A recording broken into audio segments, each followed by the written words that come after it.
Your brain doesn't just process reality, it edits it.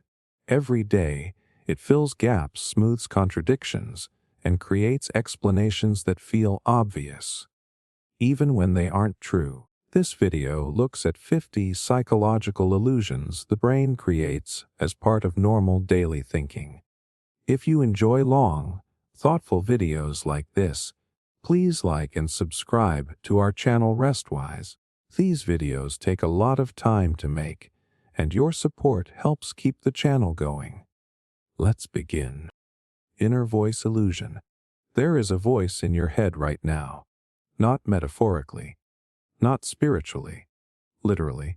As you listen to this, that voice is reading along with me.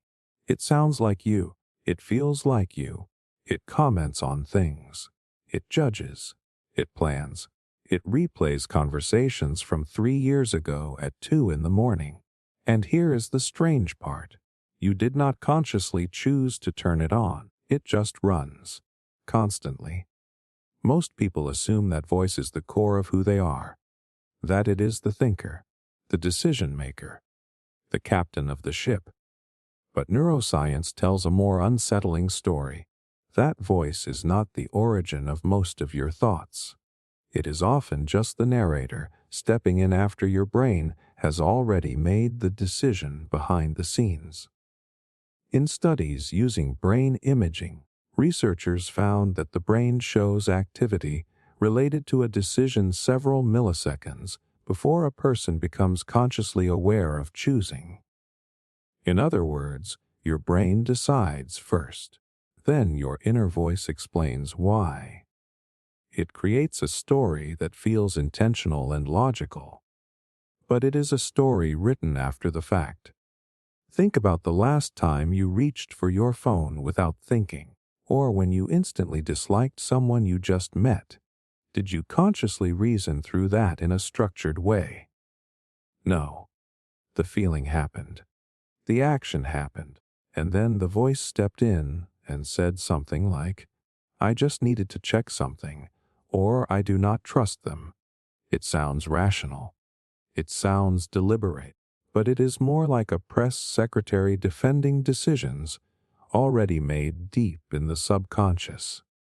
This illusion is powerful because it gives you a sense of control. Your inner voice makes you feel like you are steering every move. But most of your processing happens automatically. Your brain filters millions of bits of information every second. Your conscious awareness handles maybe a tiny fraction of that. The voice you hear is not the engine. It is the commentary track. And here is where it gets even stranger. Not everyone experiences this voice the same way. Some people have a constant verbal monologue. Others think more in images or abstract feelings. Yet we all assume our experience is the default. We assume everyone has the same internal narrator with the same volume and tone. That assumption alone shows how convincing the illusion is. The inner voice also has a habit of taking credit and assigning blame. When something goes right, it says, "I worked hard for this." When something goes wrong, it says, "I am terrible at everything." It creates a stable identity out of fluid mental events. But your brain is constantly changing. Neural connections strengthen and weaken based on experience. Your moods shift based on sleep, nutrition, and stress hormones. Yet the voice tells you there is one solid, unchanging you behind it all. This matters because the voice is not always kind. It can be harsh. It can replay embarrassing memories with cinematic detail. It can predict disaster with absolute confidence. And since it sounds like you believe it. You do not question it the way you would question a stranger. If someone walked up to you and said you are going to fail, you might push back. But when your own inner narrator says it, it feels like truth. Psychologists often link this to something called cognitive fusion. It is when we become so entangled with our thoughts that we treat them as facts rather than mental events. The inner voice says something, and we merge with it. We forget that thoughts are outputs of a biological organ, not divine messages carved in stone. But here is the most fascinating part. When people practice mindfulness or meditation, brain scans show reduced activity in the default mode network, the system associated with self-referential thinking and mind wandering. As that activity decreases, people report feeling less identified with their inner voice. The thoughts are still there, but they feel more like passing clouds instead of commands. That means the voice is not the master. It is a process, a pattern, a loop your brain runs to make sense of itself. And once you realize that, something shifts. You start to notice the voice instead of being trapped inside it. You hear it criticize, and you think, that is interesting. You hear it panic, and you think, that is a reaction, not a prophecy. The illusion is not that the voice exists. The illusion is that it is you. Real-time experience illusion. You feel like you are living in the present moment, like everything you see, hear, and touch is happening right now in real time. It feels immediate, direct, instant.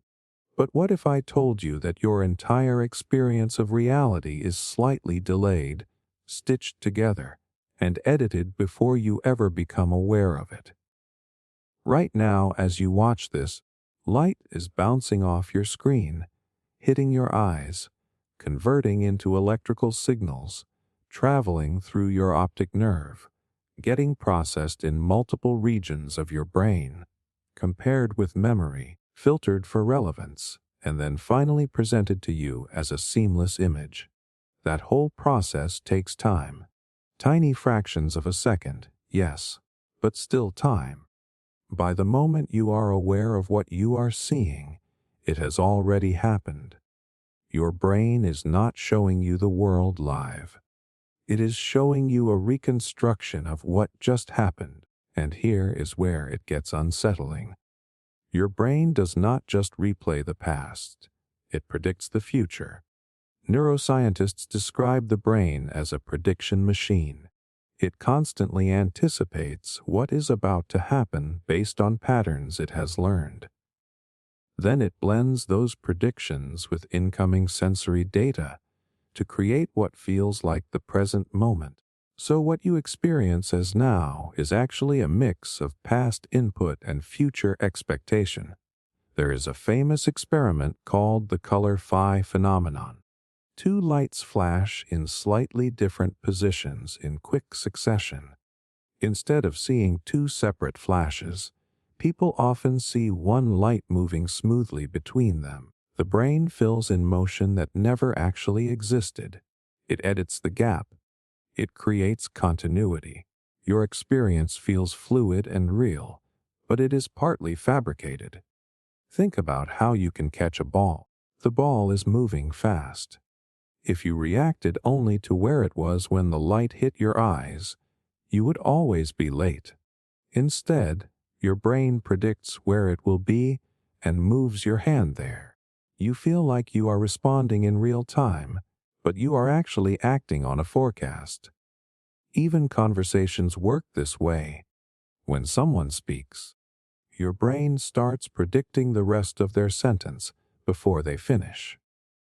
That is why you can sometimes interrupt, or why you feel surprised when someone ends a sentence in an unexpected way. Your mind is constantly running ahead, filling in blanks before the evidence fully arrives. Now, here is the part that should shake you a little. Because your brain predicts, it can also mispredict, and when it does, your sense of reality bends.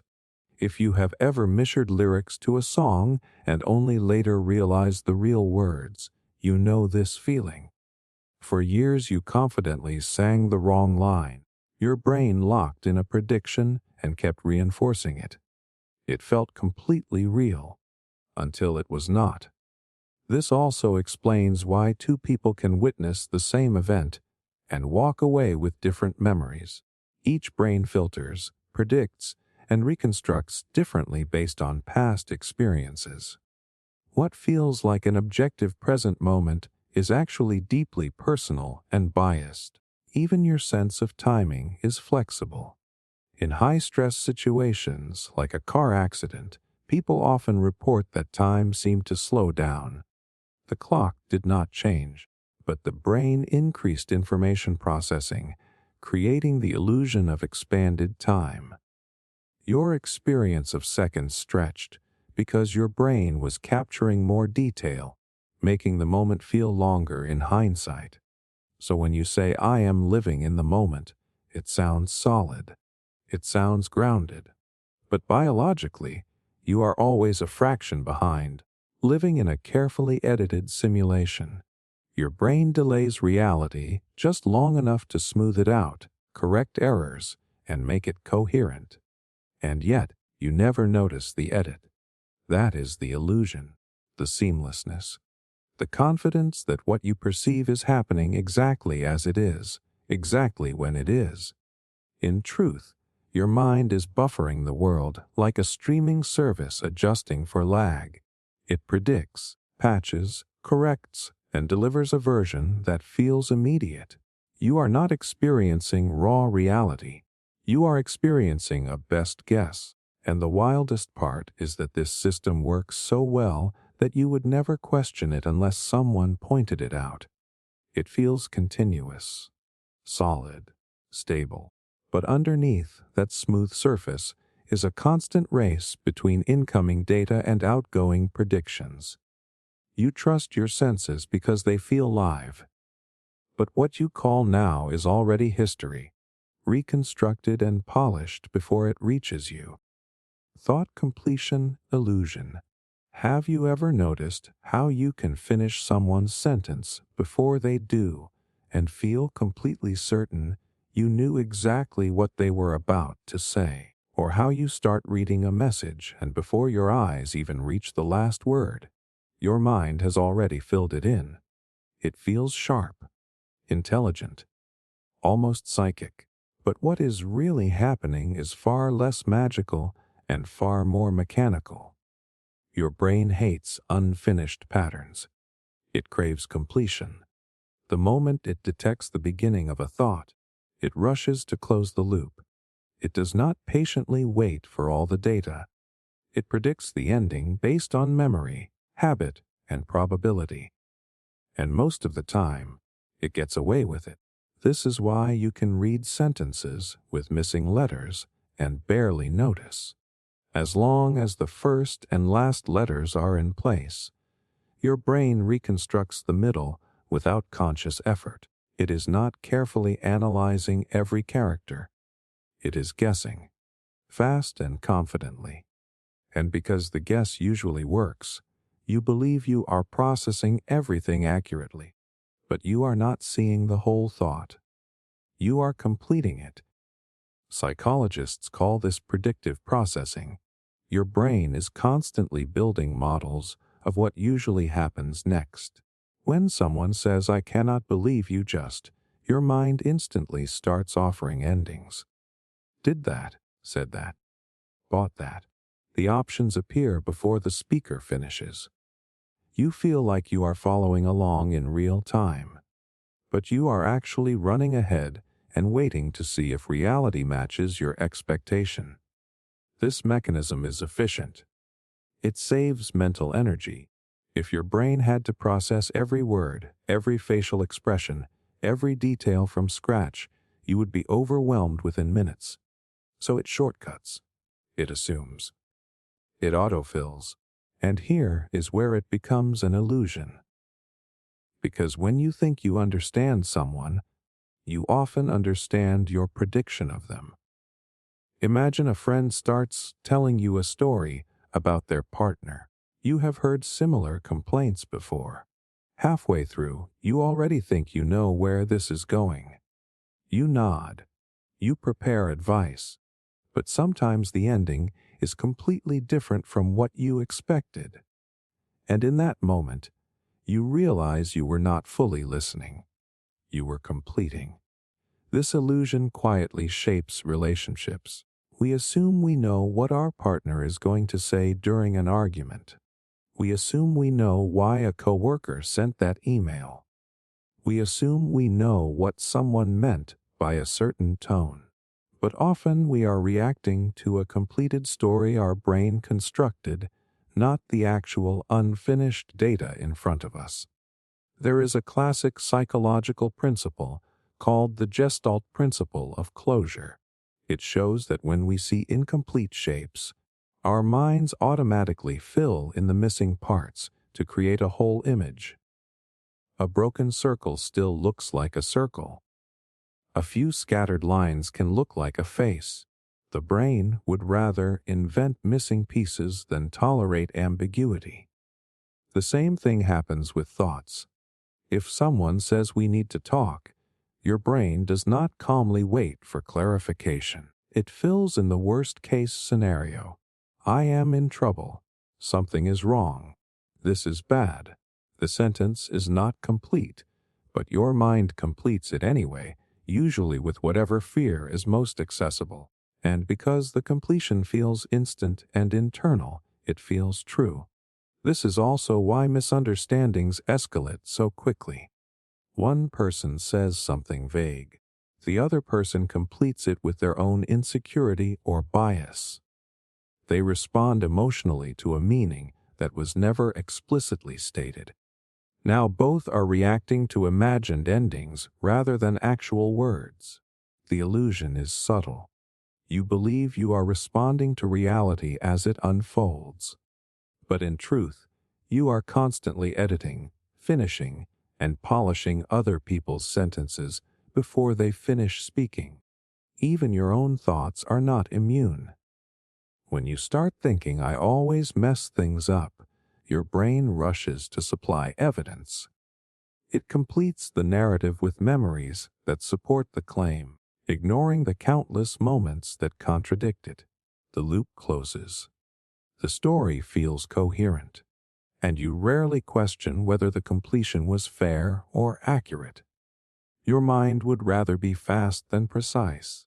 It values closure over curiosity, and once you see this, conversations change. You begin to notice the split second where your brain jumps ahead. You catch the urge to interrupt. You feel the assumption forming before it solidifies.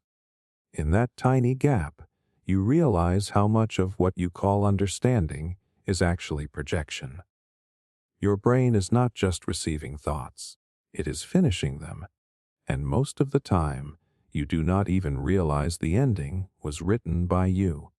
Choice attraction illusion. You think you choose what you like, that your preferences are solid, personal, independent. You walk into a store, scroll through options, meet new people, and you feel like you are carefully evaluating and deciding. But here is the uncomfortable truth. Often, you start liking something more simply because you chose it.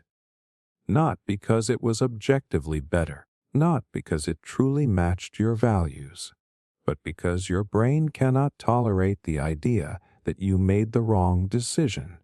Imagine you are picking between two nearly identical shirts. Same price, same quality. You hesitate, compare, overthink, then finally grab one.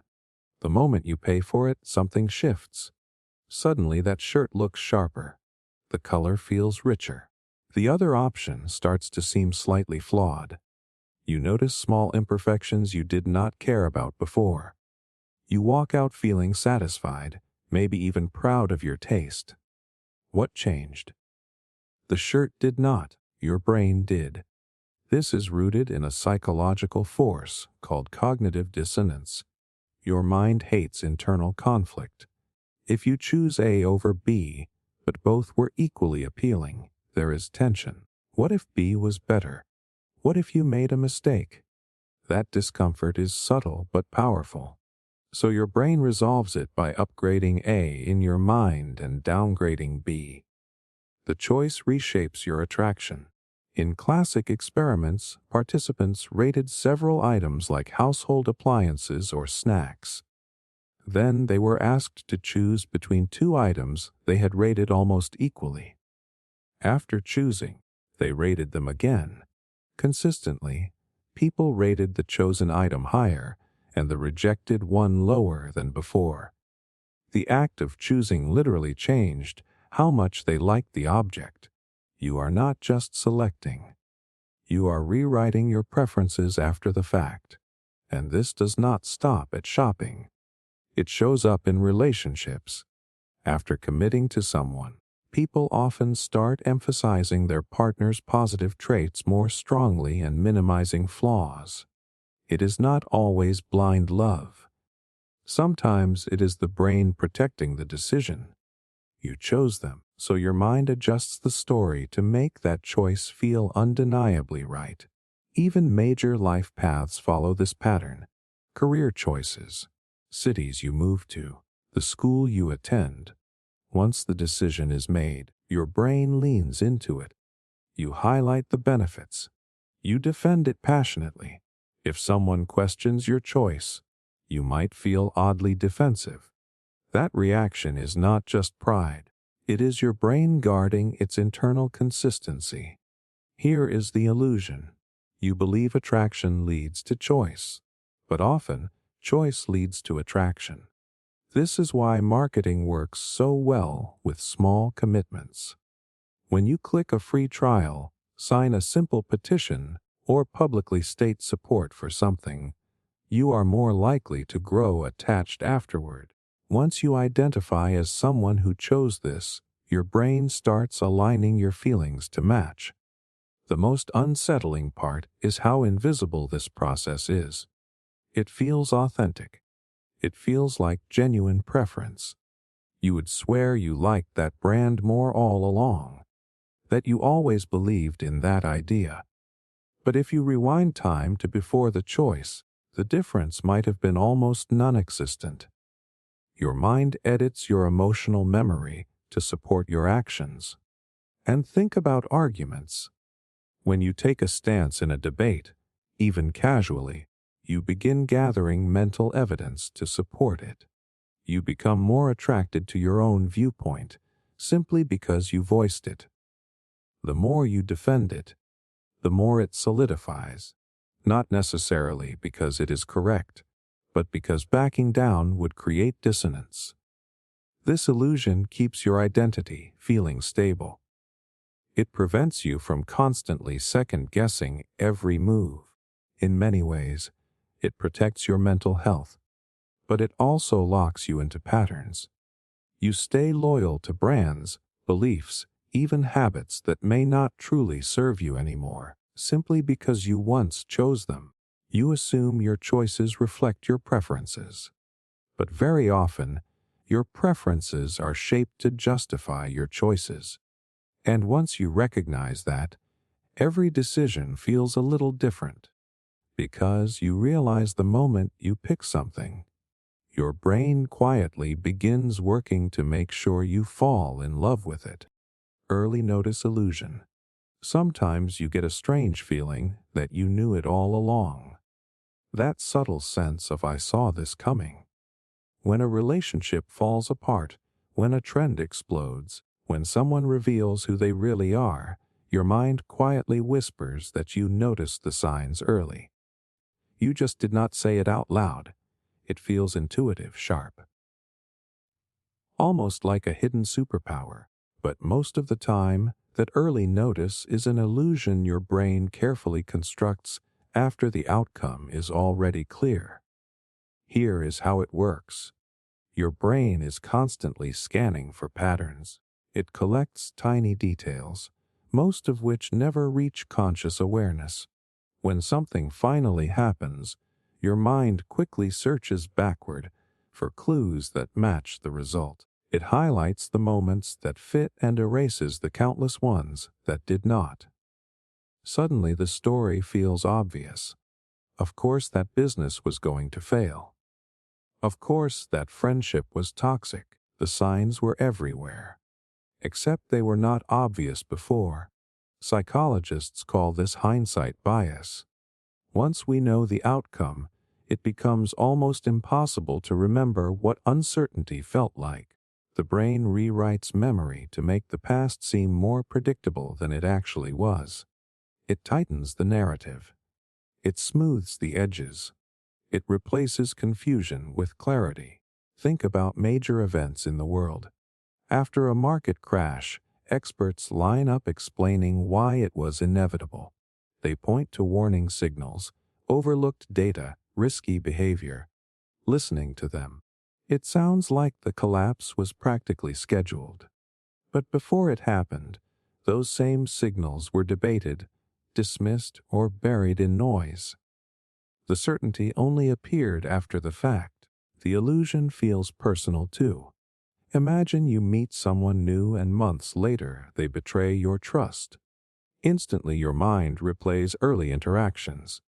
That strange comment, that awkward pause, that small inconsistency. You tell yourself you sensed something was off from the beginning. And maybe you did notice those details. But you also noticed countless neutral or positive ones that you now forget. Your brain edits memory to protect your sense of competence. It is uncomfortable to admit you did not see something coming. It makes you feel vulnerable, naive, out of control. So your mind subtly adjusts the timeline. It convinces you that you were aware earlier than you actually were, that you almost predicted it. There is a fascinating mechanism behind this. Memory is not a recording device. Every time you recall an event, you reconstruct it. You rebuild it using fragments, emotion, and current knowledge. That means the present influences how you remember the past. Once you know the ending, your memory of the beginning changes. This is why sports fans swear they knew the winning play was about to happen, or why people claim they always believed in a successful entrepreneur after the company explodes. Before the win, doubt was real. After the win, doubt disappears from memory. The early notice illusion also shapes how you judge others. When someone makes a bad decision, you might think it was obviously foolish. You struggle to understand how they did not see the consequences, but from inside their perspective, the future was uncertain. The warning signs were mixed with hope, pressure, and incomplete information. It only looks clear from the outside looking back. And here is the dangerous part. This illusion feeds overconfidence. If you believe you consistently see things early, you start trusting your instincts more than the evidence. You assume your pattern detection is sharper than it really is. But in reality, much of that clarity is manufactured after the outcome locks in. It also affects regret. You might replay a mistake and think I knew better. I should have acted sooner. But often, that certainty did not exist in the moment. It is a version of you, armed with new information, judging an older version who did not have it. The mind hates randomness. It prefers stories with warning signs and lessons. So it rearranges your memories to make life feel more predictable and meaningful. You walk around believing you noticed things earlier than you did, that you almost predicted the storm before it hit. But many times, the thunder only sounds obvious once the sky has already split open. Future discipline illusion. You make a promise to yourself at night that tomorrow will be different. Tomorrow you wake up early. Tomorrow you eat clean. Tomorrow you finally start that project, and in that moment it feels real. You can almost see the disciplined version of you moving through the day with focus and control. It feels convincing, responsible, mature. Then tomorrow comes, and somehow that powerful, organized future version of you is gone, replaced by the same impulses, the same distractions, the same just 5 more minutes. This is the future discipline illusion, the belief that your future self will have more willpower than your present self. Right now, Sitting in the comfort of imagination, discipline feels easy. You are not tired yet. You are not stressed. You are not tempted. You are just planning. And planning is clean. It has no friction, no emotion, no cravings pulling at you. Your brain treats the future like a distant character, almost like another person. In fact, brain imaging studies show that when people think about their future selves, activity in certain regions looks similar to when they think about strangers. That means on a neurological level, you do not fully experience your future self as you. You experience them as someone else who will handle things. So when you say, "Tomorrow, I will go to the gym," it feels like you are assigning the task to a capable teammate. But tomorrow morning, when the alarm rings and your body is heavy and warm under the blanket, the responsibility shifts back to present you. And present you values comfort far more than the abstract benefits of a distant goal. This is also why it is so easy to delay hard tasks. You tell yourself, "I will start next week, next month, after the holidays." You genuinely believe that version of you will be more motivated, more clear-headed, more consistent. But the future, you will still have emotions, still feel tired, still crave comfort. The illusion survives because the future is always clean in your imagination. It is free from the messy psychological forces that control you right now. There is no immediate temptation in your mind when you plan.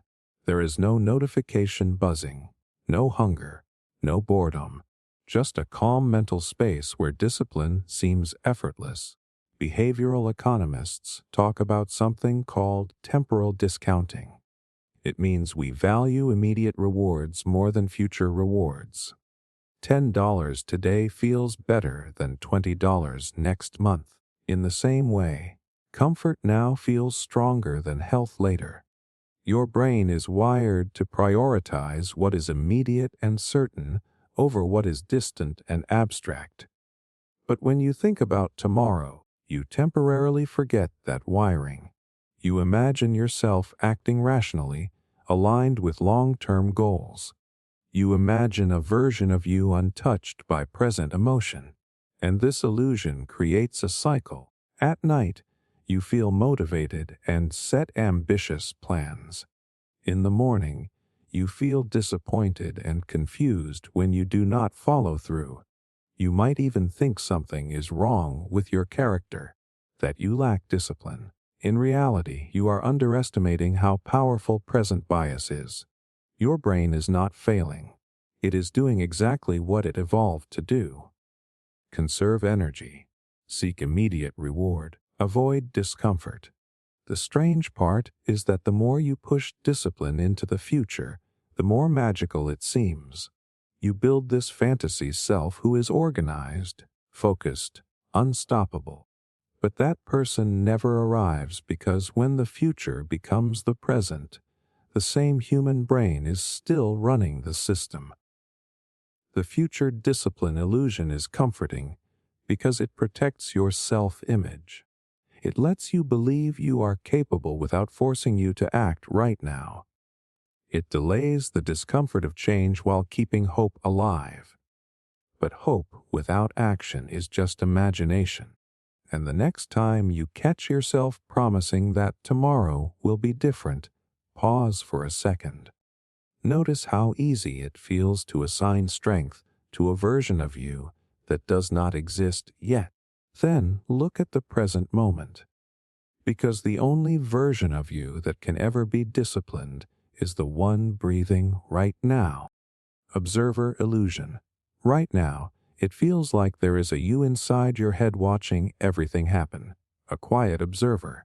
A center point behind your eyes. Thoughts pass by. Emotions rise and fall. The world moves. And somehow there is this stable presence witnessing it all. It feels solid, continuous, like the real you. But here is the unsettling possibility. That observer might not be a single entity at all. It might be another construction your brain creates to make sense of chaos. Your brain is processing billions of signals every second. Sight, sound, touch, memory, prediction, emotion. All of it happening in parallel across different regions. There is no single command center where a tiny version of you sits in a chair watching screens. Neuroscience has searched for that center. It does not exist. Instead, what you call the observer is more like a story your brain tells after integrating all that activity. Think about how you describe your experience. You say, "I am angry. I am thinking. I am watching." That language assumes there is a stable I separate from the anger, separate from the thoughts, separate from the sensations. But in the brain, those processes are not neatly divided. The feeling and the awareness of the feeling arise together from networks firing in synchrony. There is a fascinating phenomenon called the rubber hand illusion. In experiments, a person's real hand is hidden while a fake rubber hand is placed in front of them. Both the hidden real hand and the visible fake hand are stroked at the same time. After a short while, many people start to feel like the rubber hand is their own. When the fake hand is threatened, they flinch. The brain updated the sense of ownership based on synchronized input. The feeling of "this is my hand" shifted with surprisingly little resistance. If your sense of body ownership can be reassigned that easily, what about your sense of being a central observer? The feeling of being located behind your eyes is not a fact. It is a model. Your brain builds a self-model to organize experience. It needs a reference point to tie memories together, to predict actions, to maintain continuity over time.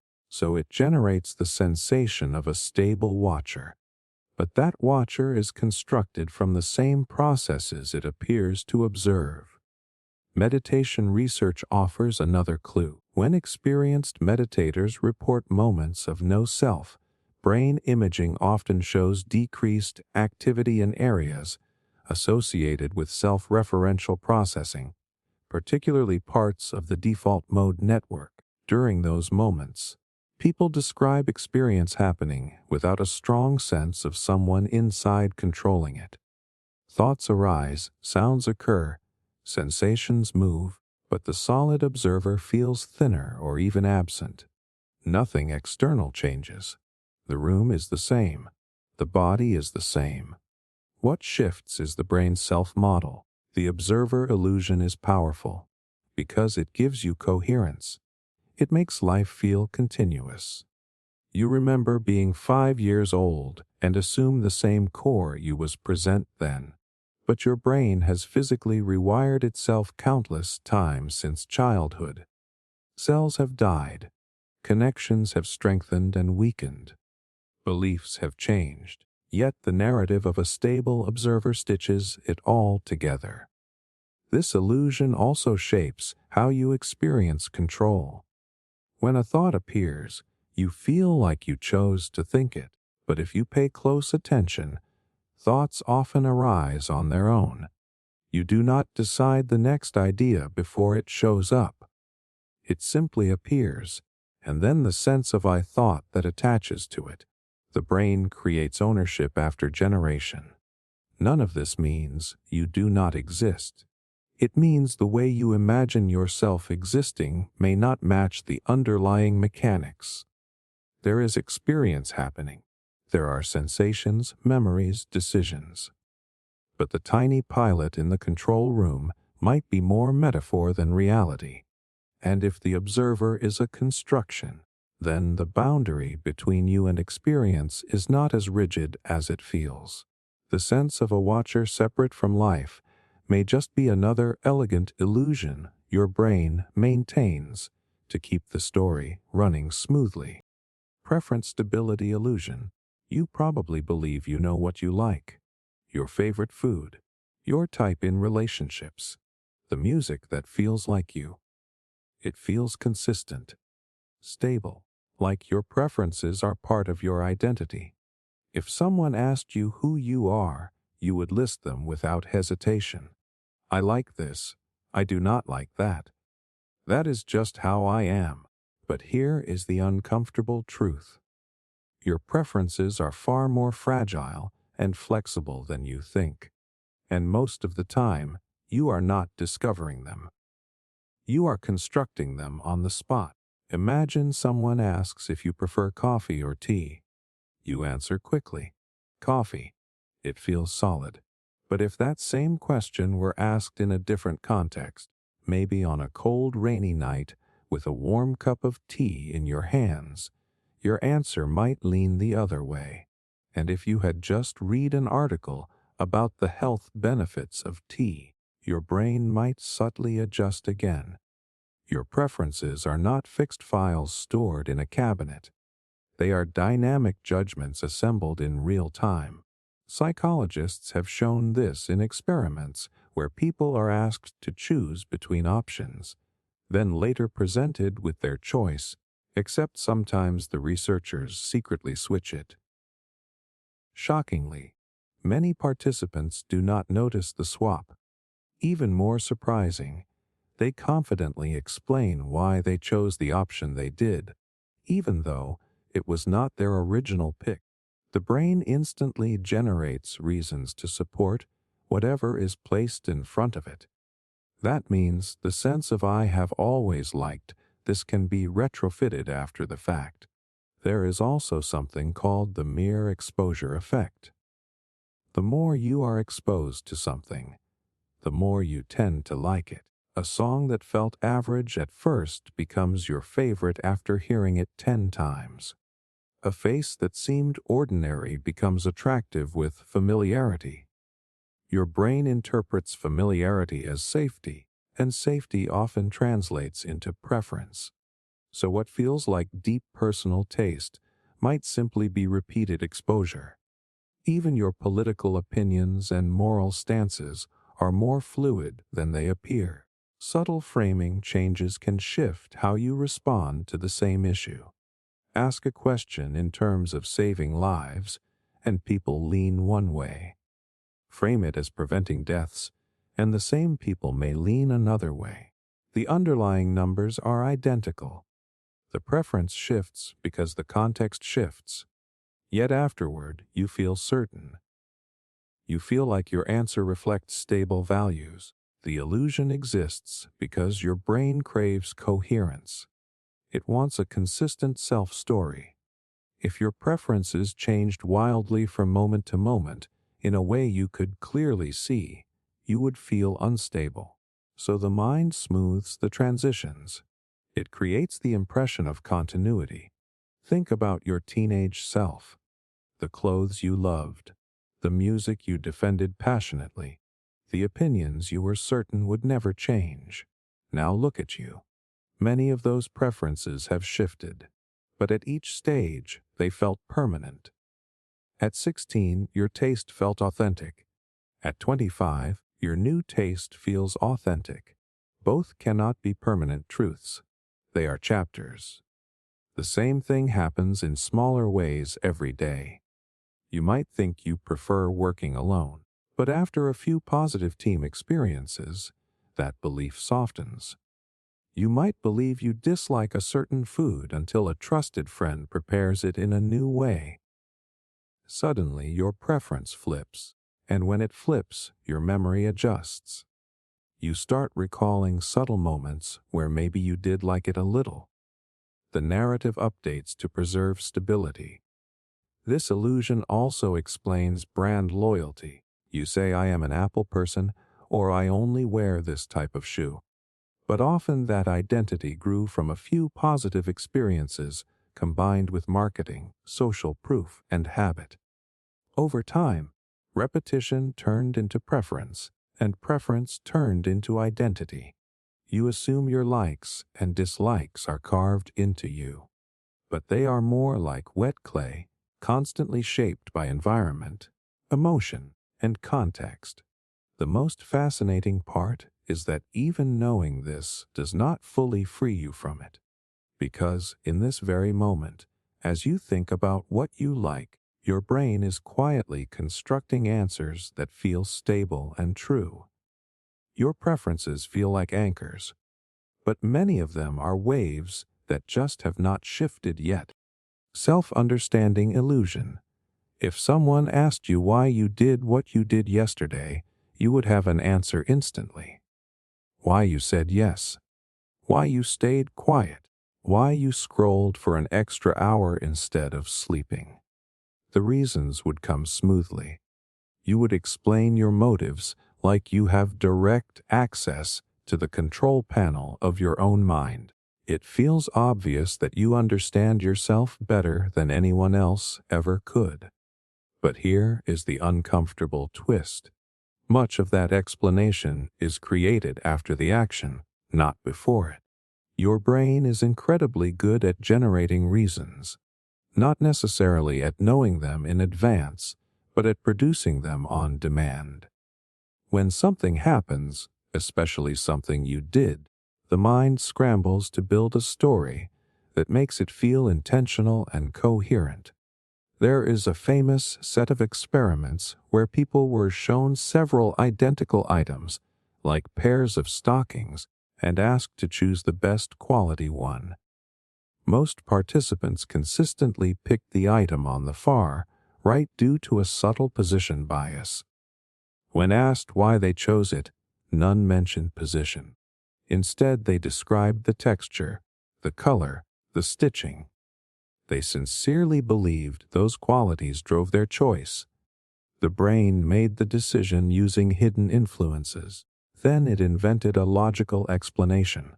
This is called confabulation, and it is not lying. It is not manipulation.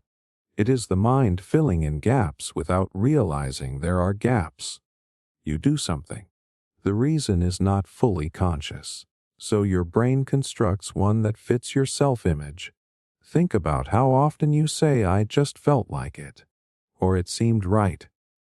Those phrases hide enormous complexity. Beneath them are mood shifts, hormone levels, recent experiences, subtle cues in the environment, even how much sleep you got.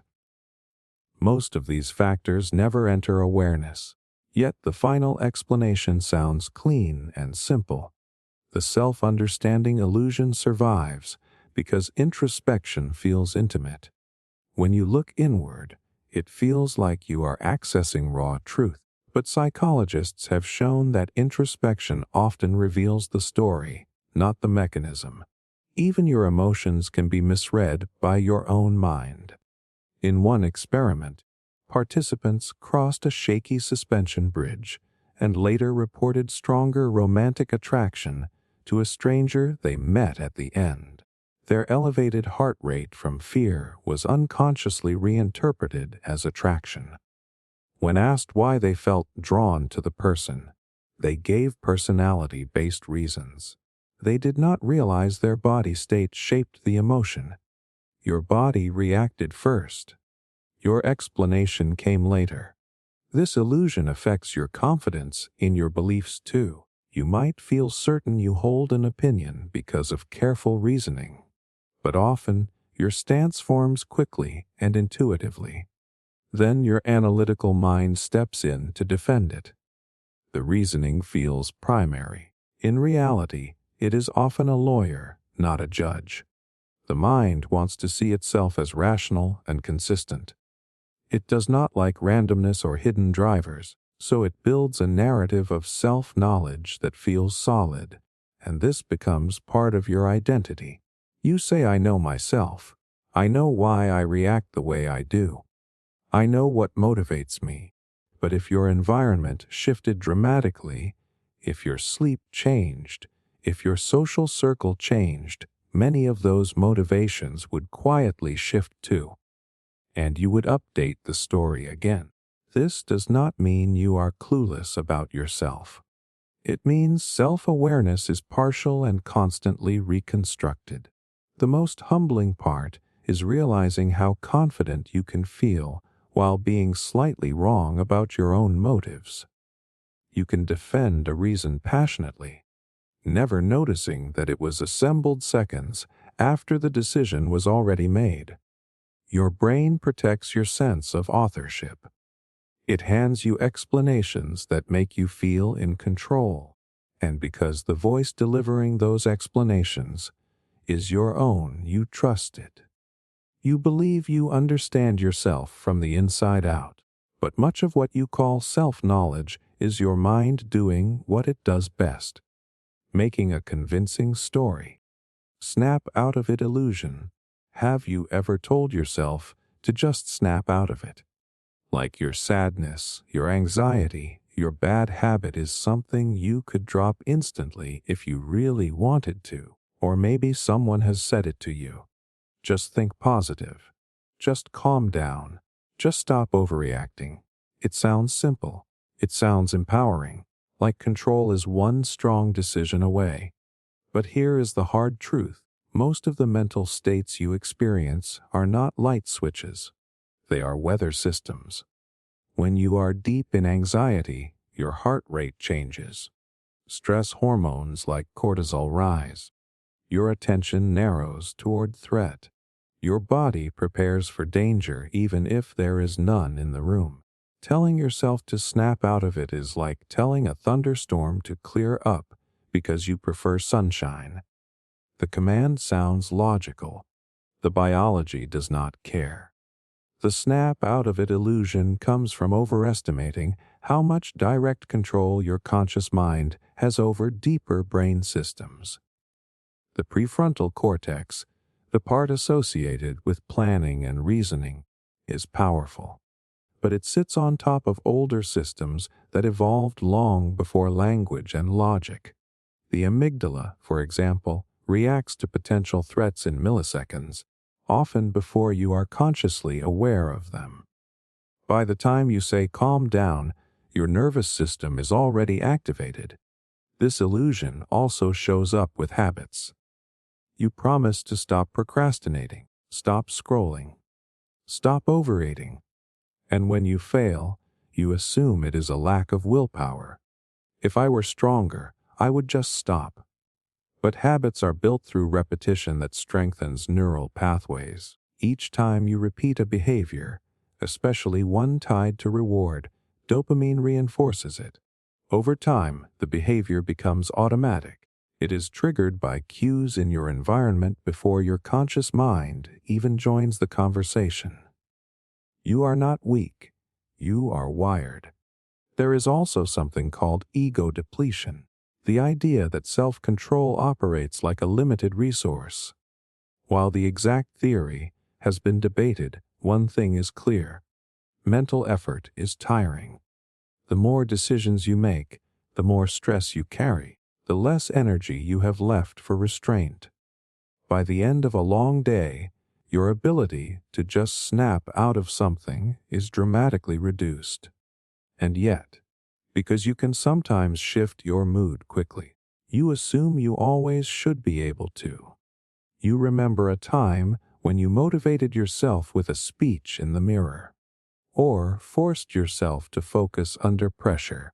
Those moments feel like proof that control is always available. But those were specific conditions. Maybe adrenaline was high. Maybe the stakes were urgent. Maybe your environment supported the change. You remember the exception and treat it like the rule.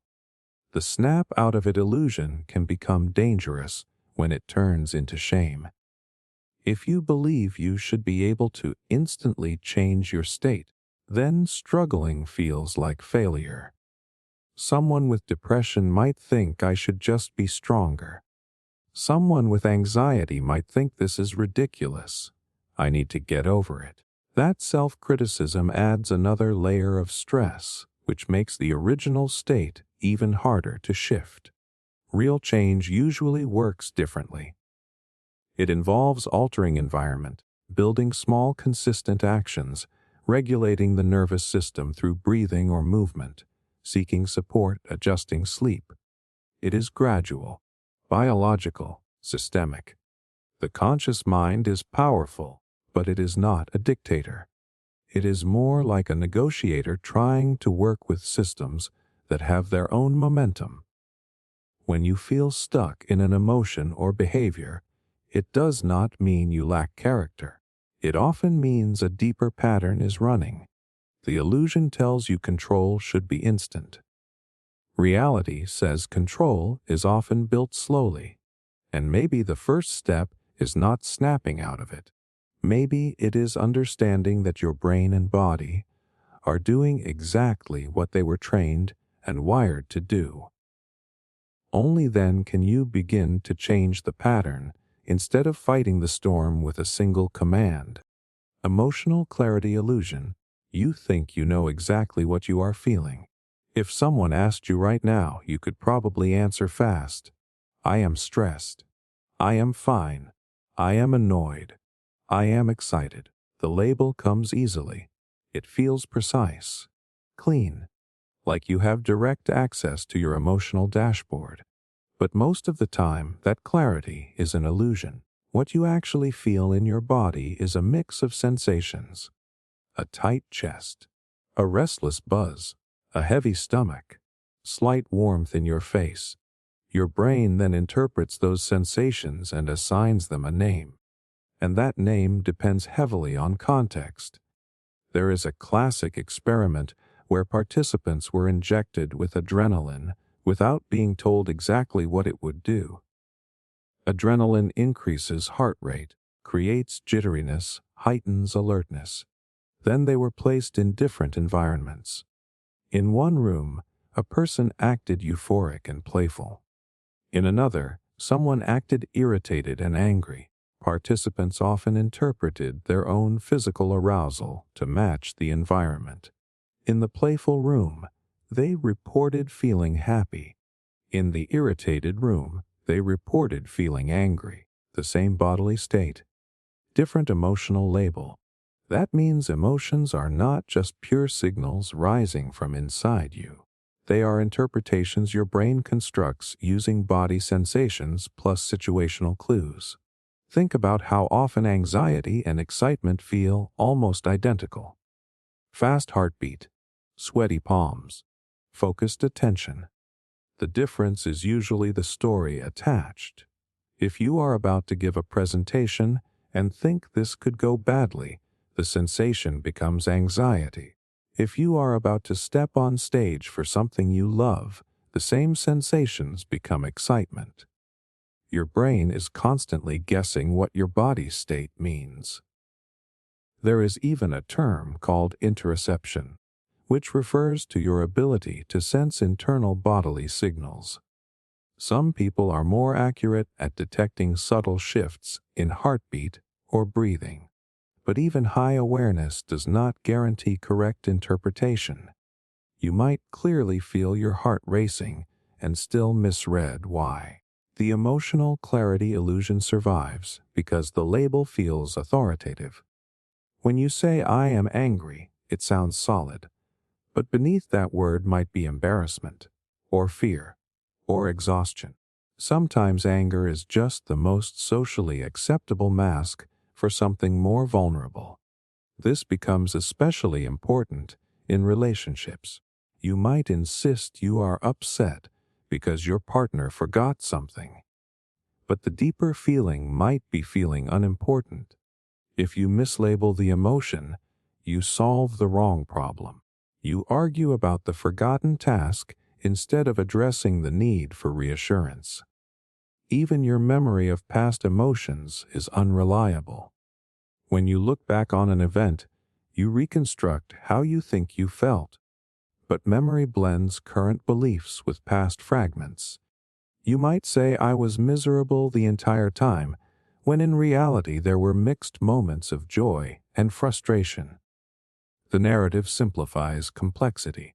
Your brain prefers clean categories. It likes neat emotional boxes. But human feelings are messy blends. And here is another layer. Culture teaches you which emotions are acceptable. You may have learned that sadness is weakness, so you quickly relabel it as stress, or that fear is unacceptable, so you call it caution. The label protects your identity. The illusion is not that emotions are fake. They are very real. Your body chemistry changes. Your nervous system shifts. But the clarity you feel about what exactly you are feeling is often more confident than accurate. You experience a sensation. Your brain interprets it using memory, context, and expectation. Then it hands you a word. That word feels like truth, but it is closer to a best guess. And the next time you are certain about what you feel, pause for a second. Notice the raw sensations underneath the label. The tightness, the warmth, the speed. You might realize that what you thought was one simple emotion is actually a layered mix your brain translated into something easier to say out loud. Detail awareness illusion. Look around you right now and just assume you are aware of everything in the room. The colors, the objects, the little movements in your peripheral vision. It feels complete, like you are taking in the full picture. If someone asked you what is behind you or how many objects are on the table, you might think you could answer easily because you are seeing it all. But you are not. Your brain gives you the feeling of rich, detailed awareness while actually showing you far less than you think. Most of what you believe you see is a construction stitched together from fragments. There is a famous experiment called change blindness. In one version, two people are talking. While they are distracted for a moment, the person they are speaking to is secretly replaced by someone else. Different face, different voice, different clothes. And shockingly, many people do not notice the switch. They continue the conversation as if nothing happened. If we were truly aware of every detail in front of us, that would be impossible. Another version shows participants two nearly identical images that flicker back and forth with a brief blank screen in between. Large changes are made. A building disappears. A person vanishes. A color shifts dramatically. Yet people often struggle to spot the difference, even when the change is obvious once pointed out. Your visual system does not record the world like a camera. It samples. It focuses intensely on a small area, usually wherever your eyes are directly pointed, and fills in the rest with rough approximations. Your peripheral vision is blurrier than you realize. Your brain smooths it out to create the illusion of clarity. There is also something called inattentional blindness.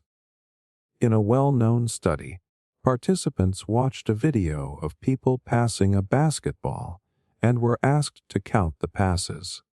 In the middle of the video, a person in a gorilla suit walks through the scene, pauses, and beats their chest. Many viewers completely miss it, not because it was hidden, but because their attention was narrowly focused. You see what you attend to, and you miss far more than you think. Yet subjectively, you feel like you are aware of the whole scene. This illusion protects you from overload. Your brain is bombarded with massive amounts of sensory data every second. If you consciously processed all of it in detail, you would be paralyzed. So the brain filters aggressively. It prioritizes what seems relevant to your goals and ignores the rest. The problem is not the filtering. The problem is the confidence. You walk through life believing you noticed everything important. In arguments, you swear you remember exactly what someone said and how they said it. In reality, you likely encoded only fragments and filled in the rest based on expectation and emotion.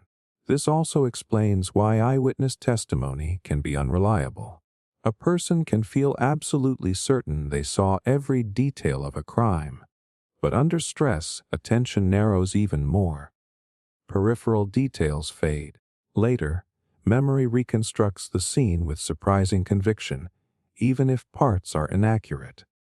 The detail awareness illusion makes you overconfident in your perception. Even right now, there are sounds in your environment you are not consciously registering. The hum of electronics, distant traffic, subtle shifts in light. The moment I mention them, they may suddenly pop into awareness. They were always there. You just were not attending to them. Your brain creates a smooth panoramic experience, but under the surface it is more like a spotlight moving rapidly across a dark stage. The world feels vivid and complete, but most of it is guessed, generalized, or entirely ignored. And the next time you are sure you saw everything clearly, remember how easy it is for a gorilla in plain sight to walk straight through your awareness without leaving a trace. Conversation, replay illusion. You know that moment at night when you replay a conversation from earlier in the day, and suddenly you hear it differently. You catch a tone you think you missed. You notice a facial expression that now seems loaded. You start analyzing your own words, their pauses, the timing, the energy. And the more you replay it, the clearer it feels, like you are finally seeing what really happened. But you are not replaying a recording. You are reconstructing a memory. The conversation replay illusion is the belief that when you mentally revisit an interaction, you are accessing a stored file that plays back exactly as it occurred. It feels vivid, detailed, sometimes painfully specific. But memory does not work like a video archive. It works like a story editor. Every time you recall a memory, your brain rebuilds it using fragments, bits of actual sensory data, your current emotional state, your beliefs about the person, your fears, your hopes. All of that blends together to create what feels like a clear replay. If you are anxious when you revisit the conversation, your brain highlights ambiguous details and leans them negative. A neutral comment starts to sound sarcastic. A short pause feels like disapproval. The memory shifts slightly to match your present mood. Neuroscience shows that memory is reconsolidated each time it is recalled. That means when you bring it to mind, it becomes temporarily flexible before being stored again. In that flexible window, subtle changes can slip in. Over time, repeated replays can strengthen certain interpretations while erasing others. Think about how two people can walk away from the same conversation with completely different recollections. One says you were dismissive. The other says I was just being honest. Both feel certain. Both feel like they are remembering accurately. But each mind filtered and reconstructed differently. The illusion becomes powerful because of confidence. The more you replay a moment, the more familiar it feels. And familiarity often feels like truth. You start saying, I know exactly what happened. But what you know is the version your brain has refined through repetition. There is also something called the negativity bias. Your brain is wired to prioritize potential threats. So, when you replay conversations, you naturally zoom in on possible mistakes, awkward moments, or signs of rejection. 10 positive cues fade into the background while one ambiguous comment grows louder. This is why social anxiety can feel so convincing. You leave a gathering and mentally dissect every sentence you spoke. You remember that one joke that did not land. You assume everyone noticed. You imagine how it sounded. The more you replay it, the more distorted it can become. And because it feels like a replay, you trust it. But here is something unsettling. If someone had secretly recorded the conversation, and you watched it later, you might be surprised. The tone might be softer than you remembered, the pause shorter, the reaction less dramatic. The story in your head often exaggerates. Your brain prefers coherence. It wants a clean narrative about what the interaction meant. So it subtly edits out noise and amplifies what fits the story you are telling about yourself or the other person. If you believe someone dislikes you, your replays will highlight confirming details. If you believe they admire you, the same interaction might be remembered as warm and positive. The conversation replay illusion makes you think you are analyzing the past objectively. In reality, you are shaping it. And the more you replay, the more solid that shaped version becomes. So the next time you catch yourself running the same exchange over and over, notice how it changes depending on how you feel in that moment.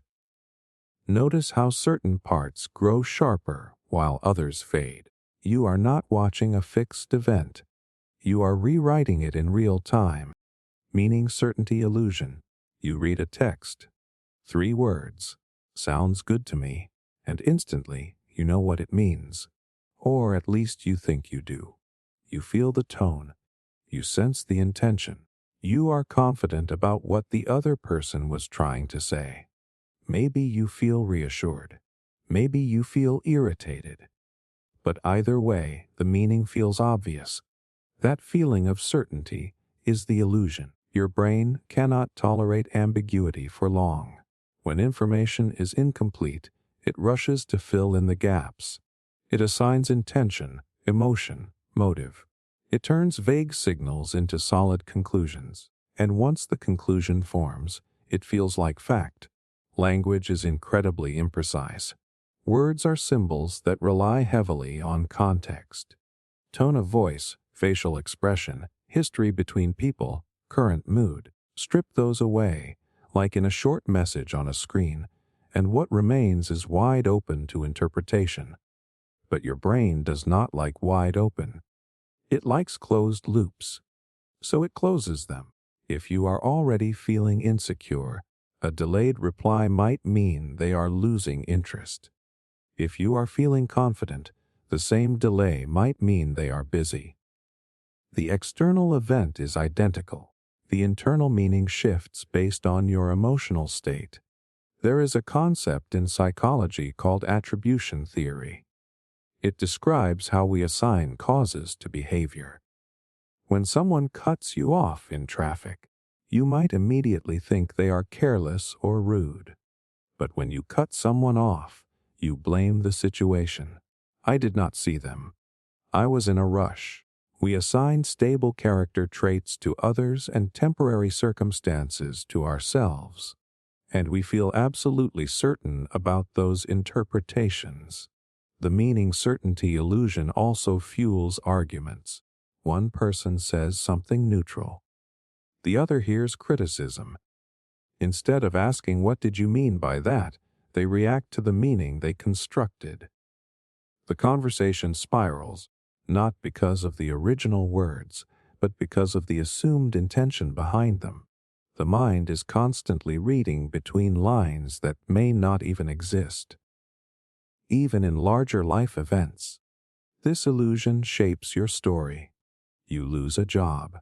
You might decide it means you are not good enough. Or you might decide it means you were meant for something better. The event itself is just an event. The meaning is layered on top. And once a meaning locks in, it colors everything else. Confirmation bias kicks in. You start noticing evidence that supports the story. If you decide someone disrespects you, every neutral glance becomes proof. If you decide they care deeply, small gestures glow brighter. The certainty is what makes it convincing. It does not feel like a guess. It feels like insight. But the brain is operating on limited data. It pieces together past experiences, emotional state, cultural expectations, and then outputs a narrative. That narrative gives you a sense of control. If you know what something means, you know how to respond.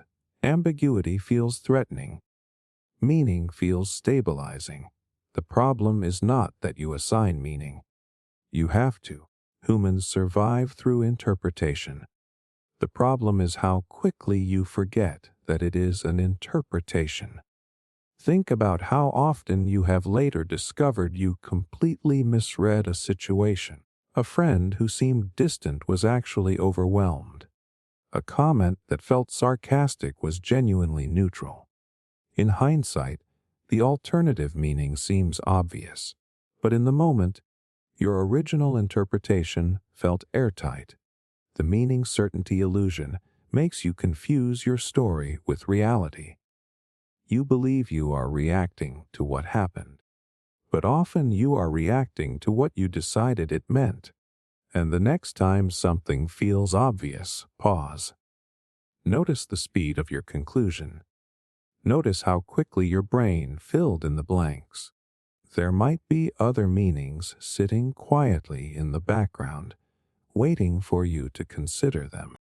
Manipulation immunity illusion. Most people believe they are too smart to be manipulated. You might even be thinking that right now. Advertising works on other people. Propaganda fools the masses. Scams trap the gullible. But you see through it. You analyze. You think critically. You are aware. That confidence is exactly what makes the manipulation immunity illusion so powerful. Your brain does not experience influence as influence. It experiences it as your own idea. When you see an advertisement, you rarely feel a sudden external force pushing you. Instead, you feel a subtle shift in preference. A brand seems more familiar. A product feels slightly more trustworthy. Later, when you choose it, you explain the decision with logical reasons. Quality, design, value. It feels self-generated. But familiarity alone increases liking. This is called the mere exposure effect. The more often you see something, even passively, the more comfortable it feels. Comfort is easily mistaken for preference, and preference feels like choice. Social proof works the same way.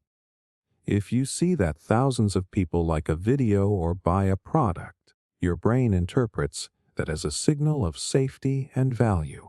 You do not consciously think I am being influenced. You simply feel that it must be good. Influence hides inside normal cognition. Even subtle wording can steer you.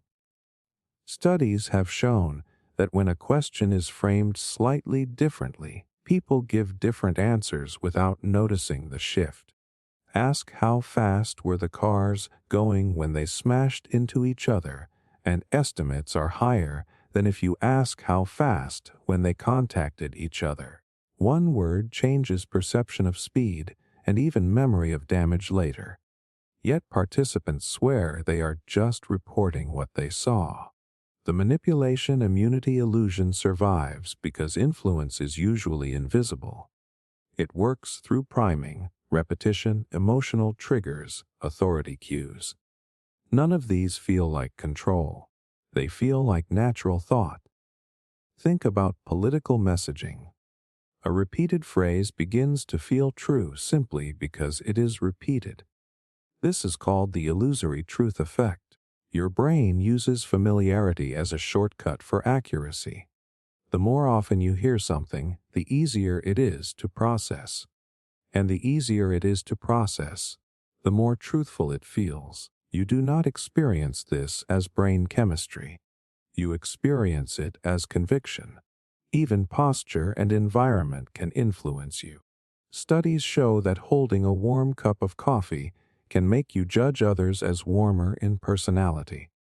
Sitting in a firm chair can make you negotiate more rigidly.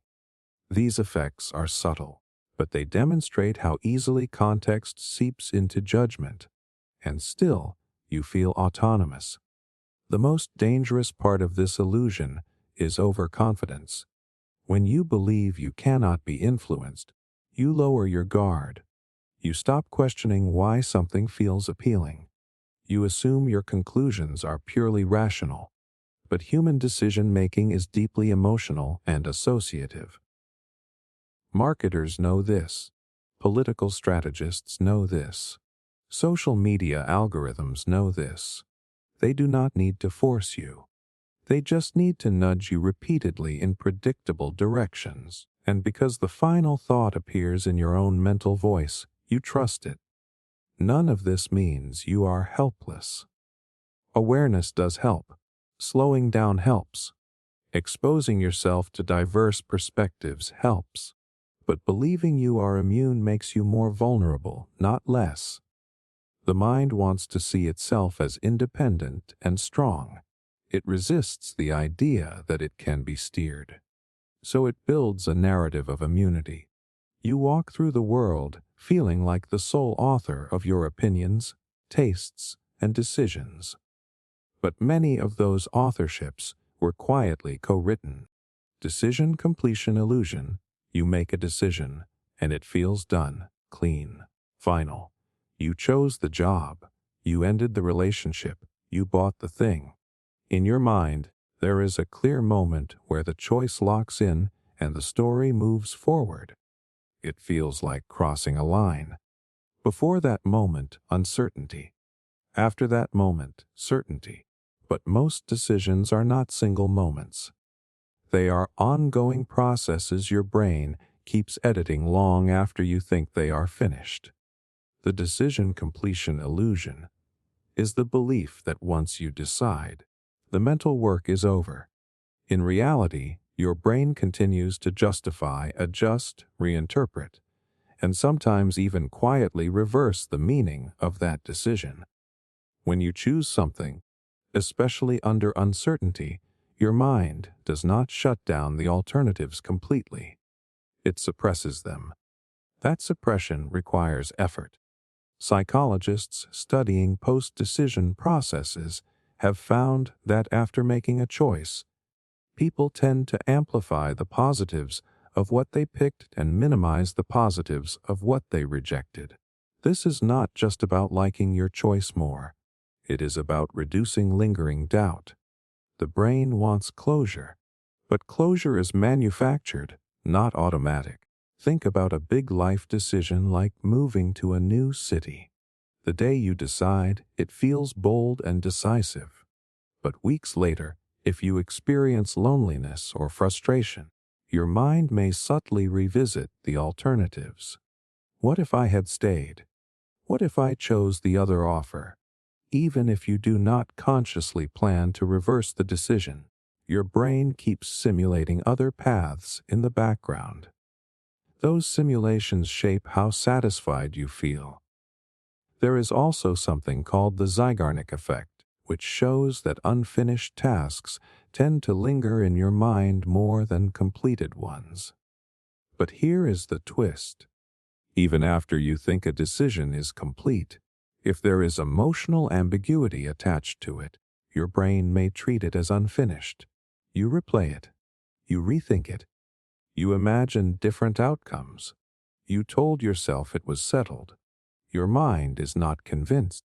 This illusion is especially strong with moral or identity-based choices. You decide, I am the kind of person who does this. From then on, your brain works to maintain that identity. If evidence appears that challenges the wisdom of your decision, you may resist it, reinterpret it, or ignore it. Not because you are irrational, but because reopening the decision threatens your sense of stability. A completed decision feels safe. An open one feels unstable. Even small, everyday decisions are less final than they seem. When you choose a meal at a restaurant, you might glance at other dishes as they pass your table. Your brain compares, evaluates, adjusts your satisfaction level based on what you see others eating. The decision continues to evolve in your perception, even though the order was placed long ago.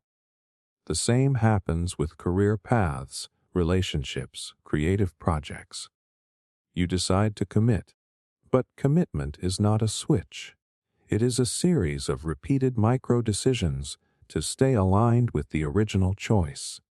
The illusion tells you that decision equals closure. Reality says decision equals direction.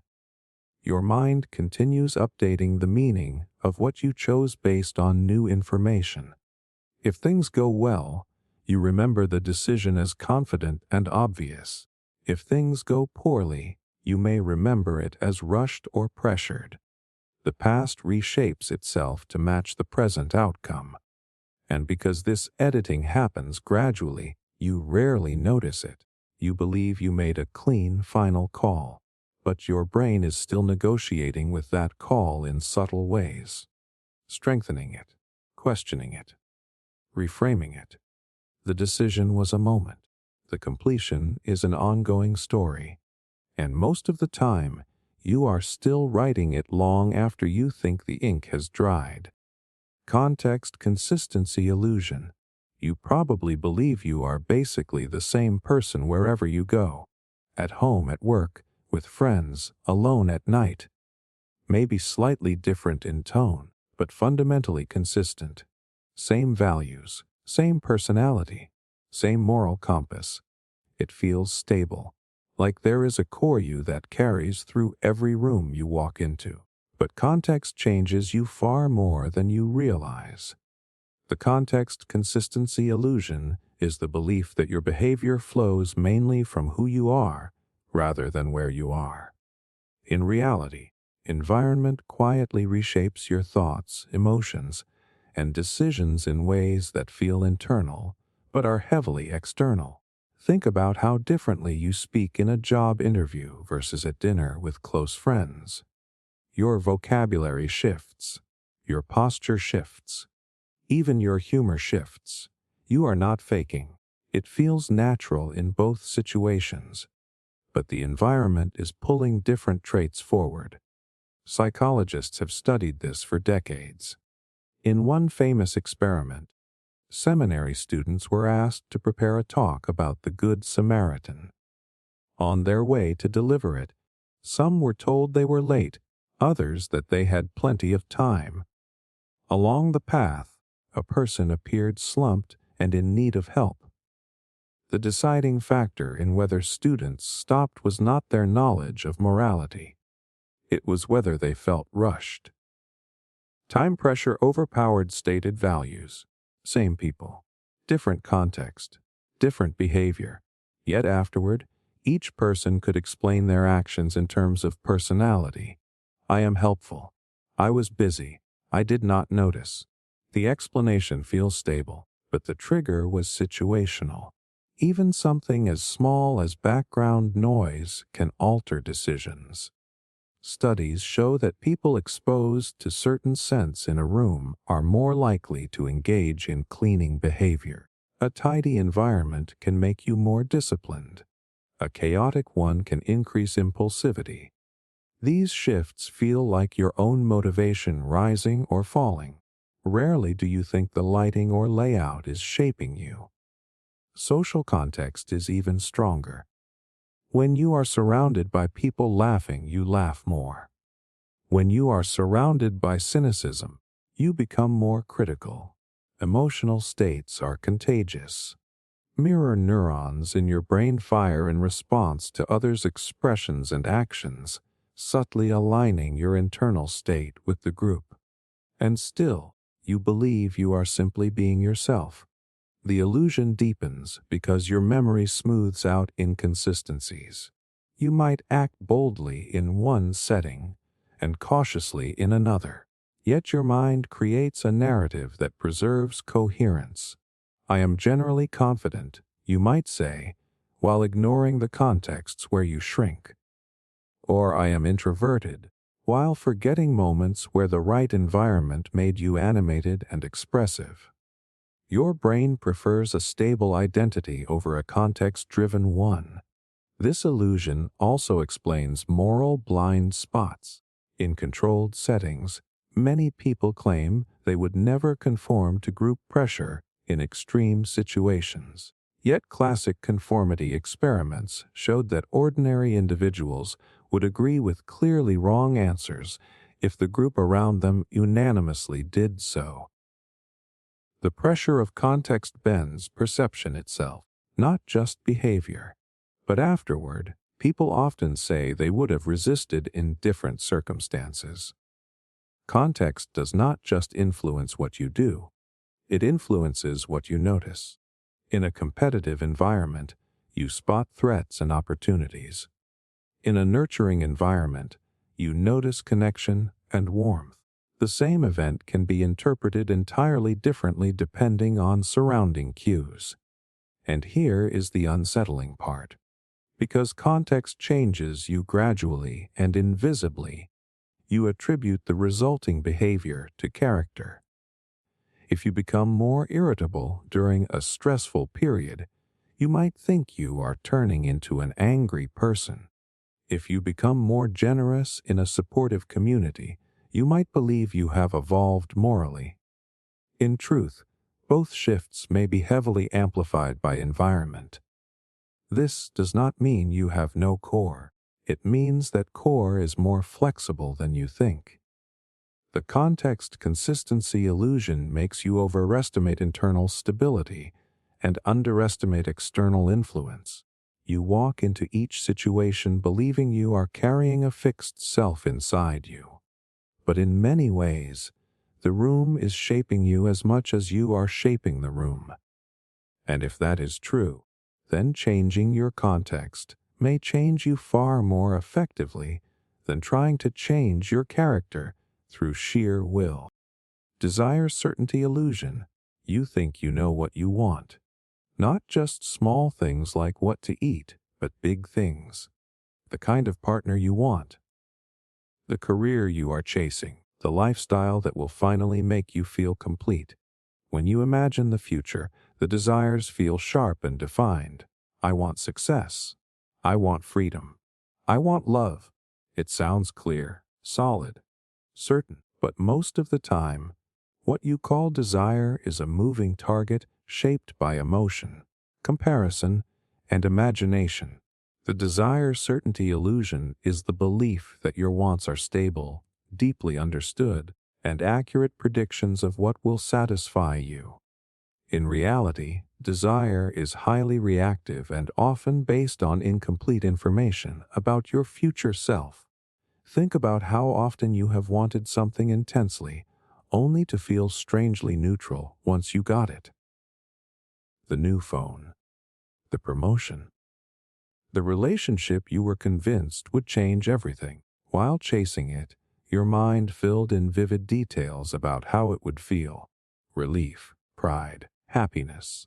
But once it became real, the emotional spike faded faster than expected.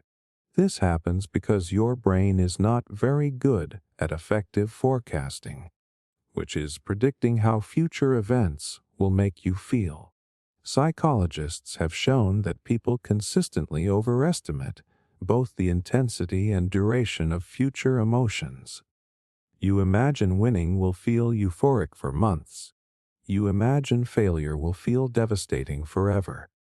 In reality, your emotional system adapts quickly. Yet when you are in the middle of wanting something, the desire feels permanent. Part of this illusion comes from projection. Your current mood leaks into your future imagination. If you feel empty today, you imagine that achieving a certain goal will permanently remove that emptiness. If you feel lonely, you imagine that one specific person will solve it completely. The present discomfort paints the future reward in exaggerated colors. Social comparison intensifies this. You see someone else with something you do not have. A lifestyle, a body, a relationship. Your brain interprets their visible highlight reel as proof that the object of desire equals fulfillment. You rarely see the complexity behind it, so your want feels justified and obvious. But often you are desiring the feeling you assume comes with the thing, not the thing itself. There is also the dopamine system to consider. Dopamine spikes more during anticipation than possession. The chase, the uncertainty, the buildup create stronger chemical signals than the actual reward. This means your brain is wired to amplify wanting over having. The wanting feels electric. The having feels normal. And because wanting is so vivid, you mistake it for clarity. Even long-held desires can shift quietly. At 18, you might crave status and recognition. At 35, you might crave stability and peace. At 50, connection may matter more than achievement. At each stage, your current desire feels like the true one, the final one. But it is often deeply tied to your developmental phase, your environment, your recent experiences. The illusion tells you that if you just reach that one outcome, the internal tension will resolve. But sometimes the tension is not about the object at all. It is about uncertainty, insecurity, or unmet emotional needs that no external achievement can permanently fix. This does not mean your desires are meaningless. They guide you. They energize action. But the certainty around them can be misleading. You may pursue something with total confidence, only to discover that what you actually needed was slightly different. The mind prefers clear targets. It feels safer to say, "This is what I want," than to admit, "I am still figuring it out." And the next time you feel absolutely certain about what will make you happy, pause for a moment. Ask yourself whether you are chasing the object or the feeling you imagine it will give you. Because sometimes the desire feels crystal clear, while the deeper need remains blurry. Visual completion illusion. Take a quick look around the room and notice how complete everything feels. The walls look solid. The furniture looks whole. Objects look fully formed even if part of them is hidden behind something else. A chair behind a table still feels like a complete chair. A car partially blocked by another car still looks intact in your mind. But your eyes are not actually seeing those hidden parts. Your brain is filling them in. The visual completion illusion is your mind's habit of automatically completing shapes, surfaces, and objects even when the information is missing. It feels effortless and accurate. You rarely question it, but what you experience as a seamless world is partly a construction built from fragments. Your visual system receives incomplete data. Light hits your retina in two-dimensional patterns. From that flat input, your brain has to infer depth, edges, motion, and object boundaries. It does this by relying on prior knowledge. If it sees part of a circle, it assumes the rest continues smoothly behind the obstruction. If it sees two lines that almost meet, it connects them into a single shape. This tendency is rooted in what psychologists call Gestalt principles, especially closure and continuity. Your brain prefers simple, complete forms over broken, ambiguous ones. When presented with gaps, it chooses the most likely completion based on past experience. Think about optical illusions where a triangle appears even though no actual triangle is drawn. Your mind generates the edges that are not physically there. You see something that technically does not exist on the page. In everyday life, this process is so constant that you forget it is happening. When you look at a face partially covered by a scarf, you do not see a floating pair of eyes and a forehead. You see a whole face. Your brain predicts what the lower half looks like based on symmetry and memory. And usually it is close enough to reality that you never notice the guess. But it is still a guess. This illusion becomes more obvious in cases where the prediction is wrong. Camouflage works by disrupting the brain's ability to complete familiar shapes. When patterns break expected outlines, your visual system struggles to identify the object. The same brain that confidently fills in gaps can also be fooled by carefully arranged fragments. There is also something called a modal completion. That is when you perceive a whole object even though part of it is occluded. For example, if a cat walks behind a fence, you do not see separate slices of cat between the gaps. You experience one continuous animal moving smoothly behind the barrier. Your brain maintains object permanence even when sensory input is interrupted. Without this ability, the world would look chaotic. Every time something passed behind something else, it would appear to disappear and reappear as separate pieces. So the illusion is useful. It creates stability. It allows you to navigate efficiently, but it also means your perception is less direct than it feels. You are not passively recording reality. You are actively constructing it. Even depth perception depends on completion. Shadows, perspective lines, and relative size cues help your brain infer three-dimensional space from two-dimensional input.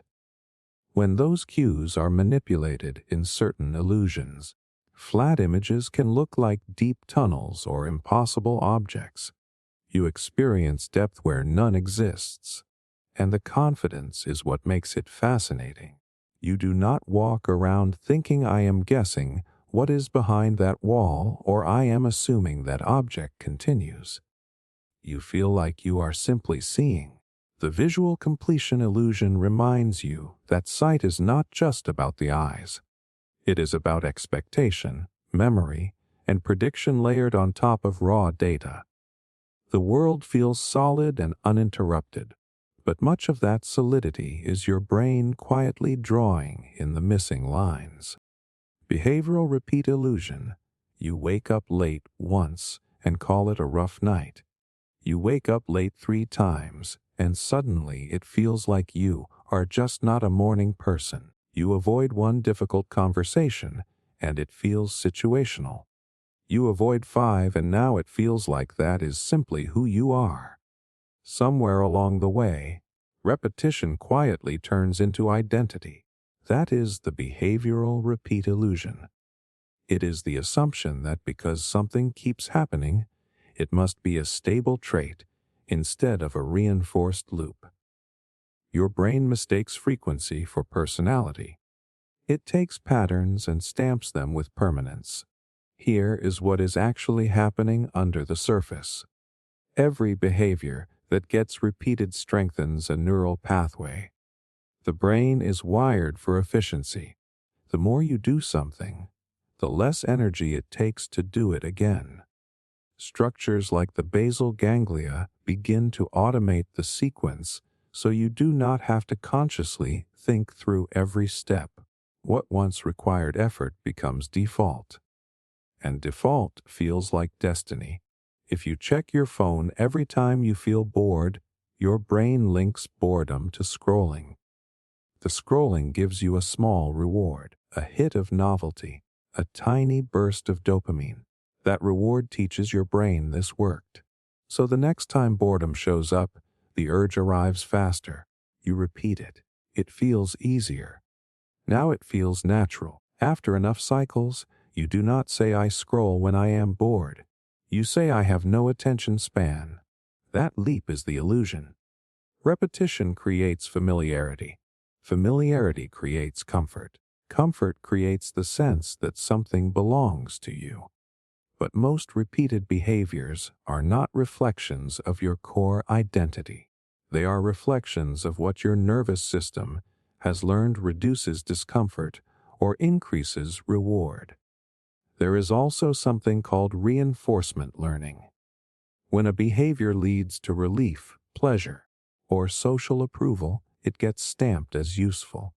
Even if the relief is short-term and the long-term consequences are negative, your brain still logs it as successful.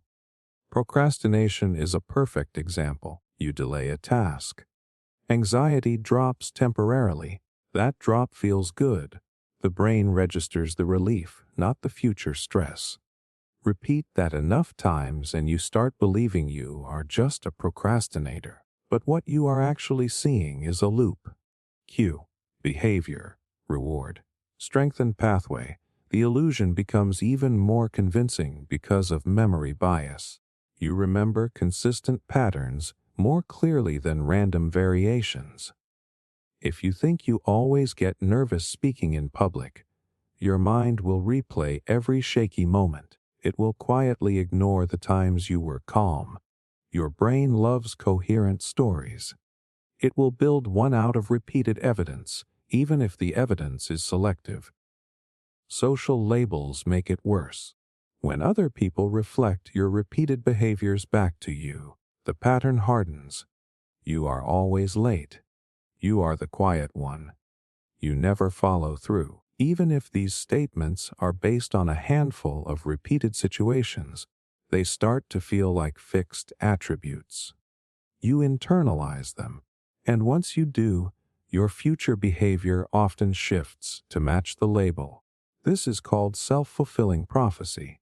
The identity you accept begins guiding your choices. But here is the part most people miss. Repetition does not mean inevitability. It means reinforcement under specific conditions. Change the environment, and the pattern often weakens.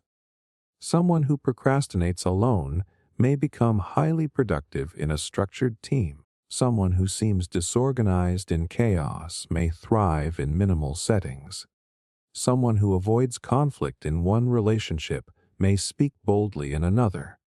The behavior was not the person. It was the loop. The brain prefers stable narratives because they reduce uncertainty. If I believe this is just how I am, I do not have to question it. Questioning requires effort. It requires cognitive flexibility. It requires tolerating the discomfort of change. So the illusion protects you from that effort. It tells you this keeps happening because this is you. But personality is not built from repetition alone. It is shaped by interpretation, and interpretation can shift. The moment you see a repeated behavior as a conditioned response instead of a fixed trait, something opens.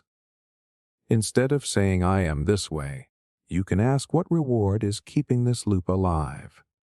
What discomfort am I avoiding? What situation triggers this pattern? And once you can see the loop, you can interrupt it. The behavioral repeat illusion is powerful because it hides inside familiarity. It feels logical. It feels earned. It feels like evidence. But frequency is not fate. Patterns are not prison walls. They are grooves worn into the surface of your brain. And grooves can be carved in new directions, one interruption at a time. Habit awareness illusion. You think you know your habits. You think you are aware of what you do every day. If someone asked you to list your routines, you could probably name a few. I check my phone in the morning. I drink coffee at this time. I unwind this way at night. It feels like you are conscious of your patterns. But here is the uncomfortable truth. Most of your habits operate outside the spotlight of awareness. And the more automatic they become, the less visible they feel. That is the habit awareness illusion. It is the belief that because a behavior is yours, you must be aware of it. In reality, the brain is designed to hide automation from you. When a behavior becomes habitual, control shifts from deliberate decision-making areas in the prefrontal cortex to more automatic systems like the basal ganglia. This shift is efficient. It frees up mental energy for new problems, but it also means the behavior starts running in the background. You do not feel yourself deciding to lock the door. You just do it. You do not consciously choose the exact route you take to work. Your body moves almost on its own. The brain compresses repeated sequences into chunks so they require minimal attention. And here is where the illusion forms. Because you can recall doing the action, you assume you were fully aware during it. But awareness and memory are not the same thing. You might remember pouring coffee this morning, but that does not mean you were consciously guiding every movement. Large parts of the routine were executed automatically. Now scale that up. Think about how often you open social media without planning to. How often you snack while not feeling hungry. How often you check messages in the middle of a task. These behaviors feel spontaneous. They feel like small decisions, but often they are triggered by cues you barely register. Boredom, a notification sound, a moment of uncertainty, a slight dip in focus. Your brain has learned to link those internal states with specific actions that provide quick relief or stimulation. Once the loop is built, the cue alone can trigger the behavior before your conscious mind even catches up. Psychologists studying habit loops often describe the sequence as cue, routine, reward. The cue activates the routine. The reward reinforces the loop. Over time, the cue itself starts to create a craving for the reward. This entire process can unfold in seconds, beneath conscious awareness. And because you experience the action, you assume you chose it. The illusion grows stronger because the brain is very good at post-event storytelling. After the habit plays out, your mind creates a reason. I needed a break. I was just curious. I deserved it. These explanations feel real, but often they are rationalizations constructed after the automatic system has already acted. You believe you are in control because you can explain your behavior, but explanation is not the same as authorship. This illusion can be harmless in small routines, but it becomes powerful when habits shape identity or outcomes. If you believe you are fully aware of your eating patterns, spending habits, or emotional reactions, you may underestimate how much automation is driving them. Consider emotional habits. The way you respond to criticism, the tone you use when stressed, the internal dialogue that appears when you make a mistake. These patterns can repeat for years without you recognizing their triggers. You might think this is just how I react. In reality, your nervous system has learned a sequence and runs it quickly to protect you. The less aware you are of the cue, the more inevitable the habit feels. There is also the phenomenon of attentional blindness. When your focus is directed toward a goal, you often miss peripheral behaviors. You might be concentrating on finishing a task and not notice how many times you switch tabs. The conscious mind tracks intention. It does not track micro deviations. So you overestimate your awareness. The habit awareness illusion keeps you comfortable. It suggests you are the steady observer of your own patterns. But much of your daily behavior is preloaded and reactive. It runs like background code, efficient and invisible. The moment you start slowing down and noticing the tiny cues before action, something shifts. You realize how many behaviors begin before a clear decision forms. You catch the urge half a second earlier. You feel the trigger instead of just the response. And that is when the illusion cracks. Because the truth is not that you have no control. It is that awareness is thinner than it feels. Most habits thrive in the dark spaces between cue and consciousness. And until you shine light on those spaces, you will keep mistaking automation for intention.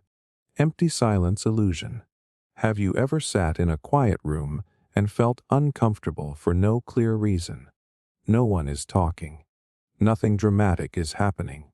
There is just silence, and yet your mind starts filling it. You assume something is wrong. You assume someone is upset. You assume tension is building. That reaction reveals something powerful. Silence is almost never experienced as neutral. Your brain refuses to leave it empty. This is the empty silence illusion.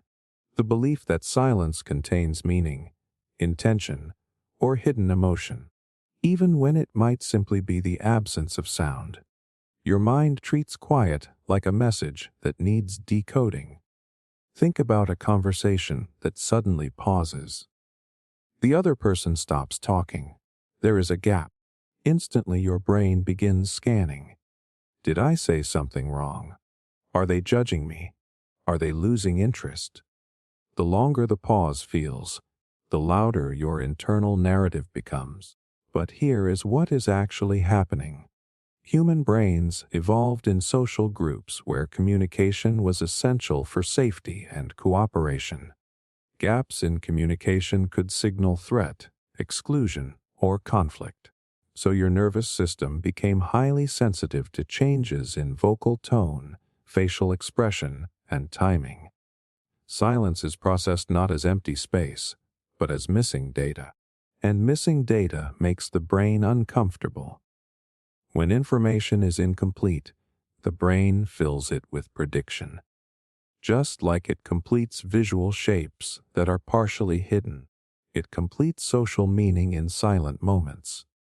If you are already anxious, you will fill the silence with negative interpretations. If you are confident, you may assume neutrality, but rarely do you experience silence as truly blank. The illusion is not that silence has no effect. It is that you believe your interpretation of it is accurate. In reality, most silent pauses have multiple possible explanations. The other person might be thinking. They might be distracted. They might simply be tired. But your brain prefers one story, usually the one that matches your current emotional state. Research on social cognition shows that humans are deeply uncomfortable with ambiguity. Uncertainty activates stress responses because the brain wants predictability. Silence is ambiguous. It provides no clear signal, so your mind creates one. Notice how this plays out in digital communication. You send a message. You see that it was read, no reply. Seconds pass. Then minutes. The silence feels heavy. Your brain starts generating reasons. They are ignoring me. They are upset. They regret what they said earlier. But you have almost no data. The illusion turns absence into evidence. There is also the role of projection. When you feel unsure about yourself, silence amplifies that insecurity. You assume others are thinking what you fear most. If you worry about being boring, a quiet room feels like proof. If you fear rejection, a pause feels like confirmation. The silence did not contain that meaning. You inserted it. Even in group settings, silence can feel threatening. A joke lands and no one reacts immediately. That tiny delay can feel enormous. Your brain interprets the quiet as judgment, but often people are just processing, or timing is slightly off. The emotional reaction happens before rational analysis, and because the discomfort feels real, you assume the cause must also be real. You do not question whether your interpretation is accurate. You react to it as if it is fact. You talk more to fill the gap. You apologize unnecessarily. You withdraw. The illusion shapes behavior. Yet silence itself is neutral. It is a space, a pause, a gap in sound waves. The meaning arises inside you. The moment you start noticing that your mind rushes to label silence, something shifts. Instead of reacting immediately, you can sit in the pause and observe your interpretation forming. You can ask what evidence actually exists. Often, there is none. The empty silence illusion reveals how deeply your brain resists ambiguity. It would rather invent a story than tolerate uncertainty. But not every pause hides judgment. Not every quiet moment signals rejection. Sometimes silence is just space, and it only becomes heavy when your mind decides to fill it. Framing immunity illusion. You probably believe you see through manipulation. You think you evaluate information logically. If someone tries to spin a story, exaggerate a benefit, or soften a risk, you assume you would catch it. You are not that easy to influence. You listen to facts. You weigh pros and cons. You make rational decisions. That confidence feels solid, and that is exactly why the framing immunity illusion is so powerful. Framing is not about changing the facts. It is about changing how those facts are presented. A treatment can be described as having a 90% survival rate or a 10% mortality rate. Same numbers, different emotional reaction. A product can be described as costing $300 or only $1 per day for a year. Same total, different perception. You already know this happens. The illusion is believing it works on other people more than it works on you. Psychologists studying decision-making, including research inspired by the work of people like Daniel Kahneman, have repeatedly shown that small changes in wording can significantly shift choices. When outcomes are framed as gains, people tend to avoid risk. When the same outcomes are framed as losses, people become more risk-seeking. The structure of the information nudges the direction of thought before conscious reasoning fully engages. But here is what makes it uncomfortable. Even when people are told about framing effects ahead of time, they are still influenced by them. Awareness does not equal immunity. Your brain processes emotional tone and context rapidly. Before you consciously analyze a statement, your limbic system reacts. Words like loss, free, safe, danger, limited, exclusive trigger associations and memories. Those associations color your evaluation of the information that follows. You might tell yourself you are just responding to the data. In reality, you are responding to how the data feels. Consider a job offer described as competitive pay versus below industry average, but with high growth potential. Both may describe similar situations.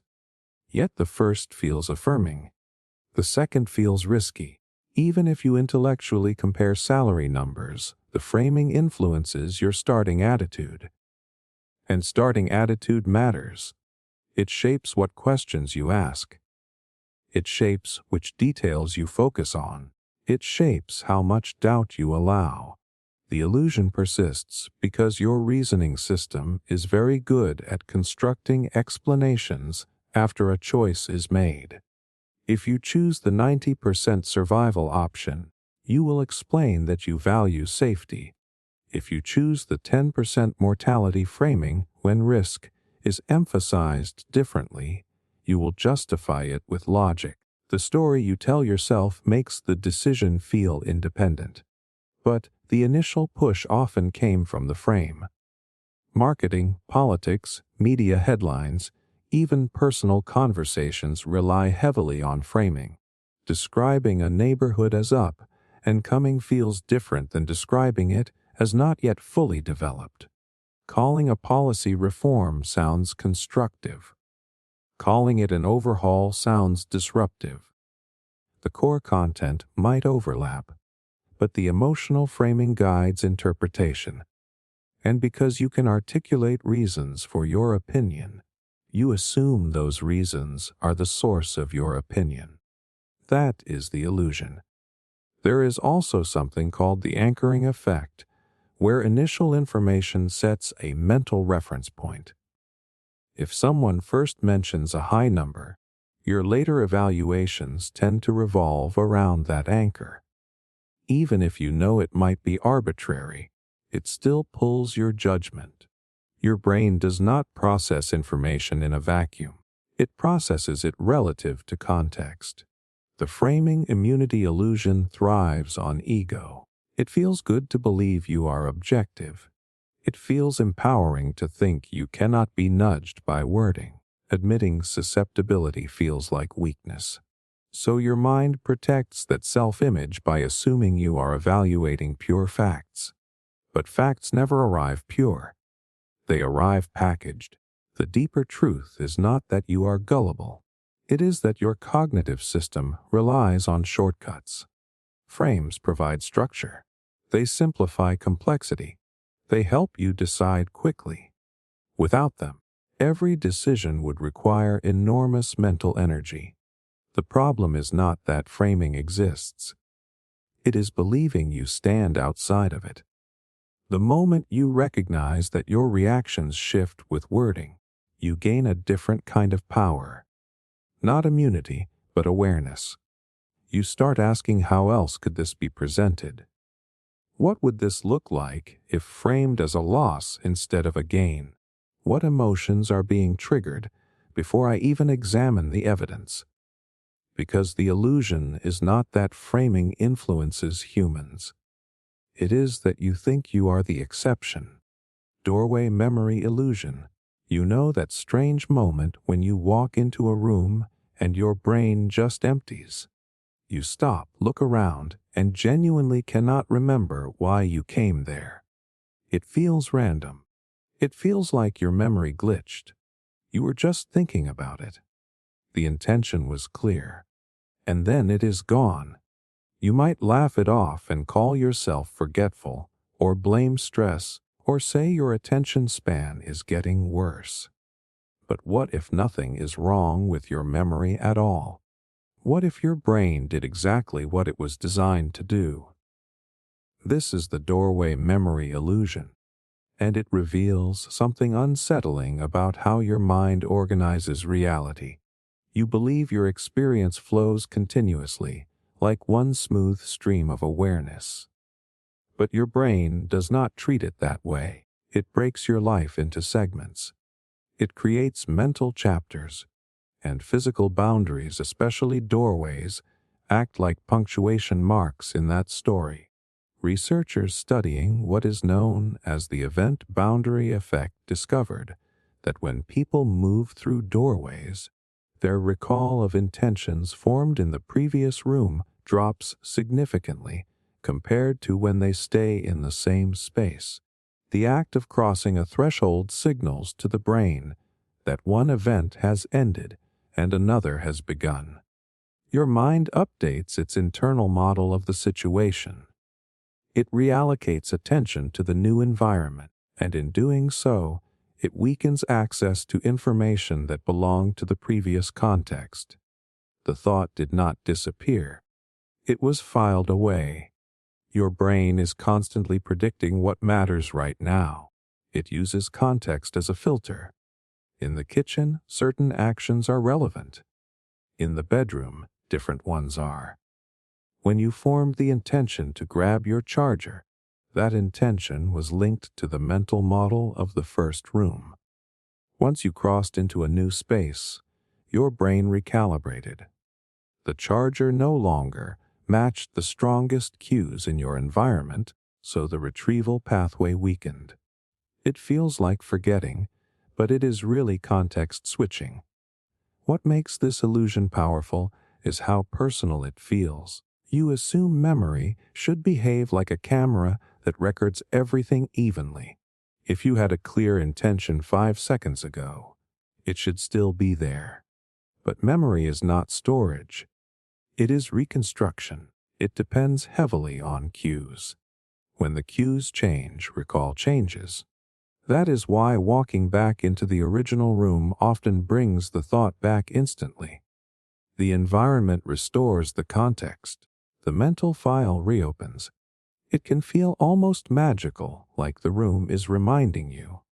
In a way, it is. The surroundings reactivate the neural pattern that was active before you left, and this does not only happen with physical spaces. Digital spaces function like doorways too. You open a new tab. You check a notification. You switch from writing to scrolling. Each shift creates a psychological boundary. Your brain treats it as a new event. The previous intention becomes background noise. You return to your original task and struggle to remember what you were about to say. The more fragmented your environment, the more fragmented your recall feels. There is a deeper reason this mechanism exists. In evolutionary terms, moving from one location to another could mean new threats, new opportunities, new priorities. It would be inefficient to carry every prior intention with equal weight into a completely new setting. Your brain prioritizes what seems relevant to survival in the current moment. It compresses the past event and focuses on what is in front of you. The illusion is thinking your mind is failing when it is actually filtering. You might even notice that emotional intensity influences whether the memory survives the doorway. Strong emotions anchor information more deeply. If you were anxious about something important, you are less likely to forget it when you change rooms. But neutral intentions, like grabbing a glass of water, are more vulnerable. They rely heavily on contextual cues. This reveals something profound about how fragile everyday awareness really is. Your sense of continuity is constructed. You feel like the same thinking self moving smoothly through space, but underneath that feeling, your brain is constantly resetting and reorganizing. Each doorway is a soft reset. Each transition is a subtle shift in what your mind considers active. And because these resets are invisible, you interpret the result as personal incompetence. You say, "I am getting worse at remembering things." But often what you are experiencing is an environment filled with boundaries. Modern life is a maze of transitions. Rooms, screens, conversations, notifications. Your brain is closing and opening mental chapters at high speed. Of course, some intentions slip through. The doorway memory illusion challenges the comforting belief that your mind is a stable container of thoughts. It shows you that memory is deeply tied to where you are and what context you are in. It shows you that forgetting can be a structural feature of cognition, not a flaw. So the next time you stand in a room wondering why you walked there, pause before judging yourself. Consider that your brain may have simply turned the page. And maybe the real question is not why you forgot, but how many invisible chapters your mind is creating every single day without you even noticing. Gut authenticity illusion. There is a certain kind of confidence that comes from saying, "I just feel it in my gut." It sounds grounded. It sounds real. It sounds like you are connected to something deeper than logic. When a reaction rises instantly inside you, when it feels strong and undeniable, you assume it must be authentic. You trust it because it did not require analysis. It did not require effort. It just appeared. And anything that feels that natural must be the truth, right? That belief is the gut authenticity illusion. It is the assumption that fast emotional reactions are more aligned with your true self than slower, more deliberate thoughts. The stronger and quicker the feeling, the more genuine it seems. But speed is not proof of truth. It is proof of familiarity. Your gut is not a mystical voice untouched by experience. It is a rapid prediction system built from everything you have lived through. Your brain is constantly scanning for patterns. The moment something happens, it compares the present to the past. If it finds similarity, it generates a quick emotional forecast. Safe, unsafe, attractive, threatening, respectful, disrespectful. These predictions happen below conscious awareness. By the time you notice the feeling, your body has already reacted. Your heart rate may shift. Your muscles may tighten. Your attention may narrow. The reaction feels immediate and personal.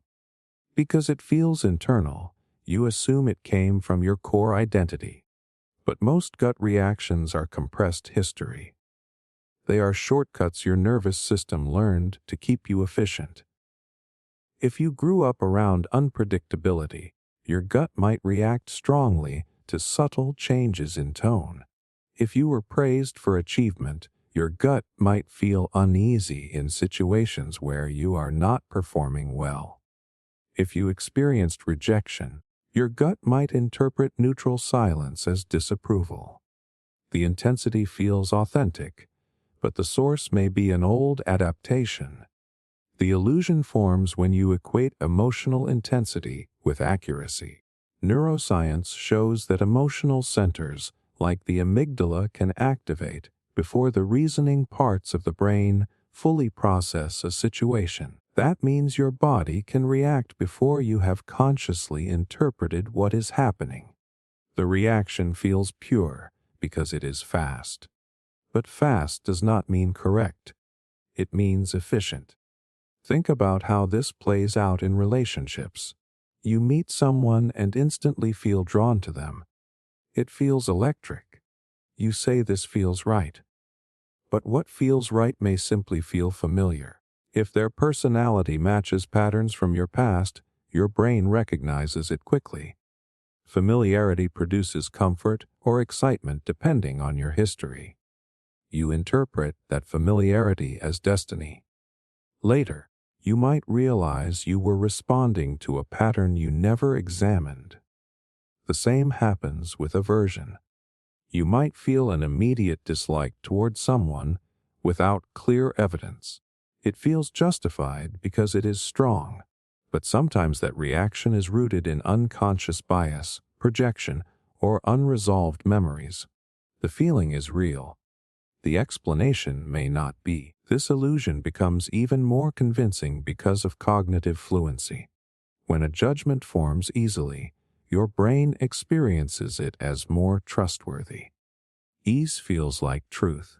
Effort feels like uncertainty. So when a conclusion requires deep reflection, you may distrust it. When it arrives instantly, you embrace it. But ease often reflects repetition, not insight. Marketing and persuasion rely heavily on this. Messages that align with your existing beliefs create an instant gut agreement. You feel that is exactly how I see it. That resonance feels authentic, but it may simply confirm what you were already conditioned to accept. Messages that challenge you create discomfort. That discomfort feels wrong. You interpret it as misalignment with your values, when sometimes it is simply growth pressing against old beliefs. The gut authenticity illusion also influences major life decisions. You might say, I know in my gut this job is not for me, or this path is wrong. Sometimes that instinct protects you from subtle warning signs your conscious mind has not articulated yet. But sometimes it protects you from discomfort, risk, or change. Fear often disguises itself as intuition. Anxiety can feel like clarity because it is loud. Authenticity is not measured by volume. Your deepest values are not always the first voice to speak. Sometimes they emerge after the noise settles. After you separate immediate emotional residue from considered reflection. After you ask yourself whether the reaction is about the present moment or an echo from the past. None of this means you should ignore your instincts. Gut reactions contain valuable information. They reveal what your nervous system has learned. But they are data points, not verdicts. They deserve examination, not blind loyalty. True authenticity is layered. It includes your fast reactions and your slower reasoning. It includes your history and your aspirations. When you pause and question a strong feeling, you are not betraying yourself. You are refining your understanding of yourself. The illusion is comforting because it tells you that whatever feels strongest must be your truest self. It removes the need for reflection. It makes identity feel simple. But human psychology is not simple. You are a collection of past adaptations interacting with present goals. Not every immediate surge represents who you want to be. Some represent who you had to be. And the difference between those two can only be seen when you are willing to slow down and look beyond the first feeling that rises inside you. Judgment detection illusion. You walk into a room and instantly feel like people are evaluating you. Not in an obvious way. No one is pointing. No one is whispering loudly. But there is a subtle sense that eyes are scanning, opinions are forming, conclusions are being made. You adjust your posture. You become hyper-aware of your clothes, your tone, your movements. It feels like you can almost detect judgment in the air. That feeling is powerful. It feels intuitive. It feels like social intelligence. But most of the time, it is an illusion. The judgment detection illusion is the belief that you can accurately sense when others are judging you, especially negatively, based on minimal or ambiguous cues. Your brain treats neutral signals as loaded signals. It fills in gaps with evaluation that may not exist. Humans are wired to monitor social standing. In early tribal environments, reputation could determine access to safety, resources, and belonging. Being excluded was dangerous. So your nervous system evolved to scan constantly for signs of approval or rejection. A subtle change in facial expression. A pause in conversation. A glance between two people. Your brain flags these as potential social threats. The problem is that modern environments are filled with ambiguous signals that have nothing to do with you. Someone looks at you briefly. You interpret it as criticism. Someone does not laugh at your joke immediately. You assume it did not land. Someone responds with a shorter message than usual. You sense annoyance. Your brain creates a narrative within seconds, and that narrative feels accurate because it aligns with your fear of negative evaluation. Psychologists call something related to this the spotlight effect.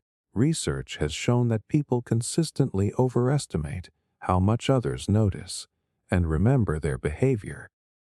In one well-known experiment, participants wore embarrassing shirts and then estimated how many people noticed. The estimates were dramatically higher than reality. Most people were too focused on themselves to pay much attention. Yet, when you are the one in the situation, it does not feel like overestimation. It feels obvious. You assume others are as focused on you as you are on yourself. There is also something called mind-reading bias, where you believe you can infer others' thoughts without direct evidence. You see a neutral face and interpret disapproval. You hear silence and interpret judgment. But silence and neutral expressions are ambiguous. They can mean fatigue, distraction, internal thoughts, or nothing at all. Your brain prefers a definite story over uncertainty, so it chooses one. This illusion becomes stronger if you already carry self-doubt. If you worry about being inadequate, your mind will detect confirmation everywhere. A slight eyebrow raise becomes criticism. A delayed reply becomes rejection. You filter social information through your existing beliefs about yourself. The illusion feels like perception, but it is actually projection. Technology amplifies this effect.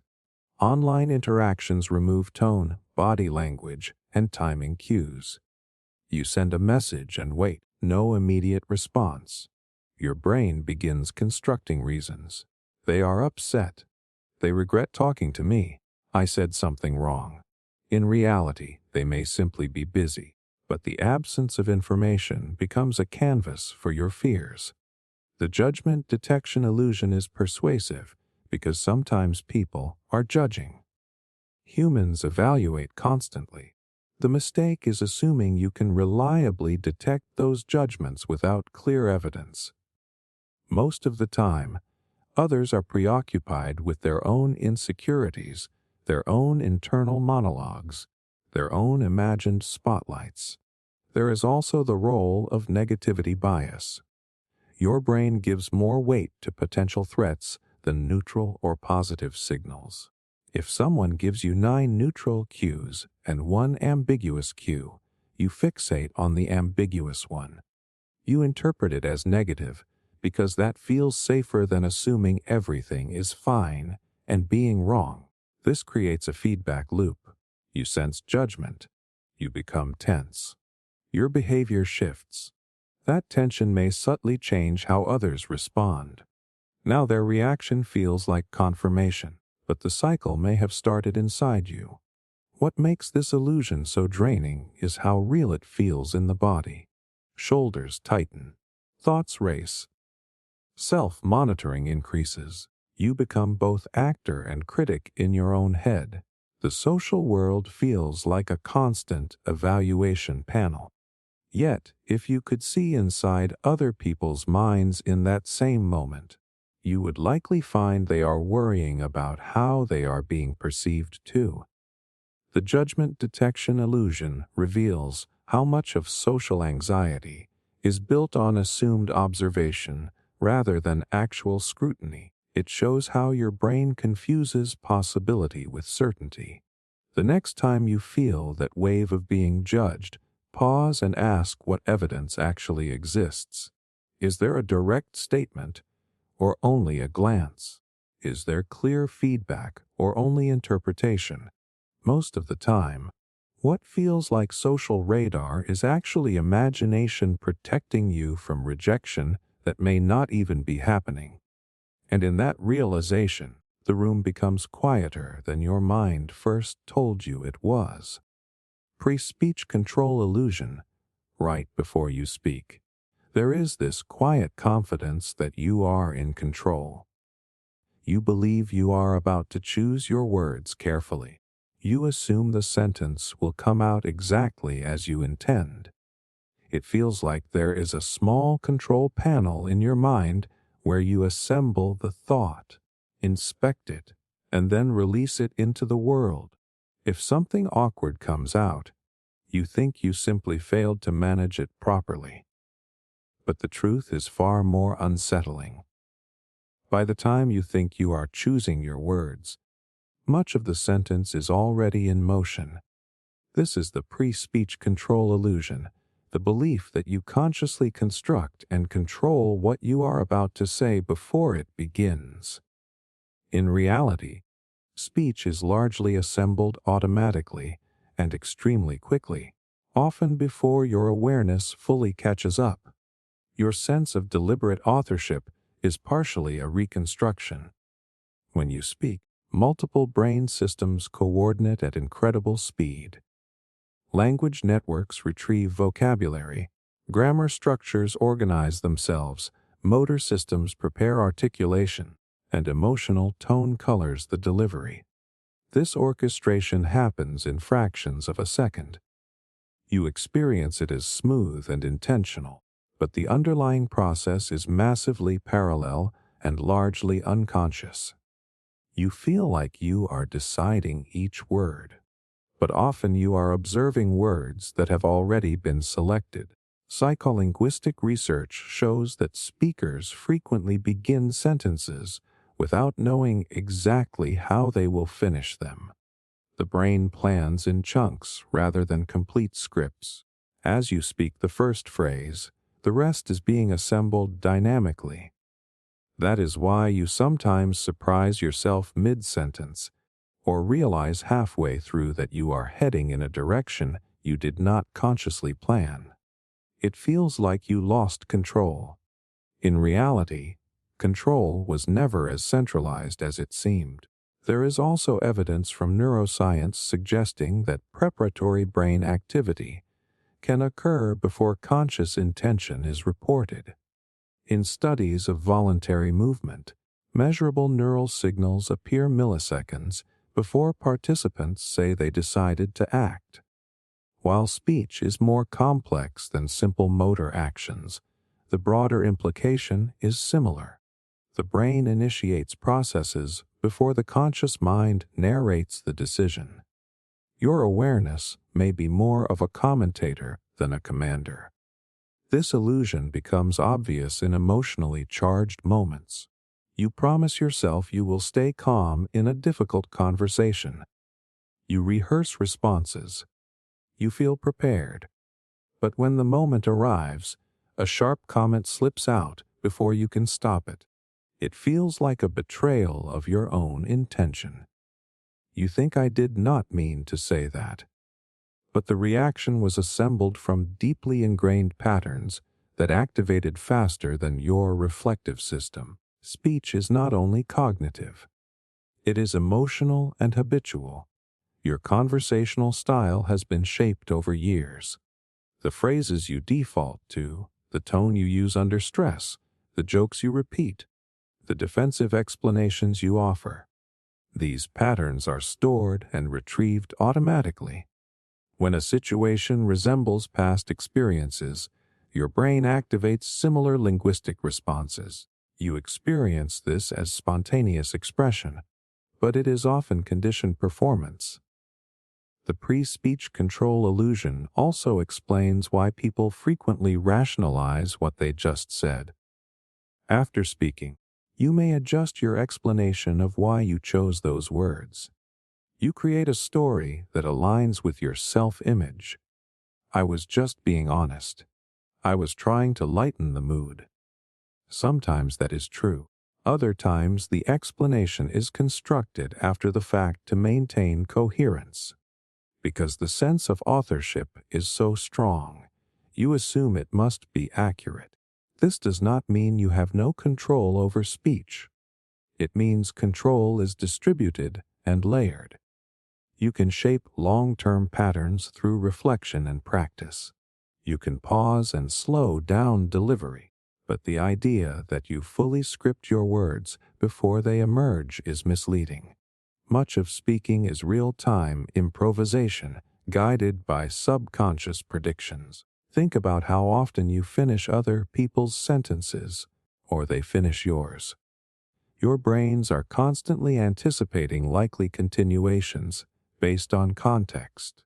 That same predictive mechanism operates inside you. Before you consciously decide the next word, your brain has already narrowed down probable options. The illusion is comforting because it supports the idea of a central self steering every output. It feels empowering to believe that your speech flows directly from deliberate choice. But recognizing the automatic components can actually increase skill. When you understand that patterns operate beneath awareness, you can begin reshaping them intentionally over time instead of assuming they reflect fixed personality.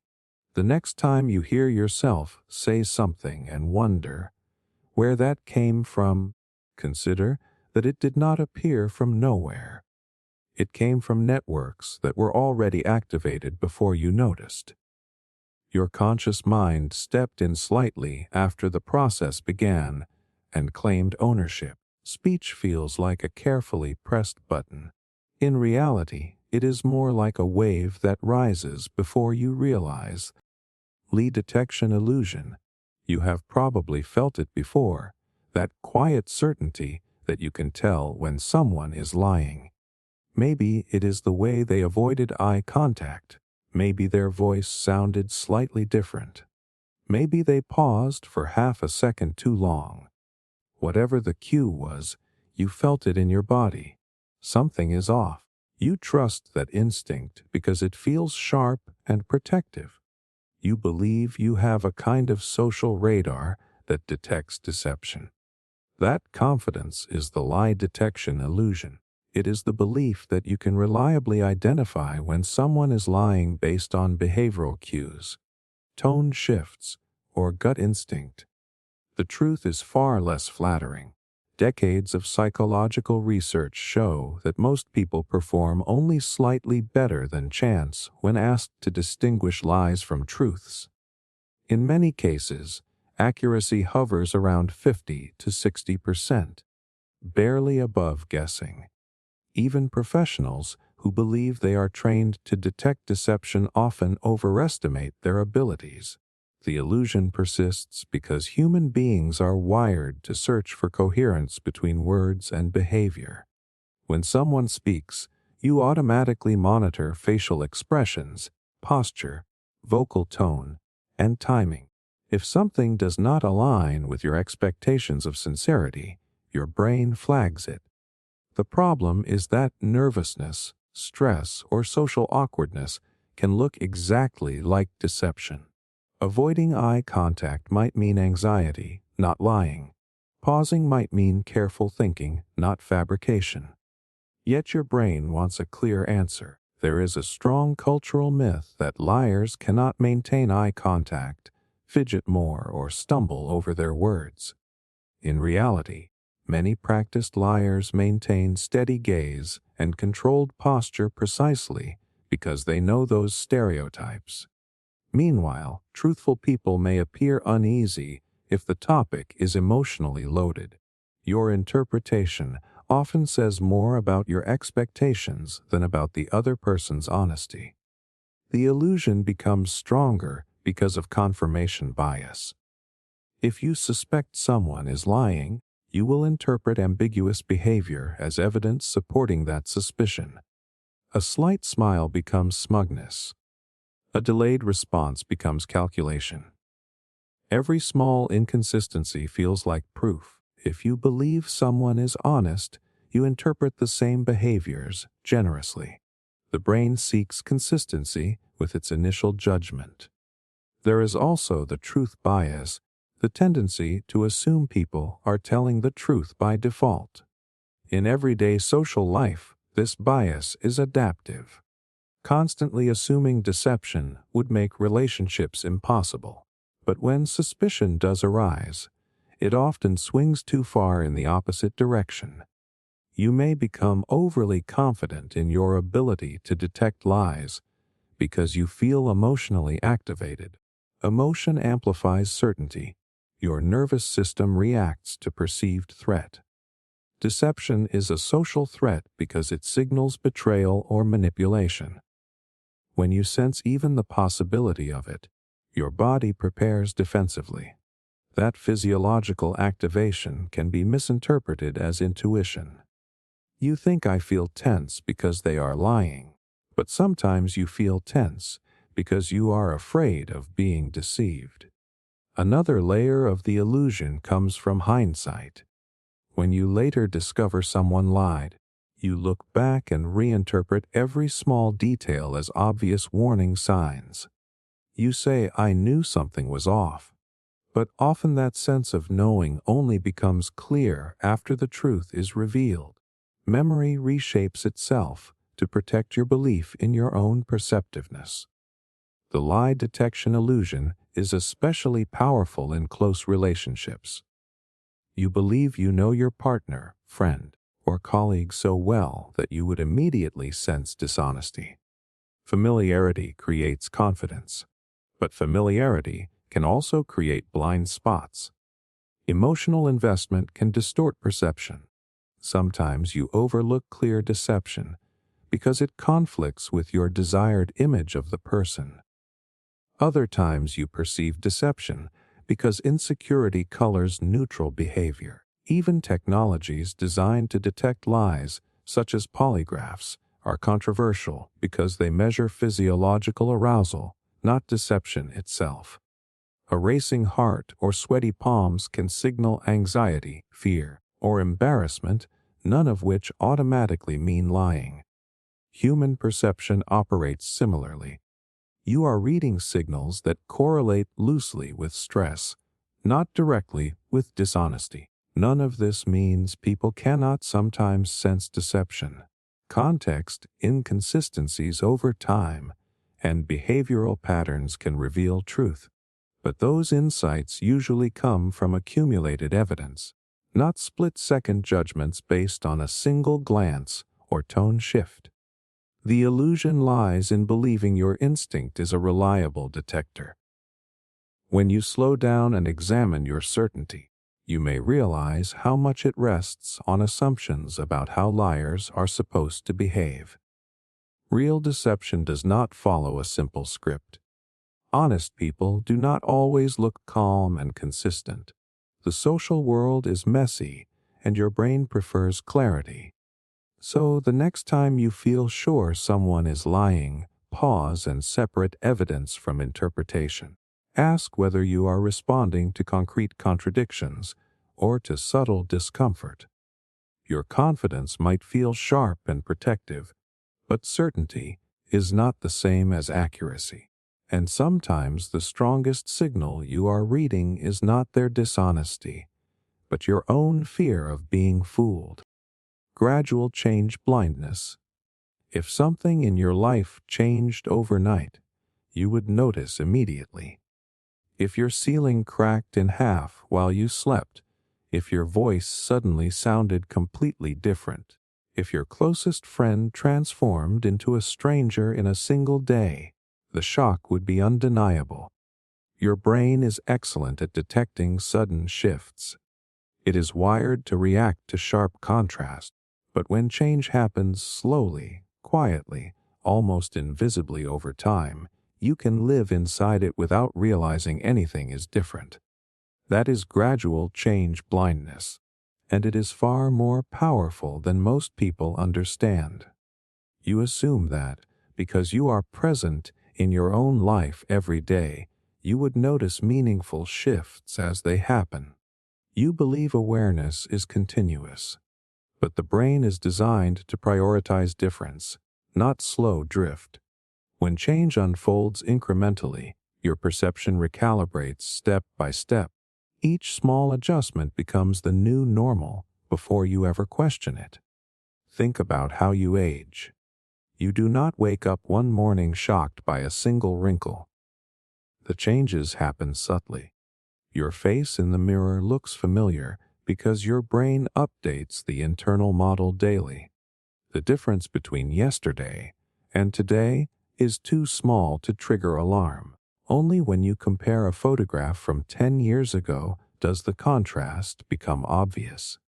The mind needs distance to see drift.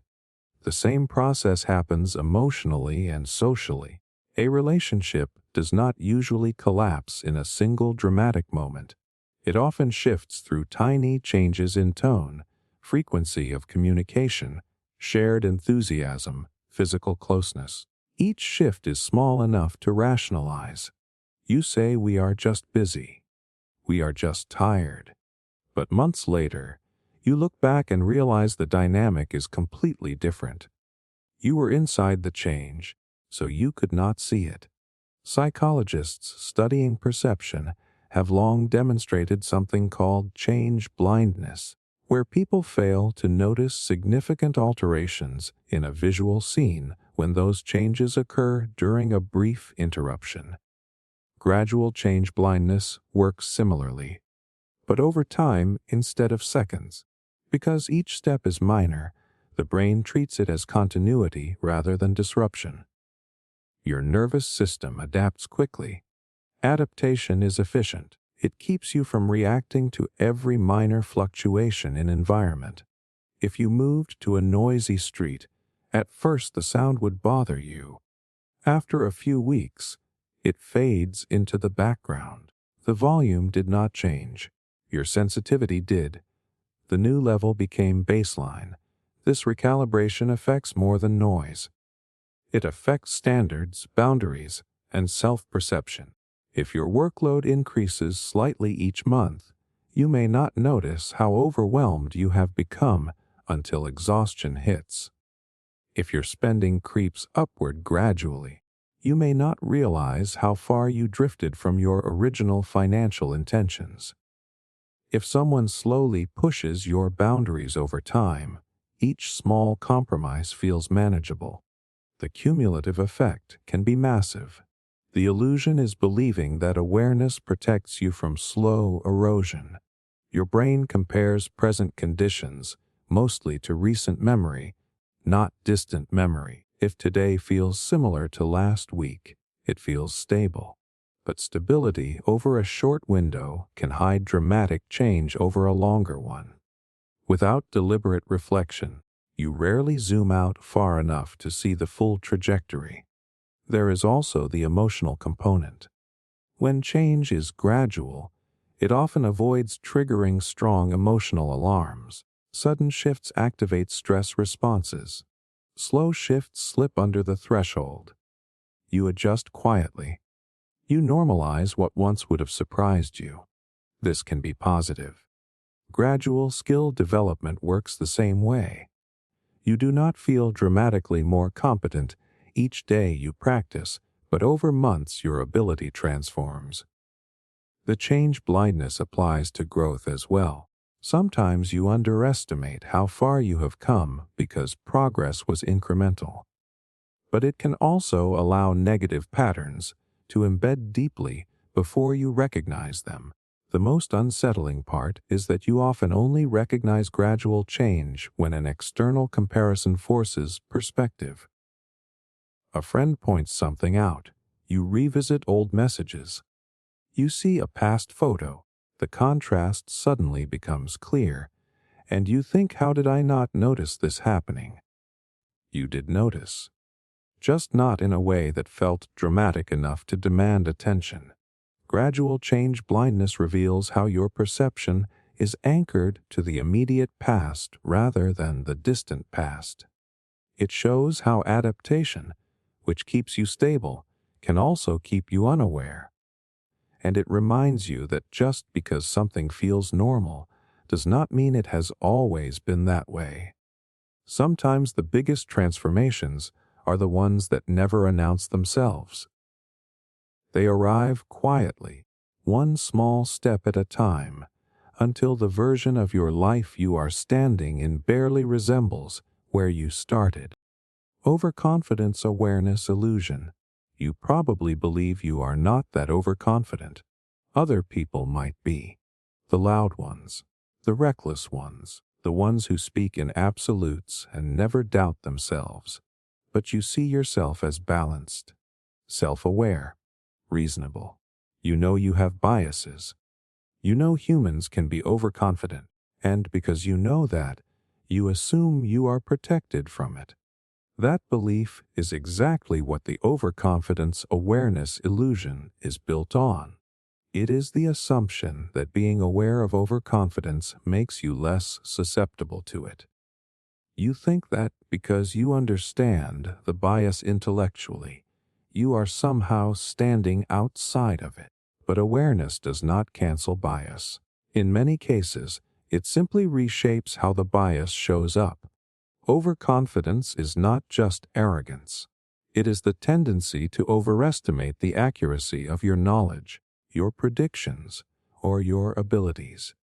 Study after study in psychology shows that when people are asked to rate how confident they are in their answers, their confidence often exceeds their actual accuracy.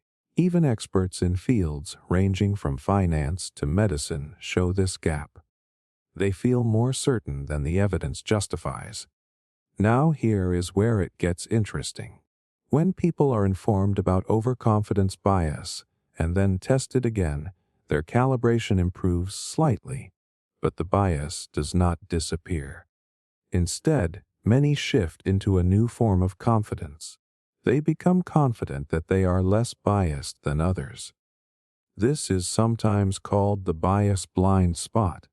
You can easily recognize overconfidence in someone else. You can watch a debate and think that person clearly does not know as much as they think they do. But when you evaluate your own reasoning, it feels thoughtful and justified. You see the nuance. You see the careful steps you took. You assume that makes you objective. The illusion lies in confusing self-reflection with immunity. Your brain constructs explanations for your beliefs that feel coherent and rational. You rarely see the hidden shortcuts and emotional influences that shaped them. When you make a prediction and feel certain, that certainty feels earned. You remember the information that supports it. You forget the unknowns you dismissed. You interpret your clarity as competence. Even saying "I know I could be wrong" can become part of the illusion. It feels humble. It feels open-minded. But often it functions as a disclaimer that protects your core confidence. You acknowledge fallibility in theory while still emotionally attached to being right in practice. There is also the role of memory. When you are correct about something, you remember it vividly. It reinforces your sense of judgment. When you are wrong, you tend to reinterpret the situation. You say the circumstances were unusual. You did not have full information. The outcome was unpredictable.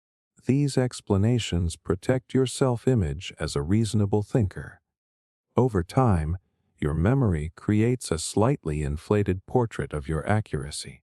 The overconfidence awareness illusion is especially strong in areas tied to identity, political beliefs, moral views, career expertise.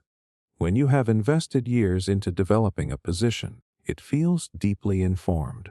Challenges to that position feel like attacks on your competence. You respond with even stronger certainty because doubt threatens stability. Ironically, intelligence can amplify this effect. The more articulate you are, the better you can construct arguments defending your perspective.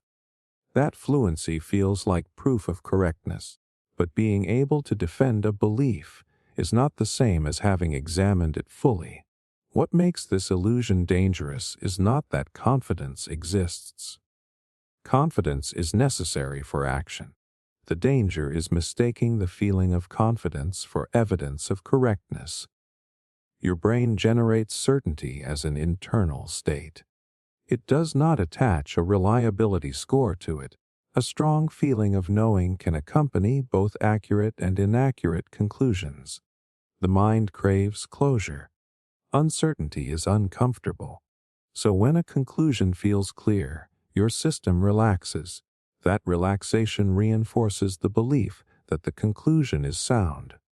Recognizing this does not eliminate overconfidence, but it can soften it.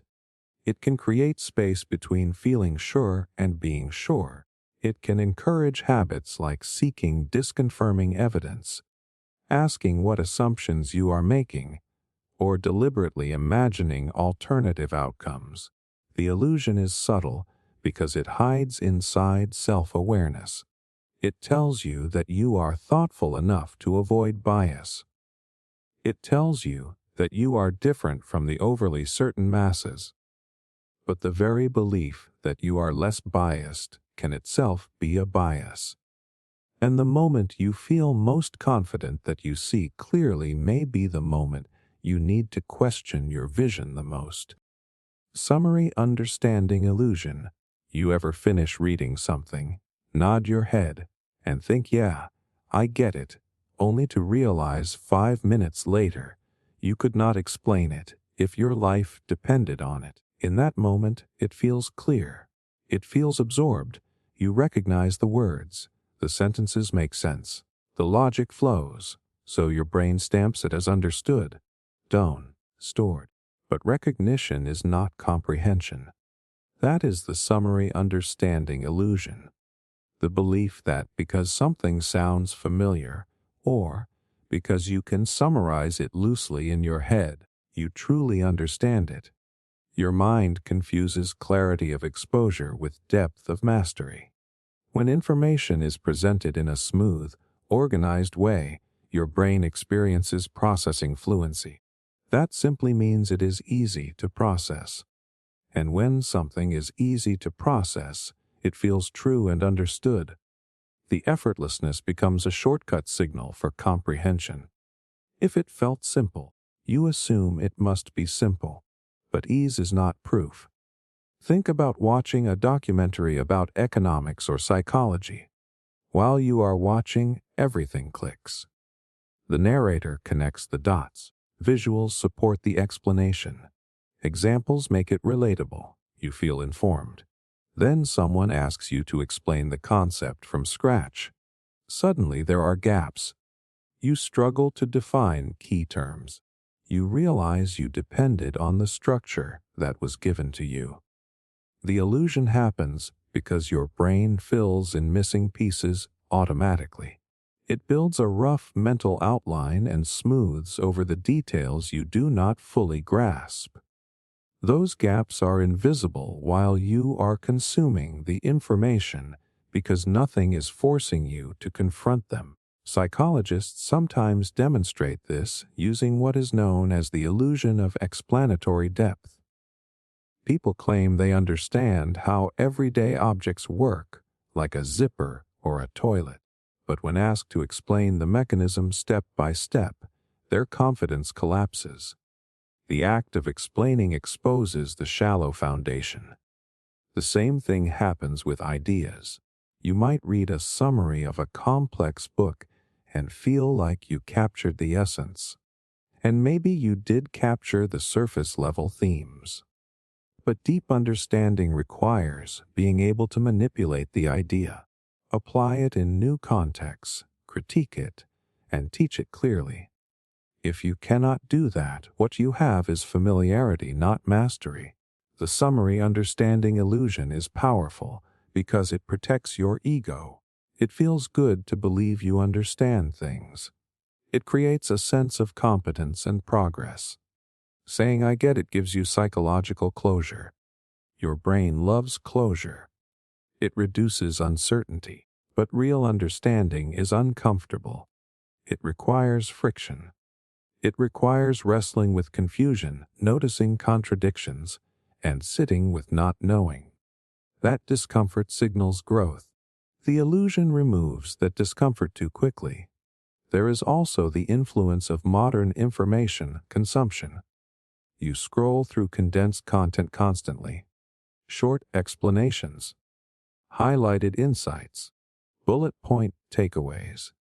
Your brain becomes trained to feel satisfied with compressed knowledge. But compression strips away nuance. It removes the scaffolding that supports deep reasoning. You are left with conclusions without the full chain of logic that built them. And because the conclusions make sense in isolation, you believe you have the whole picture. The danger is not just intellectual. It affects decisions. If you believe you understand investing after watching a few summaries, you may take financial risks. If you believe you understand psychology after reading quick threads, you may misjudge people.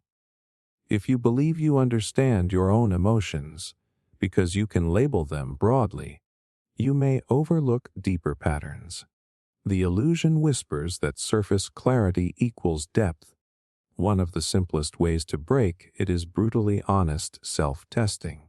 Try explaining the idea out loud without notes. Try teaching it to someone with no background knowledge. Try writing it in your own words and spotting where you hesitate. Those hesitations are doorways to real learning, because true understanding feels different. It is flexible. It allows you to approach the concept from multiple angles. It survives questioning. It can handle exceptions. The summary understanding illusion feels smooth, complete, satisfying. Real understanding feels earned, sometimes messy, sometimes slow. And the scariest part is this: the moment you feel most certain that you understand something completely might be the exact moment you have stopped thinking about it deeply. Digital self-illusion. Scroll through your own profile for a minute. The photos, the captions, the highlights, the opinions you chose to post. It looks like you. It sounds like you. It even feels like you. And after enough time, you start believing that it is you. Not just a version. Not just a slice. The real thing. That is the digital self-illusion. Your brain slowly merges your online representation with your actual identity. The curated timeline starts to feel like a mirror instead of a performance. And the more you see it, the more familiar it becomes. Familiarity creates authenticity in your mind. If you recognize it repeatedly, it must be true. But what you post is filtered through selection. You choose moments that fit a narrative. You crop out context. You adjust lighting. You rewrite captions. Even when you are being honest, you are still choosing which honesty to display. The brain does not register those micro-edits as distortion. It registers them as self-expression. Over time, something subtle happens. You start behaving slightly differently to align with the version of you that exists online. If your profile presents you as productive, you feel pressure to maintain productivity. If it presents you as calm and emotionally aware, you hesitate to show chaos. If it presents you as bold and outspoken, you lean into stronger opinions. The representation begins shaping the person. Psychologically, identity is partly constructed through reflection. You understand who you are by seeing how others respond to you. In digital spaces, that reflection is quantified. Likes, shares, comments, follower counts. Each metric becomes feedback, and feedback shapes behavior. If a certain type of post gets validation, your brain associates it with social reward. Dopamine pathways light up. You feel seen. You feel approved. Gradually, you produce more of that version. Not because you are fake, but because you are adaptive. The illusion is believing that adaptation equals authenticity. The digital self is optimized for visibility, not complexity. It captures snapshots, not contradictions. Real identity contains inconsistencies. You can be confident and insecure, disciplined and lazy, generous and selfish. Online nuance gets flattened. The algorithm favors clarity and consistency, so you present a clearer, more consistent self. After months or years, that cleaner version starts to feel like the standard. When your real life feels messier than your feed, you experience internal friction. You may even judge yourself for not living up to your own curated image. There is also the memory effect. When you look back at your posts, they influence how you remember your life. If you documented only the highlights of a year, your memory compresses the struggles. The timeline becomes the archive your brain consults. Gradually, your perception of your past shifts toward what was publicly recorded. The digital self-illusion convinces you that the archive is complete. But identity is not a highlight reel. It is built in private conversations, silent doubts, unshared failures, fleeting emotions that never make it to a caption. Those parts shape you just as much, often more. The most unsettling part is how natural the illusion feels. You are not consciously pretending. You are simply selecting. And selection feels harmless. But selection accumulates. It creates a pattern. That pattern becomes a persona. And the persona starts feeding back into your sense of who you are. This does not mean the digital self is entirely false. It is real in the sense that it reflects choices you made. But it is incomplete. And when incompleteness is repeated enough, it can masquerade as wholeness. The danger is forgetting the gap between representation and reality. Forgetting that what feels coherent online may only be one angle of a much larger, more complicated human being. The digital self-illusion is not about deception. It is about compression. It is about mistaking a curated projection for a full identity. And the more time you spend staring at that projection, the easier it becomes to believe that the version glowing on your screen is the most accurate version of you. Online independence illusion. You probably feel independent when you are online. You choose what to watch. You choose who to follow. You choose what to believe. It feels self-directed, personal, tailored. You open an app, and it seems like you are exploring the world on your own terms. No one is forcing your hand. No one is standing over your shoulder, telling you what to think. That feeling is powerful, and it is mostly an illusion. The online independence illusion is the belief that your digital behavior is primarily self-chosen, when in reality it is heavily shaped by invisible systems that guide, filter, and prioritize what reaches you. You feel autonomous because the choices are presented as yours. But the menu was designed before you ever arrived. Algorithms decide what appears in your feed based on past behavior. If you watch one type of content longer than another, the system quietly adjusts. If you pause on a certain topic, it sends more of it your way. Over time, your environment becomes a reflection of your previous clicks. It feels personalized. It feels aligned. But personalization narrows exposure. You think you are choosing freely, but you are mostly choosing from what is shown. Psychologically, humans equate the ability to select with freedom. If you can scroll past something, you feel in control.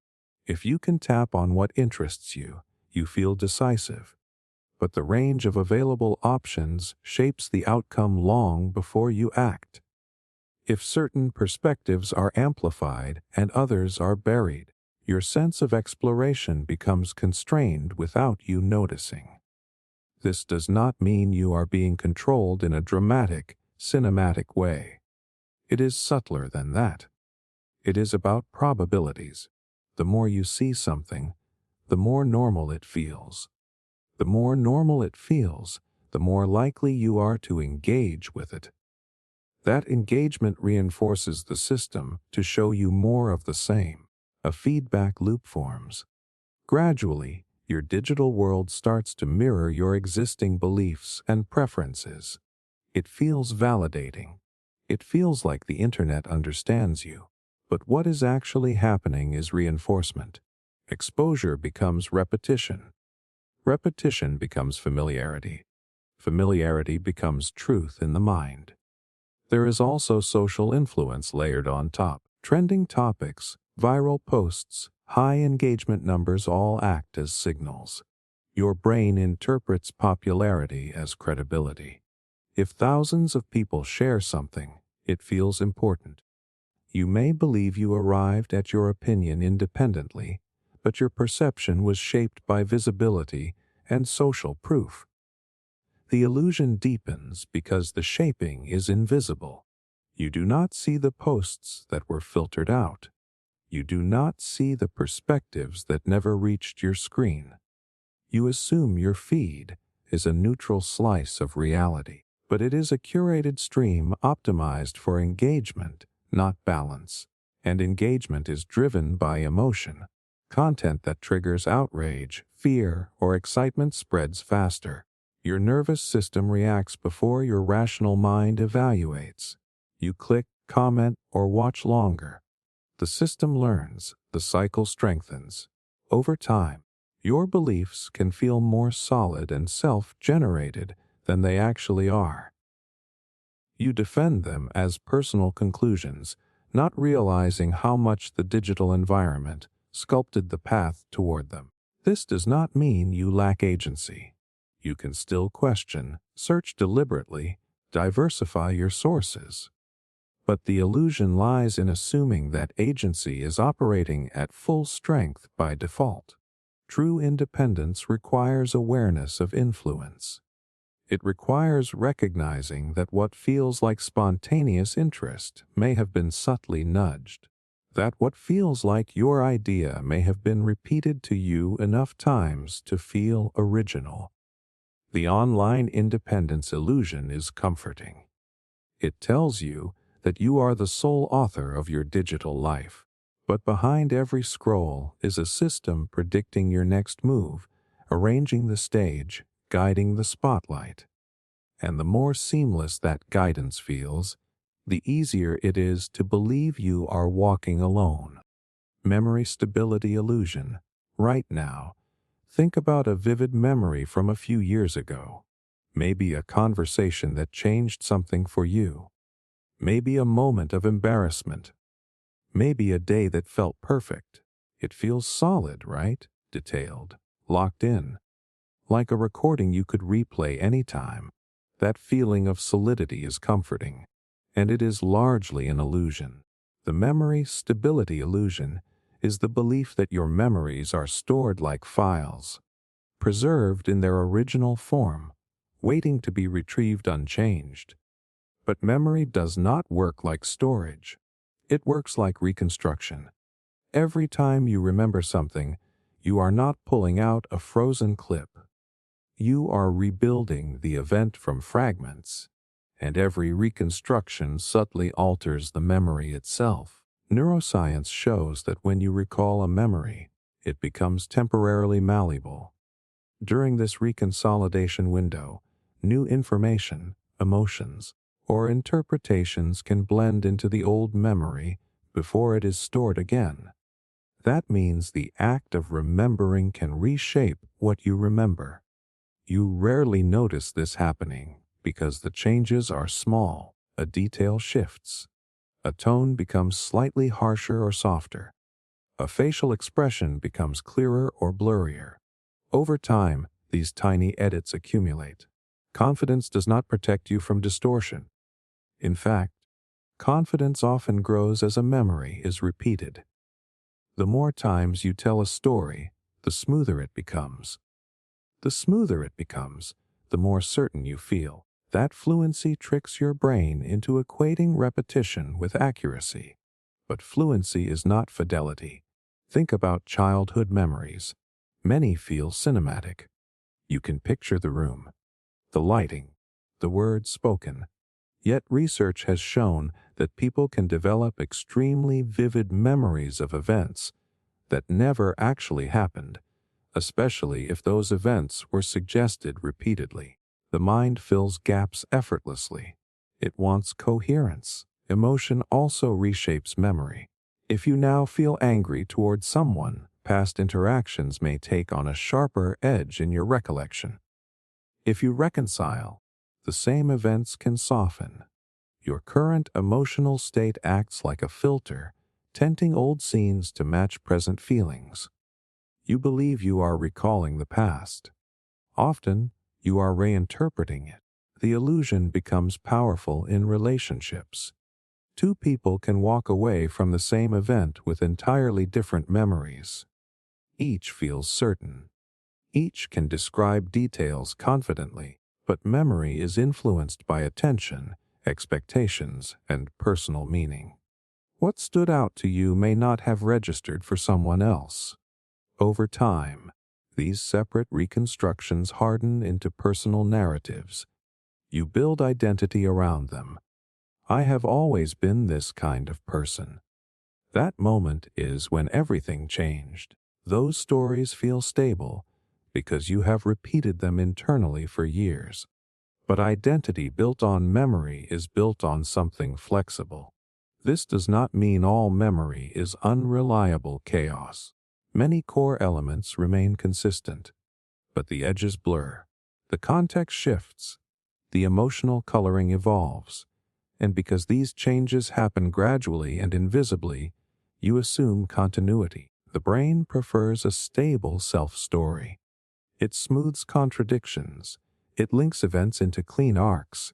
Stability feels safe.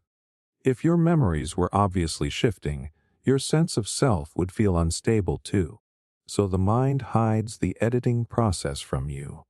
The danger of the memory stability illusion is not just in factual errors. It is in how firmly you trust your version of the past. Conflicts escalate because both sides feel absolutely certain.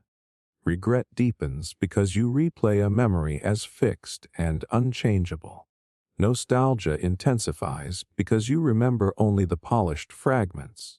But your memories are living constructs, not sealed containers. The next time a memory feels crystal clear, pause for a second. Ask yourself what might have been filled in. What might have shifted? What might have been influenced by who you are now? Because the past you carry in your mind is not a perfect archive. It is a story constantly being rewritten, one recall at a time. Continuous attention illusion. You probably believe you are paying attention right now. Fully, continuously. You feel present in your own mind. If someone asked you whether your focus drifts without you noticing, you would probably say not really. I know when I get distracted. That confidence is exactly where the continuous attention illusion begins.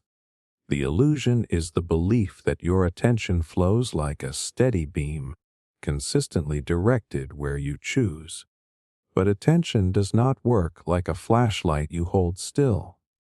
It works more like a flickering signal constantly shifting, sampling, jumping between thoughts and stimuli at a speed you rarely detect.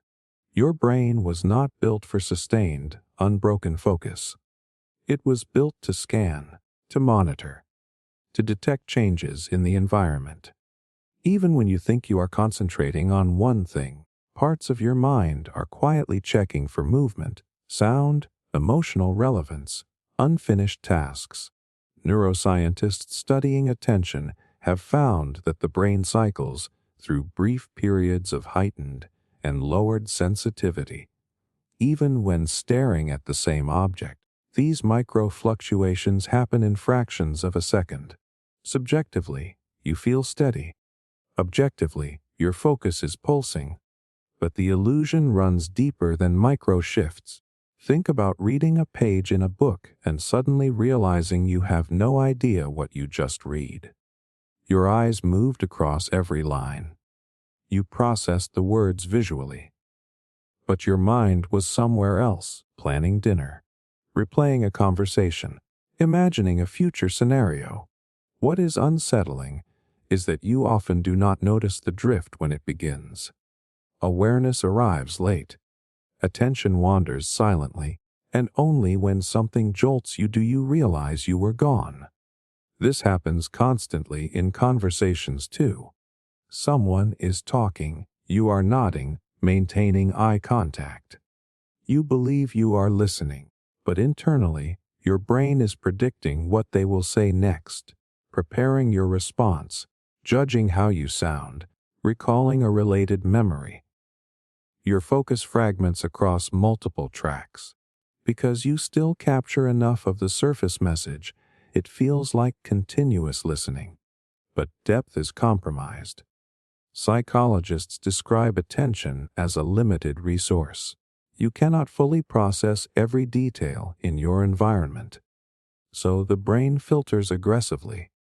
It selects what seems relevant and suppresses the rest. The problem is that you are rarely aware of what gets filtered out. In experiments like the famous invisible gorilla study, people asked to focus on counting basketball passes often fail to notice a person in a gorilla suit walking through the scene. Not because they are unintelligent, not because they are careless, but because attention is selective. When focused narrowly, it excludes dramatically obvious things. And yet, after the fact, people are shocked. They say, I would have noticed that. The illusion is believing your awareness is broader and more stable than it actually is. The digital world intensifies this. Notifications, scrolling, multitasking create rapid attention shifts. Your brain adapts to constant switching. Over time, fragmented focus starts to feel normal. You believe you are good at multitasking because you can juggle inputs quickly. But what you are really doing is task switching at high speed with small cognitive costs each time. Those costs add up: reduced depth, shallow processing, increased mental fatigue. The continuous attention illusion is comforting because it preserves a sense of control. It tells you that if something important happens, you will notice. That if information matters, you will absorb it. But your awareness is narrower and more fragile than it feels. Attention is not a solid stream. It is a spotlight that moves, dims, and flickers without announcing itself. And the most ironic part is this: you cannot directly observe the moments when your attention disappears. Because in those moments, you are not fully there to see it happen. Accurate face perception illusion. The second you lock eyes with someone, your brain goes to work. Before they speak, before they move, before you have any real evidence. You feel like you know something. This person seems kind. That one looks intimidating. She looks confident. He looks dishonest. The impressions feel immediate and solid, like your mind just captured something real and objective. And because it feels visual, it feels factual. That is the accurate face perception illusion. The belief that simply by looking at someone's face, you can accurately read their personality, intentions, or inner state with far more precision than you actually can. You trust your eyes. You trust your instincts. You assume evolution trained you well. It did train you well, but not in the way you think. Your brain evolved to detect basic emotional expressions quickly. Fear, anger, happiness, disgust. These broad signals helped humans survive. Entire neural systems specialize in facial processing. The fusiform face area lights up almost instantly when you see a face. The amygdala reacts to perceived threat before you consciously evaluate it. This speed creates the feeling of expertise, but speed creates confidence, not accuracy. In controlled studies, researchers show participants photographs of unfamiliar faces for just a fraction of a second. People consistently rate those faces on traits like trustworthiness, competence, and dominance. The wild part is not that they make judgments. It is that they feel extremely confident in them. Yet, when those judgments are compared to real-world data, they are often no better than random guessing. Your brain uses shortcuts. Symmetry is often associated with health. Certain facial structures get unconsciously linked to strength or aggression. Softer features may get linked to warmth. These associations are not objective truths about the person. They are learned patterns shaped by culture, media, and repeated exposure. Movies cast villains with sharper features and heroes with balanced symmetry. Over time, your brain absorbs those patterns. So when you meet someone who resembles a familiar archetype, you project the associated traits onto them. It feels intuitive. It feels like reading character. But you are matching shapes to stories. Even emotional expression is more ambiguous than you assume. A neutral face can look hostile if you expect hostility. A slight squint can look skeptical or simply tired. Context radically alters perception. If you are told beforehand that someone is generous, their subtle smile appears genuine. If you are told they are manipulative, that same smile may look calculated. Expectation bends perception. The illusion becomes even stronger when it comes to detecting lies. Many people believe they can spot deception by watching micro-expressions or subtle facial flickers. Popular culture reinforces this idea constantly. But scientific findings show that most people, including trained professionals, are only slightly better than chance at detecting lies from facial cues alone. Yet their confidence remains high. Confidence without calibration is the illusion at work. There is also something called the halo effect. If a person is physically attractive by cultural standards, observers are more likely to attribute positive traits to them. Intelligence, kindness, capability. The face becomes a shortcut for moral and cognitive judgment. You feel like you are evaluating personality, but appearance is quietly steering the evaluation. First impressions harden quickly. Once your brain assigns a trait based on a face, confirmation bias kicks in.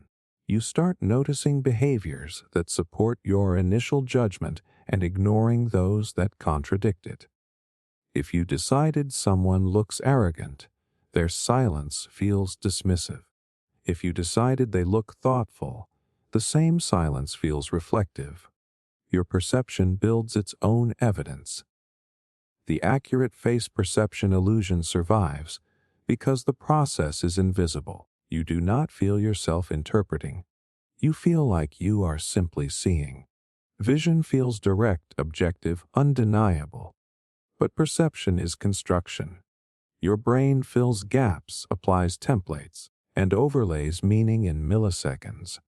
None of this means faces tell you nothing. They provide signals about temporary emotional states and sometimes about health or fatigue, but they do not reliably reveal integrity, intelligence, or long-term character. Those conclusions require time and behavior, not bone structure and micro-movements. The unsettling truth is that while you are confidently reading someone's face, they are doing the same to you. They are drawing conclusions from your neutral expression, your resting features, your brief glance away, and both of you may walk away believing you saw something real, when in reality you mostly saw your own brain completing a story. Sleep resilience illusion. You tell yourself you are fine on little sleep. Maybe not at your best, but functional. You can still think, still work, still drive, still have conversations. You might even feel oddly productive some days after only a few hours. So you conclude that you are one of those people who can handle it. Some people need 8 hours. You are built differently. That belief feels strong, personal, proven by experience, and it is one of the most convincing illusions your brain creates. The sleep resilience illusion is the belief that you adapt to sleep deprivation in a way that protects your performance, judgment, and emotional stability. You assume that if you feel normal, you are operating normally. But subjective feeling and cognitive performance are not the same thing. Here is what research consistently shows. When people are restricted to 6 hours of sleep per night for several days, their cognitive performance declines steadily. Attention weakens. Reaction time slows. Memory suffers. But when those same people are asked how impaired they feel, their self-ratings plateau. After a few days, they report feeling no worse than before. Their performance keeps dropping. Their awareness of the drop does not. Your brain adjusts your perception of tiredness faster than it restores your ability. Fatigue becomes your new baseline. You compare today to yesterday, not to your fully rested self from weeks ago. Because you feel similar to the recent past, you assume you are stable. This illusion is especially dangerous because sleep loss affects the very systems you would need to evaluate yourself accurately. The prefrontal cortex, responsible for decision-making, impulse control, and self-monitoring, becomes less active when sleep-deprived. At the same time, emotional centers like the amygdala become more reactive.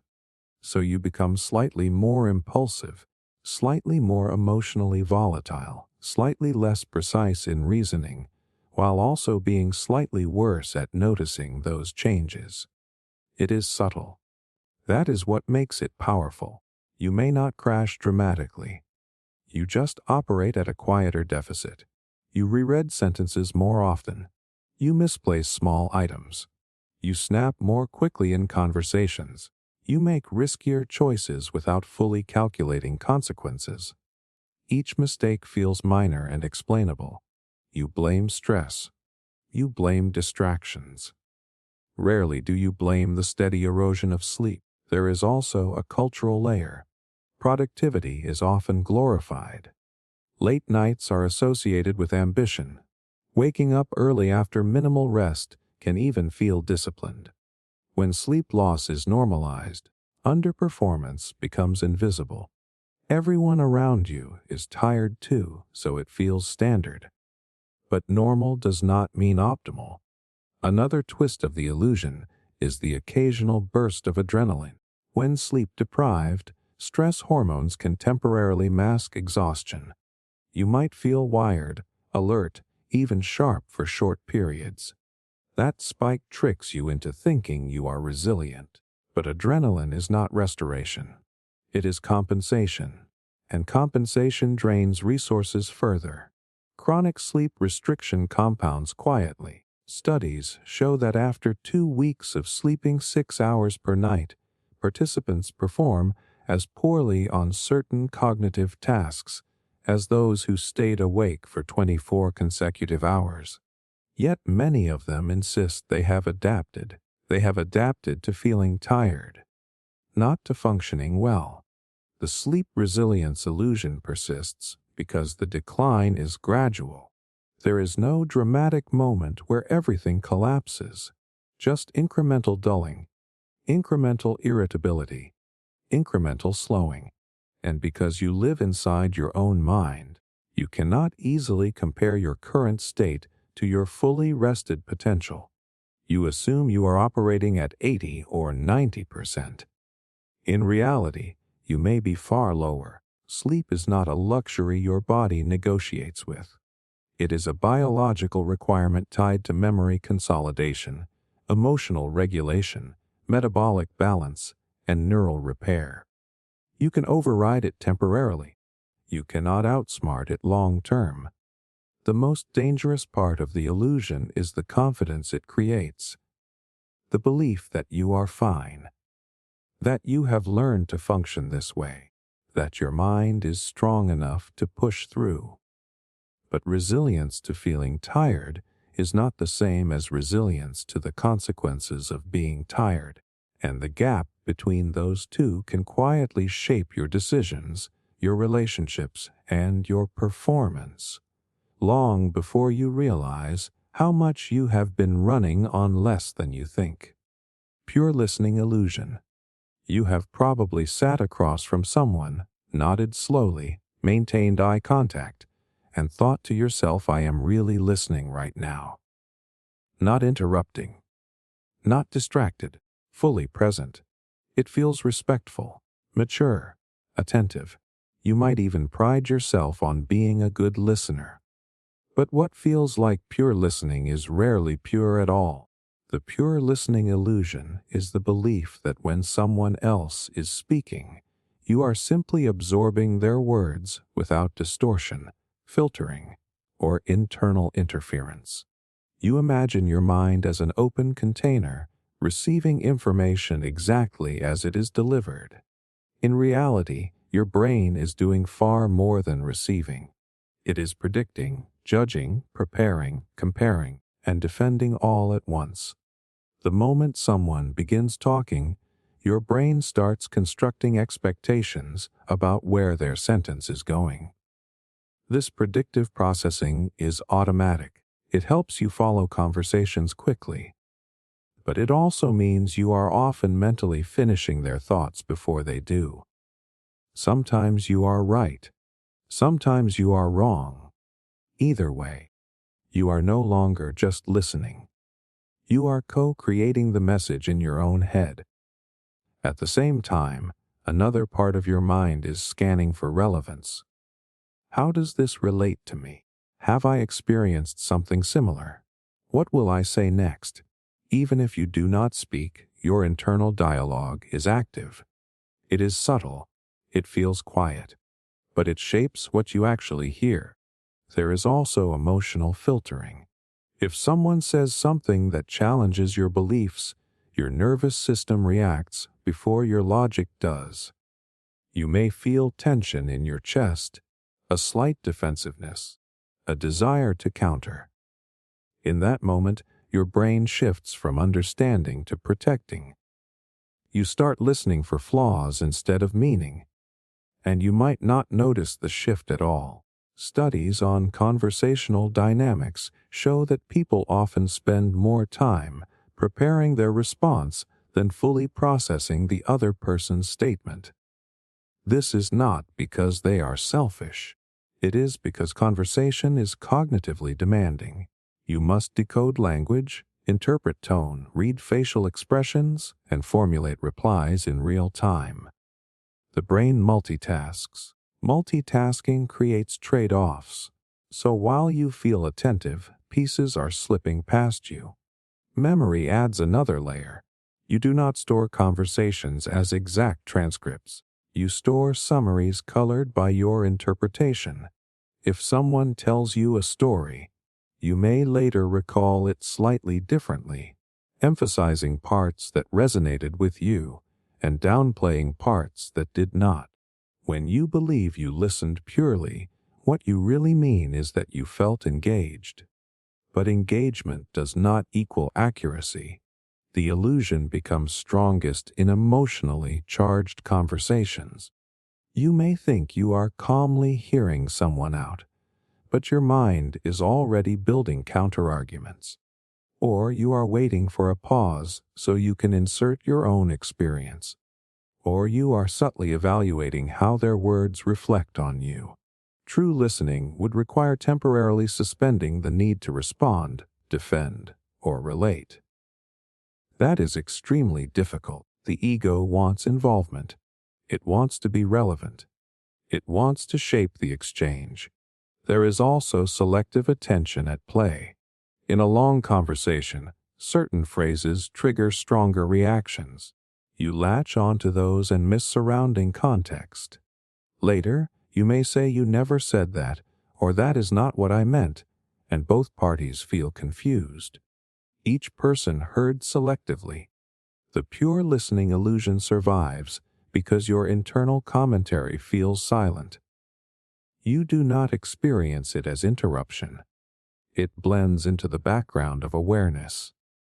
You believe you are simply hearing, when in fact you are continuously interpreting. This does not mean genuine listening is impossible. It means it requires deliberate effort. Slowing down your urge to reply. Noticing emotional reactions as they arise. Asking clarifying questions instead of assuming intent. Repeating back what you understood to check accuracy. Because most of the time, when you think you are just listening, you are actually filtering reality through your own expectations, fears, and narratives. And the person across from you is doing the exact same thing. Music immunity illusion. You have probably said it before without thinking. Music does not influence me like that. I just like the sound. I am not one of those people who gets emotionally manipulated by background tracks or dramatic scores. I choose what I feel. The music is just there. Maybe it adds flavor, but it does not control you. That confidence feels mature. It feels self-aware. It feels independent. And that is exactly why the music immunity illusion works so well. The music immunity illusion is the belief that you are largely unaffected by music's emotional and cognitive influence, especially when it operates subtly in the background. You assume you are responding to lyrics, to visuals, to facts, to events. You rarely consider that rhythm, tempo, harmony, and volume are quietly shaping how you interpret those things. Your brain does not treat music as decoration. It treats it as emotional information. Long before language became complex, humans used rhythm and vocal tone to communicate states like danger, calm, celebration, and grief. Sound bypasses a lot of your analytical filters and goes straight into emotional processing systems. Studies using brain imaging show that music activates areas tied to reward, memory, and emotion, including the amygdala and nucleus accumbens.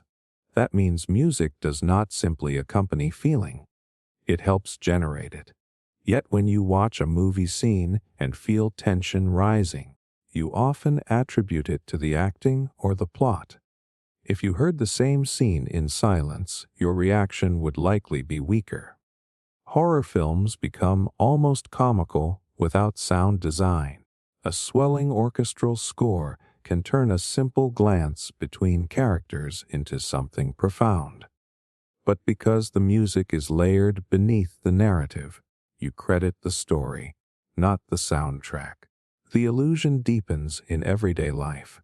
Walk into a store playing slow, relaxed music, and you tend to move more slowly, linger longer, sometimes even spend more.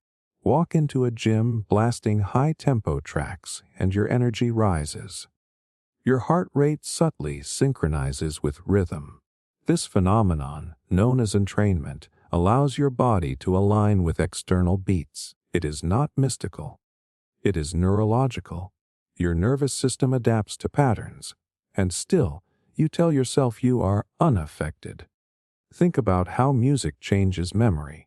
A certain song can instantly transport you back to a specific year, a specific person, a specific emotion. That is because music and memory are tightly linked. When a song plays during a meaningful event, your brain binds the two together. Later, hearing the melody reactivates the emotional network. You feel nostalgia, longing, warmth, or pain, often before you consciously recall the details. You do not decide to feel it. It arrives. The illusion of immunity is strongest when music operates below conscious focus. Background music in restaurants, advertisements, political rallies, even news segments subtly frames interpretation. Upbeat music under a message makes it feel hopeful. Minor chords under the same words make it feel ominous. Your rational mind thinks it is evaluating content objectively. Meanwhile, your emotional baseline has already shifted. There is also the placebo effect of self-perception. If you believe you are analytical and resistant to manipulation, you are less likely to question how sound influences you. You attribute your feelings to your own reasoning.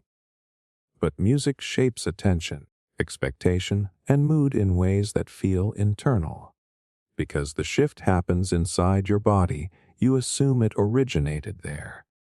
Even your productivity is affected. Many people choose certain playlists to focus, relax, or feel motivated. The very act of selecting music to change your state proves that sound can regulate emotion. Yet when the influence is not self-selected, when it is ambient, you downplay its impact. The music immunity illusion survives because influence does not feel like force. It feels like mood. It feels natural. It blends into the background of your awareness. You rarely pause and ask whether your current emotional tone is partly constructed by what you are hearing, and music does more than shape emotion. It can alter perception of time. Fast tempo can make time feel shorter. Slow tempo can stretch it. It can influence perceived intensity of experiences. A workout feels harder or easier, depending on the soundtrack. A memory feels more dramatic when paired with certain songs. Even your interpretation of other people's expressions can shift based on accompanying sound. None of this means you are weak or easily controlled. It means you are human. Your brain evolved to integrate sensory input into a coherent emotional state. Sound is powerful input. Ignoring that does not make you immune to it. The next time you feel deeply moved during a scene, energized in a store, nostalgic out of nowhere, or suddenly calm in a space, pay attention to what you are hearing. Notice how your body responds before your thoughts catch up, because the most powerful influences are often the ones you believe do not exist. And music does not need your permission to shape how a moment feels. Error detection illusion. There are moments when you catch yourself thinking, I never make mistakes, or I would have noticed if something was wrong. You are confident in your attention to detail. You trust your instincts. You assume that when you read a document, follow a process, or interact with a system, errors would jump out at you immediately. You are vigilant. You are precise. You are careful. And yet, the truth is far more unsettling. Your confidence in detecting mistakes is often an illusion. This is the error detection illusion. It is the belief that, because you are careful, attentive, and experienced, you will reliably notice errors, inconsistencies, or problems. In reality, human cognition is surprisingly poor at detecting mistakes, especially in familiar tasks or repetitive patterns. Your brain is optimized for efficiency, not perfection. It filters shortcuts and fills in gaps in ways that make errors invisible even when they stare at you. Consider reading your own writing. You proofread a paragraph and it looks flawless. You even read it twice, thinking, I would have noticed if there were a typo. And yet, if someone else reads the same paragraph, they spot mistakes immediately Your brain anticipates patterns and often substitutes expected words for actual words. This is why your own emails, essays, or reports often contain errors you never notice until a fresh set of eyes appears. Your familiarity breeds automatic correction that feels like attention, but is actually assumption. It is not limited to text. Visual error detection suffers from the same effect. Designers, engineers, and technicians often overlook flaws in their own work because the brain constructs the most plausible version of what should exist. When checking diagrams, circuits, or data tables repeatedly, you begin to see what you expect to see rather than what is actually there. The more familiar you are, the more your mind fills in gaps, smoothing over inconsistencies as though they were intentional. This illusion also explains why people fail to catch errors in daily life, even when consequences are significant. Drivers miss a street sign because their attention is anchored on expected patterns.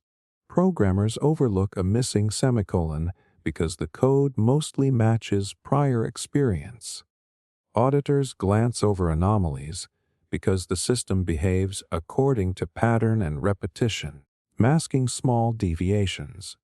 Error detection is rarely perfect because perception and cognition are optimized for speed and efficiency, not for perfect verification. The illusion is amplified by confidence. Confidence and accuracy are loosely related.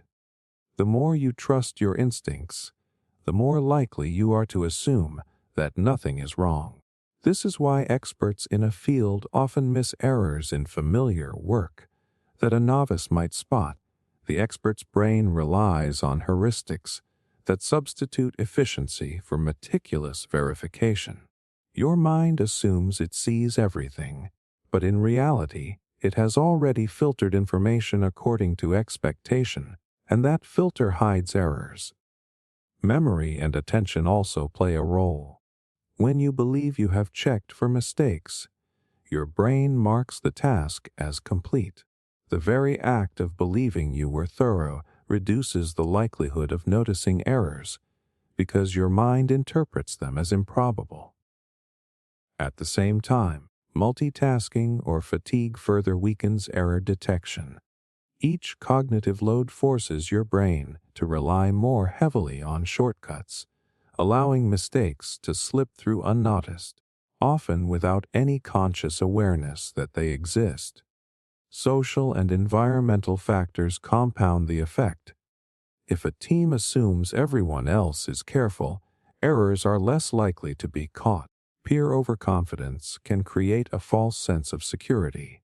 In classrooms, workplaces, and even casual collaborations, the illusion of error detection gives people unwarranted trust in their own vigilance. Systems designed to detect mistakes fail when individuals overestimate their own capabilities. Even feedback mechanisms are affected.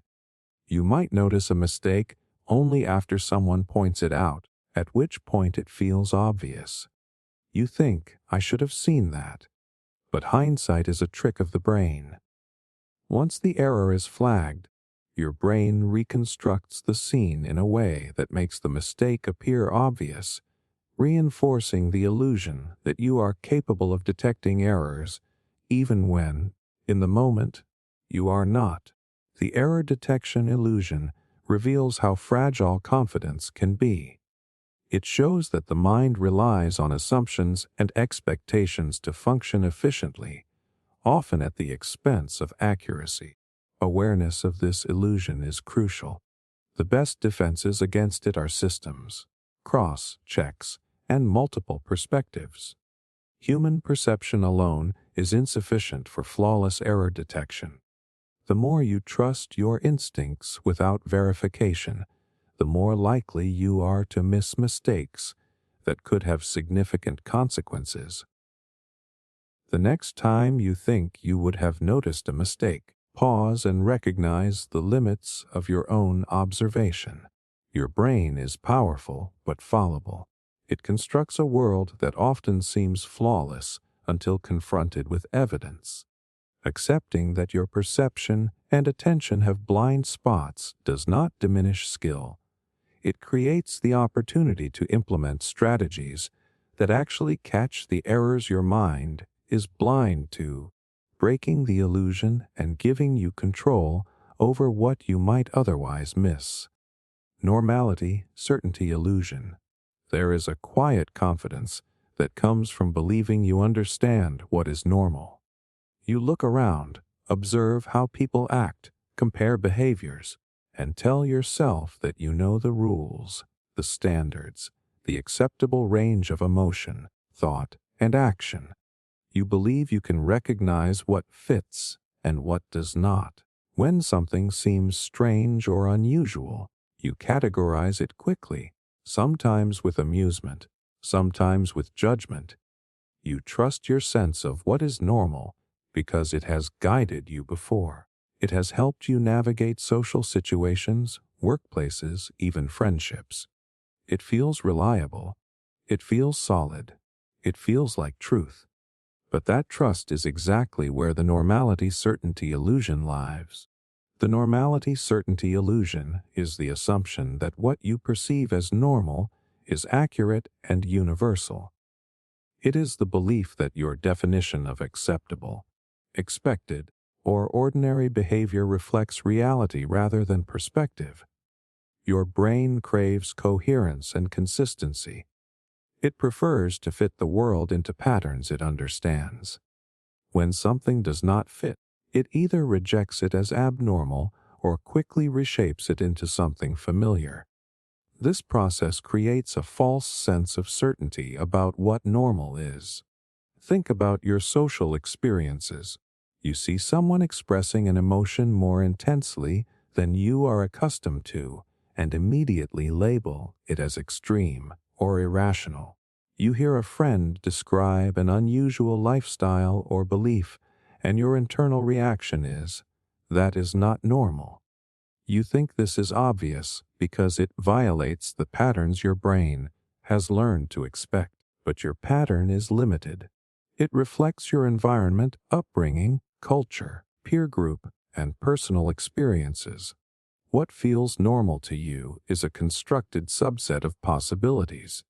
Neurologically, your brain processes patterns by creating expectations and using them to interpret incoming information quickly. This predictive processing is efficient and often useful. But it comes at a cost. It biases perception toward conformity and familiarity, making outliers stand out more than they should. The unusual is magnified. The typical is assumed universal.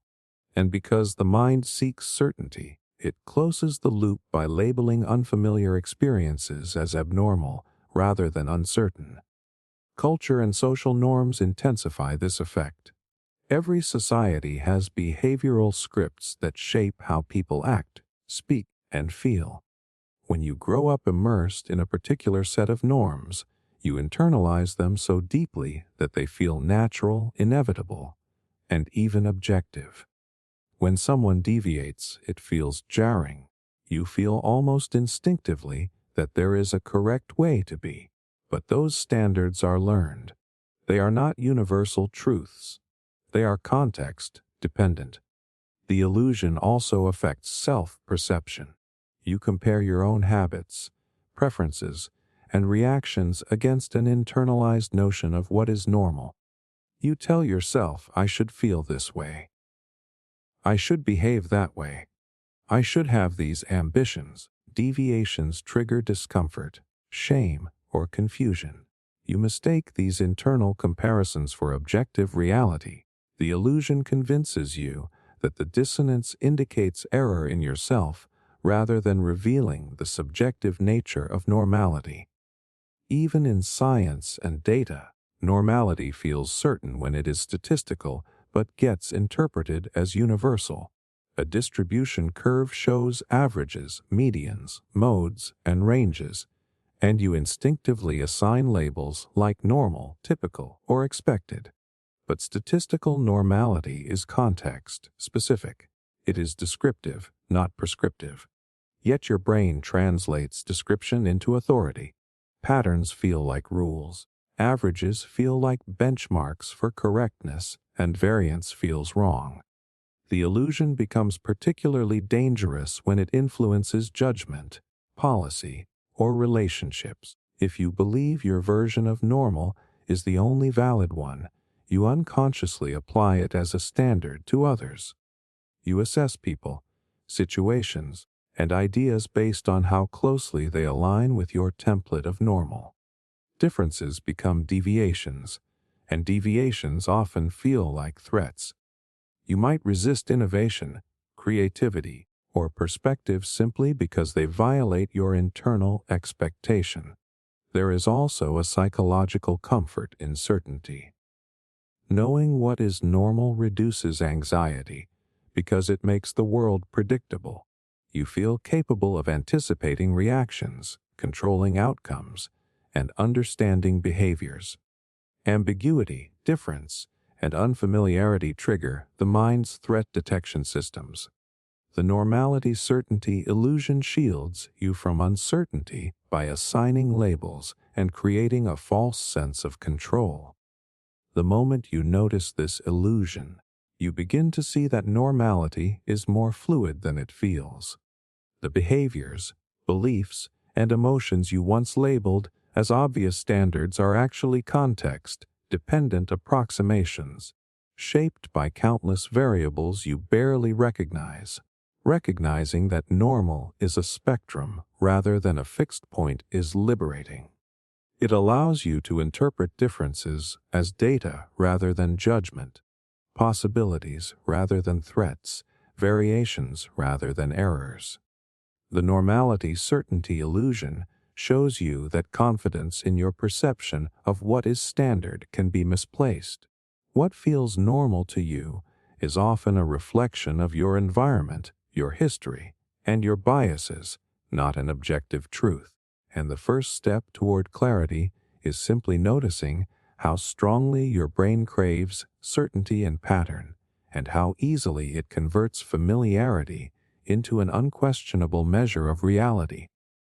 Once you see that, you can begin to move through the world without assuming that the familiar is always right, the standard is always universal, or your perception of normal is unchallengeable. And suddenly, what once felt rigid, limiting, and obvious opens into an expanse of possibilities you never allowed yourself to consider before. Full taste illusion. There is a moment when you bite into food and think you are experiencing it fully, completely, in all its richness. You notice the sweetness, the salt, the tang, the texture, and you tell yourself that you understand what you are eating. It feels whole. It feels immediate. It feels like a complete sensory experience. You trust your palate because it delivers information without delay. The flavor is intense. The satisfaction is real.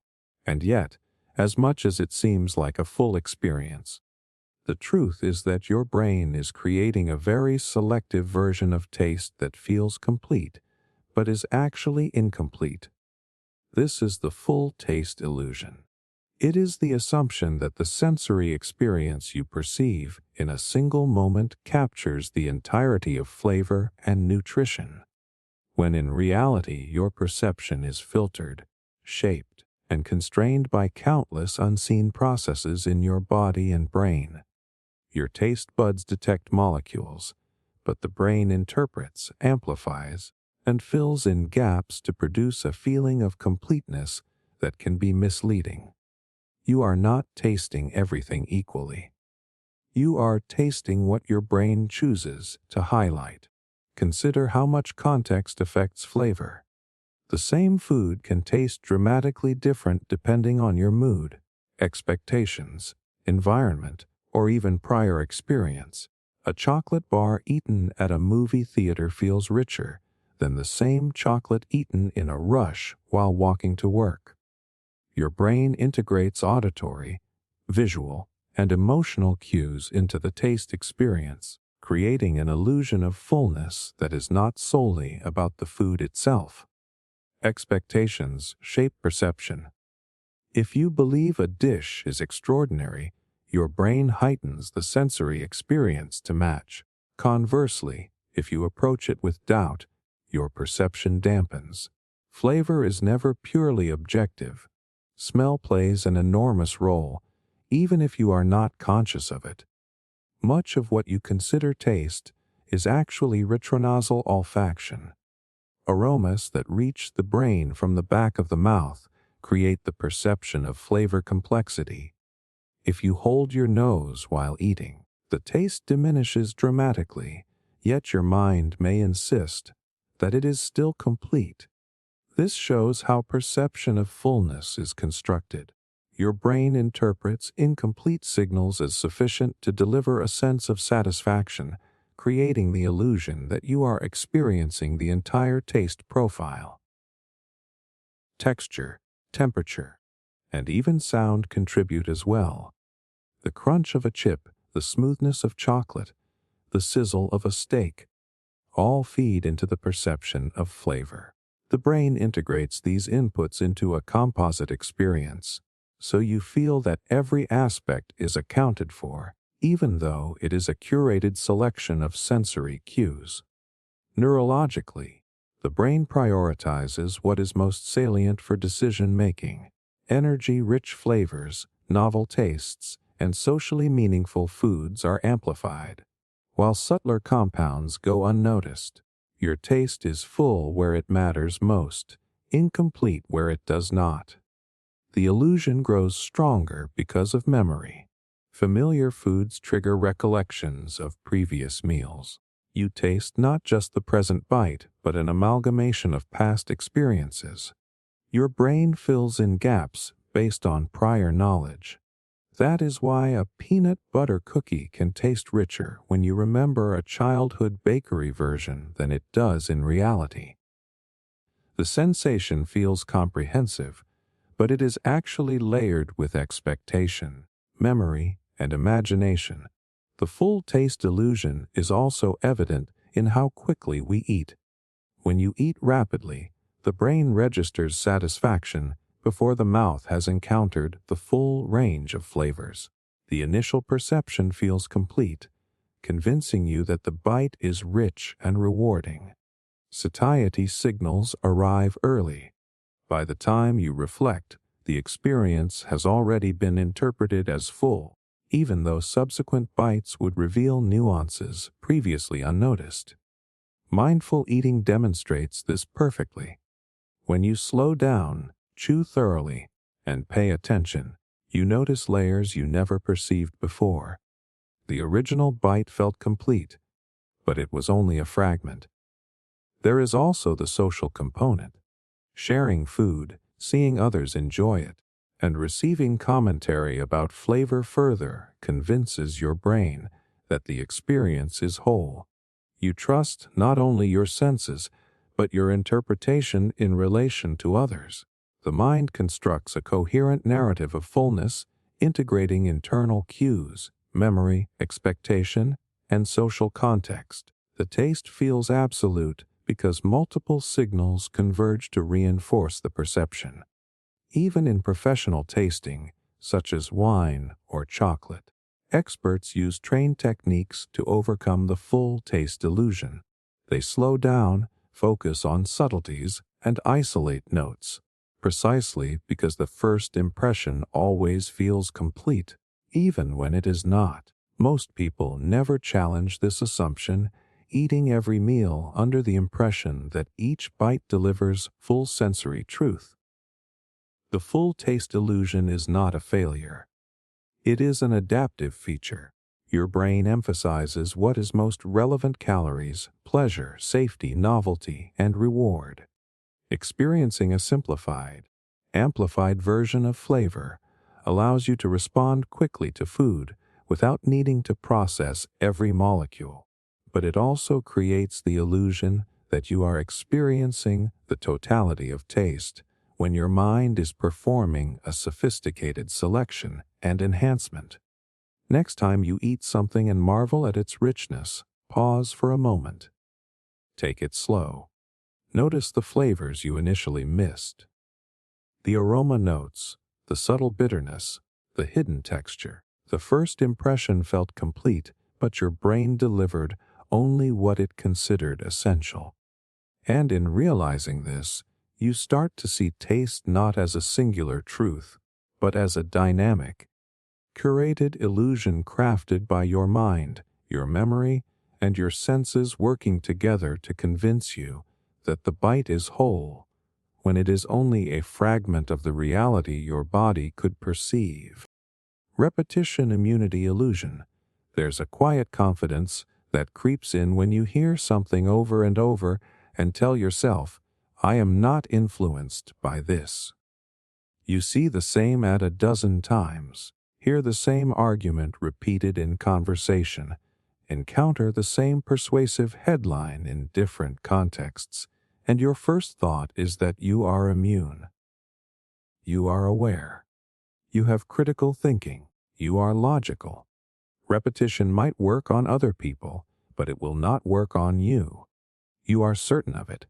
And yet, the repetition immunity illusion proves that certainty is often the first thing that makes you vulnerable. This illusion is the belief that repeated exposure to information does not affect your opinions, emotions, or decisions, when in fact, your brain is wired to respond automatically to repetition, whether you notice it or not.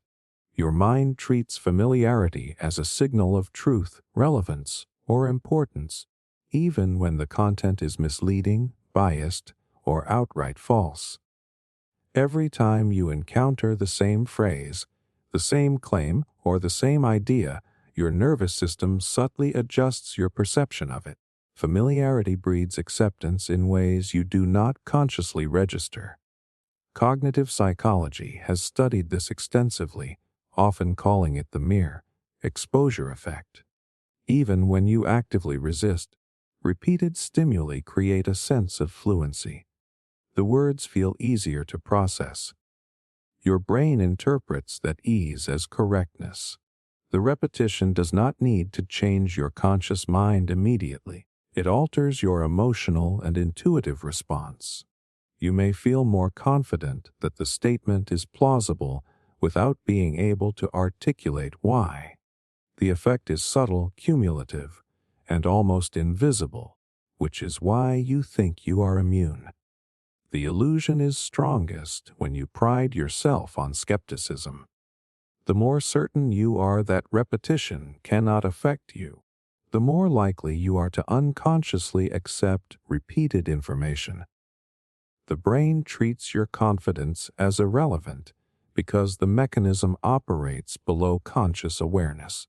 You might even rationalize your acceptance after the fact, constructing reasons why a repeated idea makes sense, never realizing that the repetition itself did much of the work. It shows up in advertising, political messaging, social media, and even interpersonal arguments. A catchy phrase, repeated consistently across platforms, becomes familiar. That familiarity feels safe and true. When you hear a talking point repeatedly in a conversation, it starts to feel more persuasive, not necessarily because the argument has merit, but because your brain is wired to link repeated exposure with credibility. It is automatic, subtle, and cumulative. Repetition also shapes memory. Ideas you encounter often are more easily recalled, which further strengthens the perception that they are accurate or widely accepted. Your mind interprets availability as validation. If you can remember it quickly, it must be significant, relevant, and true. The repetition immunity illusion tricks you into thinking your memory confirms your independent judgment, when really the repeated exposure is doing the heavy lifting. Even your emotions are influenced. Hearing the same story repeatedly, even in slightly different contexts, can increase emotional intensity, create empathy, or amplify fear. Repetition not only persuades your thinking, but primes your effective response, often before conscious evaluation occurs. You may dismiss your emotional reaction as irrational or resistant to influence, but it is being shaped nonetheless. The illusion thrives on invisibility. You assume influence requires deliberate effort or manipulation. You believe that awareness equals immunity, but the brain's repetition effects operate automatically, silently, and cumulatively. They do not need your consent. They do not announce themselves. And by the time you notice that you are swayed, your reasoning system has already rationalized the change, convincing you that it was your own judgment all along.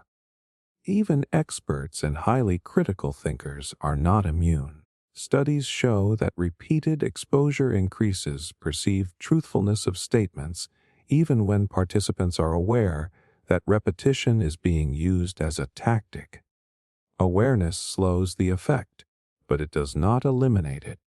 Your mind wants coherence and familiarity. It prefers fluency over complexity. Repetition is simply a shortcut that feels effortless and safe. The repetition immunity illusion is a reminder that your brain's default mode is acceptance of what is familiar. It explains why trends snowball, why advertising works, and why persistent narratives feel true even in the absence of evidence. It also explains why repeated self-talk, affirmations, and habits are effective. They exploit the same neural wiring. Your brain responds to familiarity whether it comes from external influence or internal repetition. The next time you catch yourself thinking, "I am not affected by this," pause and consider how often you have encountered the same idea, phrase, or image. Notice the subtle sense of fluency it produces, the ease with which you recall it, and the quiet comfort it creates.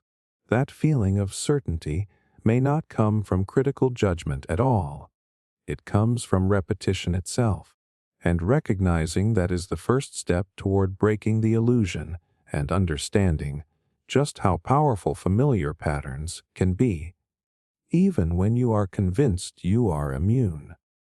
Emotion logic separation illusion. There's a story you probably tell yourself all the time.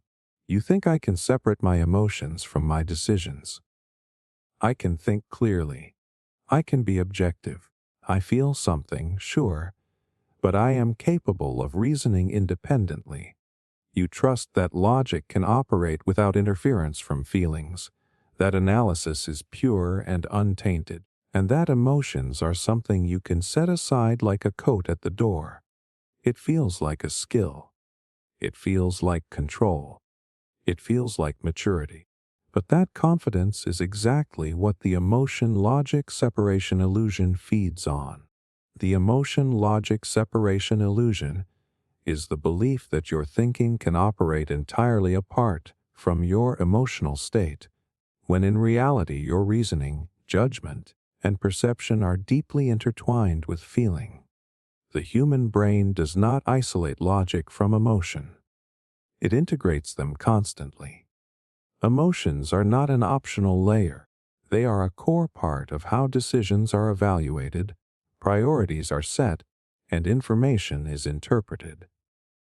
Even when you believe you are making a purely rational choice, your feelings are already guiding what seems relevant, what seems plausible, and what seems urgent.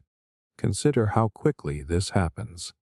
You read a report, hear a proposal, or are presented with a plan of action. Before you can fully articulate a reasoned conclusion, your brain has processed emotional cues, fear, excitement, disgust, hope, uncertainty. These cues amplify or diminish the weight of particular details. A subtle phrasing, a confident tone, a familiar image can tip the scale long before conscious reasoning engages. By the time you are reasoning, your mind is not neutral. It is already aligned with a direction influenced by feeling. Even professional decision makers are not immune. Neuroscientists and psychologists have shown that emotions guide the weighting of evidence. When someone experiences positive feelings toward an idea, they assign more credibility to supporting arguments and dismiss contrary data. When the initial emotional reaction is negative, the opposite occurs. This is not conscious manipulation, it is automatic integration. Logic itself relies on a foundation of value judgments, risk assessments, and preferences, all of which are emotionally encoded. The illusion is seductive because it offers the comforting belief that you are purely rational. You feel intelligent, disciplined, and in control. You separate your gut feeling from your analysis and imagine that the two operate independently. You believe that if your reasoning leads to a decision, it is objective. But in truth, emotion shapes the framework within which reasoning even occurs. It filters attention, it biases memory, it prioritizes information. Without emotion, logic has no anchor, it is directionless. This explains why you can argue passionately for something that feels intellectually sound, yet later recognize that your reasoning was slanted by subtle emotional cues you barely noticed. You might feel a strong pull toward a choice because it aligns with desire, fear, or loyalty, and then construct logical explanations afterward.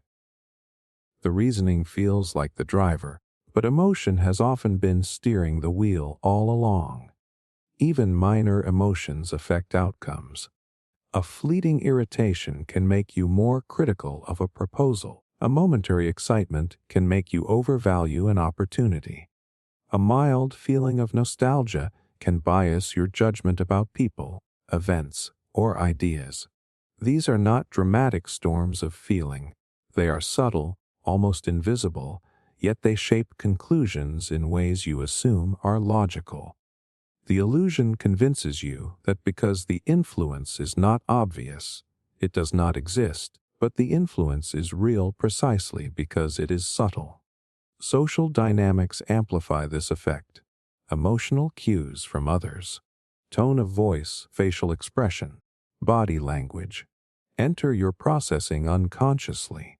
Even if you believe you are evaluating a colleague's idea objectively, your brain integrates how they present it, whether you feel respected, whether you sense warmth or hostility. Those feelings adjust the perceived merit of the idea, again without conscious awareness.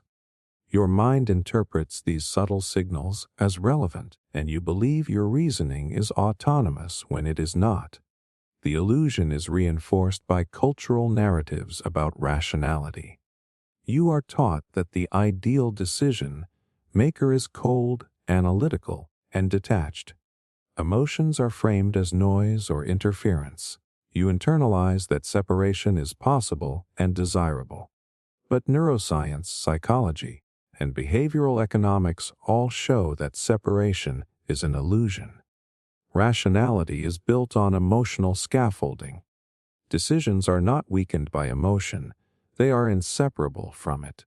Recognizing the emotion-logic separation illusion changes the way you approach decision-making. It does not mean abandoning reason. It means acknowledging that your preferences, fears, desires, and feelings are active components of reasoning, not errors to suppress. It means pausing to ask how a current emotional state might be shaping which evidence feels convincing, which risks feel significant, and which outcomes feel urgent. It means embracing integration instead of pretending independence. The next time you tell yourself that your thoughts are purely rational, examine the invisible hand of emotion guiding your attention, weighting your evidence, and shaping your conclusions.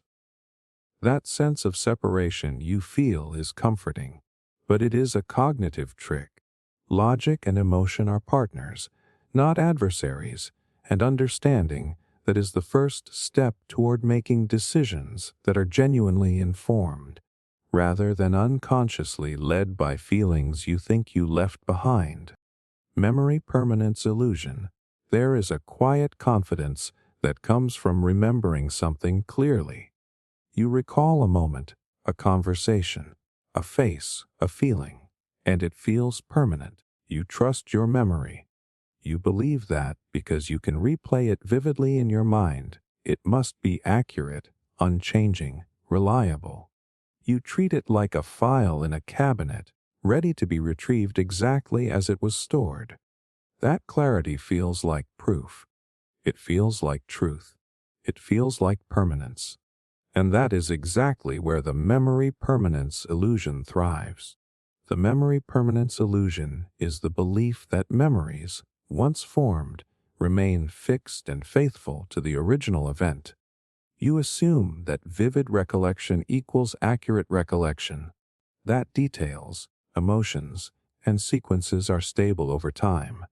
But the brain does not record experiences like a camera or a hard drive. Memory is reconstructive, dynamic, and surprisingly malleable. Every time you retrieve a memory, your brain rebuilds it from fragments, filling in gaps with assumptions, expectations, and contextual cues. The act of remembering is not passive. It is an active rewriting process. Think about how this manifests in daily life. You remember an argument with a friend or a loved one. You recall the words they said, the tone, the gestures, even the intensity of your own emotions. Later, when someone else recounts the same event, their memory often diverges significantly from yours. You feel certain that your version is correct. You might even argue it with conviction. But both memories are reconstructions influenced by your perspective, your emotional state at the time, and the context in which you are recalling the event now. Emotions play a central role in this illusion. Highly charged experiences, joyful, traumatic, or humiliating, feel especially permanent. Your brain flags them as important, encoding them more deeply. But emotional salience does not guarantee accuracy. In fact, intense emotion can amplify selective attention and exaggerate certain details while omitting others. You remember the punchline, but not the context. You remember the betrayal, but not the tone. Your mind stitches together a story that feels coherent, complete, and permanent, but it is in many ways a narrative you constructed rather than an objective record. Even neutral, everyday memories are vulnerable. Repeated recall reshapes them. Each time you revisit an event, your brain integrates new experiences, knowledge, and assumptions, subtly altering the memory. Over years, the original scene can be layered with inferences and interpretations that feel authentic. A conversation you remember from 10 years ago may have been influenced by everything you have learned since then, your current mood, and the expectations you bring to the recollection. That memory feels permanent, yet it is fluid, evolving silently with each recall. The illusion is further compounded by confidence. When a memory feels vivid, your brain interprets that clarity as correctness. You assume that sensory richness, the smells, sounds, facial expressions, signals fidelity. But vividness is a cue for salience, not accuracy. A memory can be intensely detailed and completely false, yet your mind will treat it as undeniable truth. This is why eyewitness testimony is notoriously unreliable. People are often highly confident in memories that are partly or entirely reconstructed. Confidence feels like permanence, but it is only the brain's way of signaling importance. Memory is also socially influenced. Conversations with others, stories, photographs, and media can all alter recollection without conscious awareness. Each exposure provides new cues that your brain integrates into the memory, sometimes modifying sequences, details, or emotional interpretations. You might insist that your recollection is permanent, yet it has quietly absorbed influences you cannot see. The memory feels stable because it has been rehearsed and reinforced, not because it is untouched or factual. Even the act of forgetting is deceptive. When a detail slips your mind, your brain does not erase it entirely. It simply makes retrieval more difficult. Sometimes the memory resurfaces years later, reconstructed differently, as if it had always been that way. That sense of permanence you had is challenged not because the memory was wrong, but because the brain's reconstruction process has updated it in response to new information or perspective. The memory permanence illusion reminds you that clarity and confidence in recollection do not equate to unchangeable truth. Memories are adaptive. They are designed to help you make sense of your past, to guide decisions, and to maintain coherent identity, not to act as perfectly preserved records. What feels permanent is often a combination of fragments, interpretation, and reconstruction. The next time you are certain that you remember an event exactly as it happened, pause and consider how many layers of reinterpretation, influence, and reconstruction have shaped what feels permanent. That vivid memory, that unwavering confidence, that sense of truth may be less a window into the past and more a mirror reflecting your mind, your beliefs, and your evolving sense of self. Understanding this does not diminish memory. It illuminates the incredible adaptability of the human brain and the subtle illusions it creates every day. Reaction prediction illusion. There's a moment when you interact with someone and you tell yourself, I already know how they are going to react. You anticipate the words, the gestures, the tone, the facial expressions. You feel confident because you think you've read them before, maybe based on prior experience or just intuition. You believe your prediction is accurate because it comes from observation, from understanding, from a deep sense of social insight. And it feels satisfying because it creates a sense of control. You think you can prepare, respond, or even manipulate the situation because you know what will happen. But that confidence is precisely what the reaction prediction illusion exploits. The reaction prediction illusion is the belief that you can reliably foresee how someone else will respond in a given moment. You assume that prior experience, patterns of behavior, or subtle cues allow you to predict with certainty what a person will say, do, or feel. In reality, human behavior is far more variable and context-dependent than your intuition lets on. You overestimate the consistency of others because your brain prefers coherence. It fills gaps with expectation, narrative, and past experience, creating a mental simulation that feels accurate even when the outcome may be entirely different. Think about how often this happens. You text a friend something carefully crafted and wait, convinced you know how they will respond. The reply takes a different tone. You are surprised, frustrated, or confused. Or you anticipate a colleague's argument during a meeting and prepare your counterpoint only for them to pivot entirely, leaving your prediction off course. Your sense of certainty in your ability to forecast is strong, but the world refuses to adhere to your assumptions. That sense of error is what feels shocking, but it is the illusion at work. Your brain treats prediction as a shortcut for social efficiency.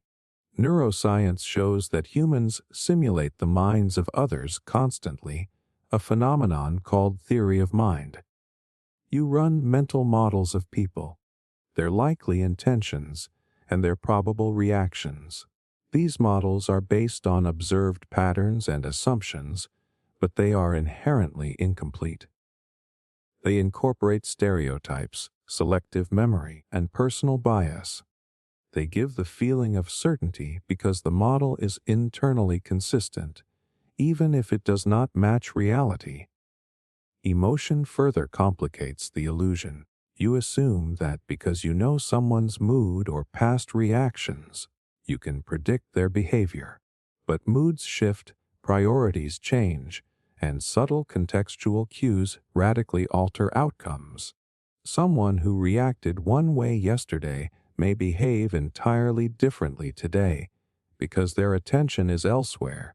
They are fatigued, or they are experiencing a subtle emotional shift you cannot perceive. Your brain interprets previous consistency as permanence, and that interpretation fuels the illusion of predictability. Even small environmental changes disrupt prediction. A change in setting, background noise, or timing can alter responses in ways that feel disproportionate. Your expectation of reaction is based on patterns that exist in memory, but patterns are fragile. You treat them as stable laws when they are actually tendencies, probabilities, not certainties.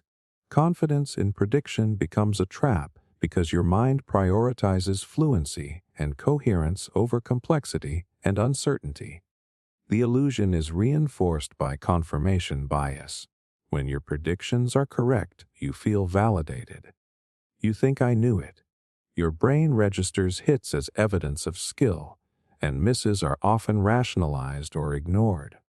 Over time, you build a false sense of accuracy that makes you even more certain you can anticipate reactions. The repetition of perceived success masks the randomness, context, dependence, and variability inherent in human behavior. Even experts are not immune. Negotiators, psychologists, and social strategists may train to anticipate responses, but the success of predictions is probabilistic, not guaranteed. People's intentions, reactions, and emotions fluctuate in ways that resist complete modeling. Intuition is a guide, not a map, yet the brain's need for coherence converts it into the feeling of unerring foresight. The reaction-prediction illusion also influences self-fulfilling behavior. Believing you know someone's reaction can alter your own response. You may act cautiously, sarcastically, or aggressively, which in turn changes their behavior in ways you had not anticipated. Your prediction appears correct or incorrect depending on the interaction, but it was never entirely independent of your own influence. Recognizing the illusion changes the way you approach social interactions. Confidence in prediction should be tempered with humility. Curiosity, attentiveness, and openness to surprise allow you to navigate relationships without overestimating control. You can anticipate tendencies without assuming certainty, and you can prepare without constraining yourself to a rigid expectation. The next time you feel sure about how someone will respond, pause and notice how much of that certainty comes from internal narrative rather than observable fact. The sense of prediction you feel is comforting because it makes social complexity seem manageable, but it is an illusion.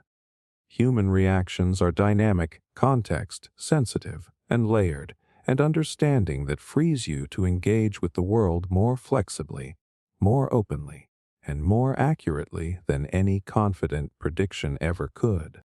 Superior self, awareness illusion. There's a moment when you look in the mirror, not just at your reflection, but at your thoughts, your decisions, your behavior, and you tell yourself, I understand myself better than most people do. You feel confident in your awareness. You think you know why you react the way you do, why you make certain choices, why you feel what you feel. You assume your introspection is deep, accurate, and superior. You trust that your self-knowledge is objective because it comes from inside, from direct access to your mind. It feels complete. It feels real. It feels rare. And that is exactly where the superior self-awareness illusion lies. The superior self-awareness illusion is the belief that your understanding of yourself is not only accurate, but better than most others. You think you see your own patterns, biases, strengths, and flaws with clarity, while others are blind to theirs. But the truth is that self-perception is riddled with blind spots, distortions, and omissions. Your brain is remarkably skilled at constructing a coherent narrative about who you are, and it does so in ways that feel convincing, complete, and even superior. Yet much of that narrative is built from selective memory, justification, and assumption. Think about how this shows up. You might reflect on an argument you had, certain that you understood your own motivations and behavior perfectly. You may even explain your reasoning to someone else and assume that your analysis is thorough. Meanwhile, the other person has a completely different perspective on the same interaction. Both of you feel certain about your own understanding. Both narratives feel coherent and correct. Your confidence comes from introspection, but that introspection is limited. You only have access to your thoughts, feelings, and intentions, not the unconscious influences or subtle social dynamics that shaped your actions. Neurologically, the brain prioritizes narrative coherence over accuracy. It wants a story that makes sense of past actions and current identity. This story gives you the feeling of insight, control, and understanding, but it often ignores inconsistencies or inconvenient truths.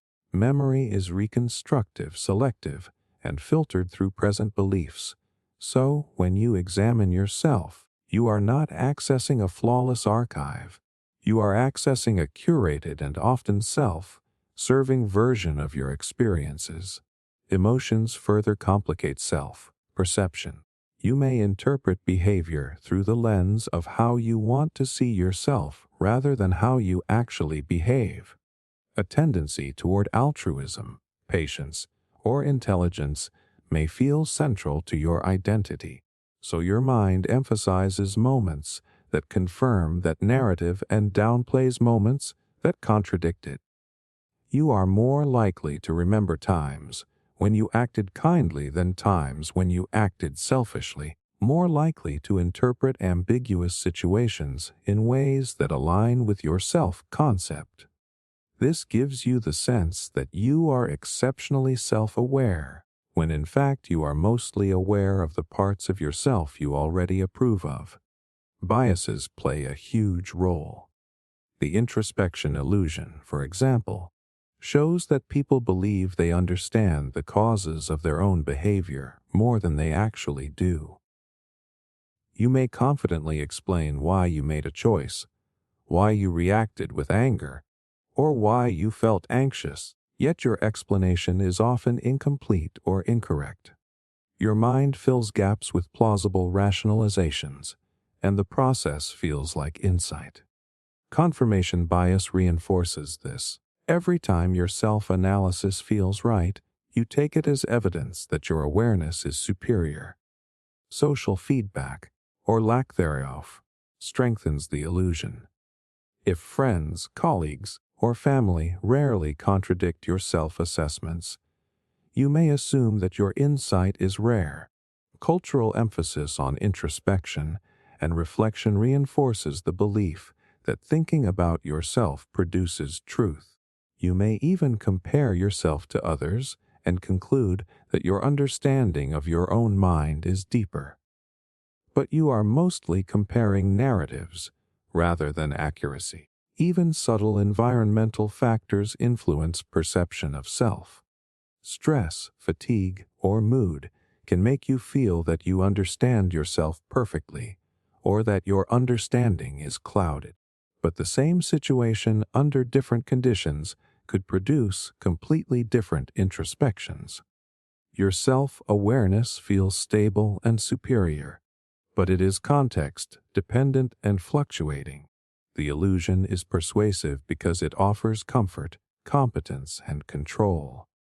Believing that you see yourself clearly makes life feel navigable, decisions feel rational, and identity feel coherent. It is adaptive to some degree, but dangerous if it prevents genuine growth. The more you assume insight is superior, the less likely you are to question your blind spots, biases, or assumptions. Recognizing the superior self-awareness illusion means acknowledging that while you have access to some internal information, much of what drives your thoughts, behavior, and emotions remains hidden. True self-understanding requires curiosity, humility, and feedback. It requires noticing discrepancies between intention and action, belief and perception, narrative and reality. It demands accepting that the parts of yourself you think you know best are often the ones you understand least. The next time you feel certain that you understand yourself better than anyone else, pause and ask which parts of that understanding are based on evidence, which are stories your brain is telling, and which might be blind spots you cannot see. Your sense of superior self-awareness is compelling, but it is rarely complete. Recognizing that opens the door to a richer, more honest, and more adaptive relationship with your own mind, one that goes beyond illusion and closer to reality. Attraction insight illusion. There's a moment when you meet someone and you tell yourself, I know why I am attracted to them. You feel confident in your insight. You believe you can pinpoint what draws you in. The way they look, the way they talk, the way they make you feel. You trust your intuition because it seems instant, undeniable, and personal. You think you understand your own desires, your preferences, your tastes. That certainty feels empowering. It feels like self-knowledge. It feels like control. And that is exactly where the attraction insight illusion lies. The attraction insight illusion is the belief that you fully understand the reasons behind your attraction to someone else. You assume that because you can articulate qualities you find appealing, you are seeing the true causes of your desire. In reality, your brain is far more complicated than that, and the forces shaping attraction are subtle, unconscious, and often misleading.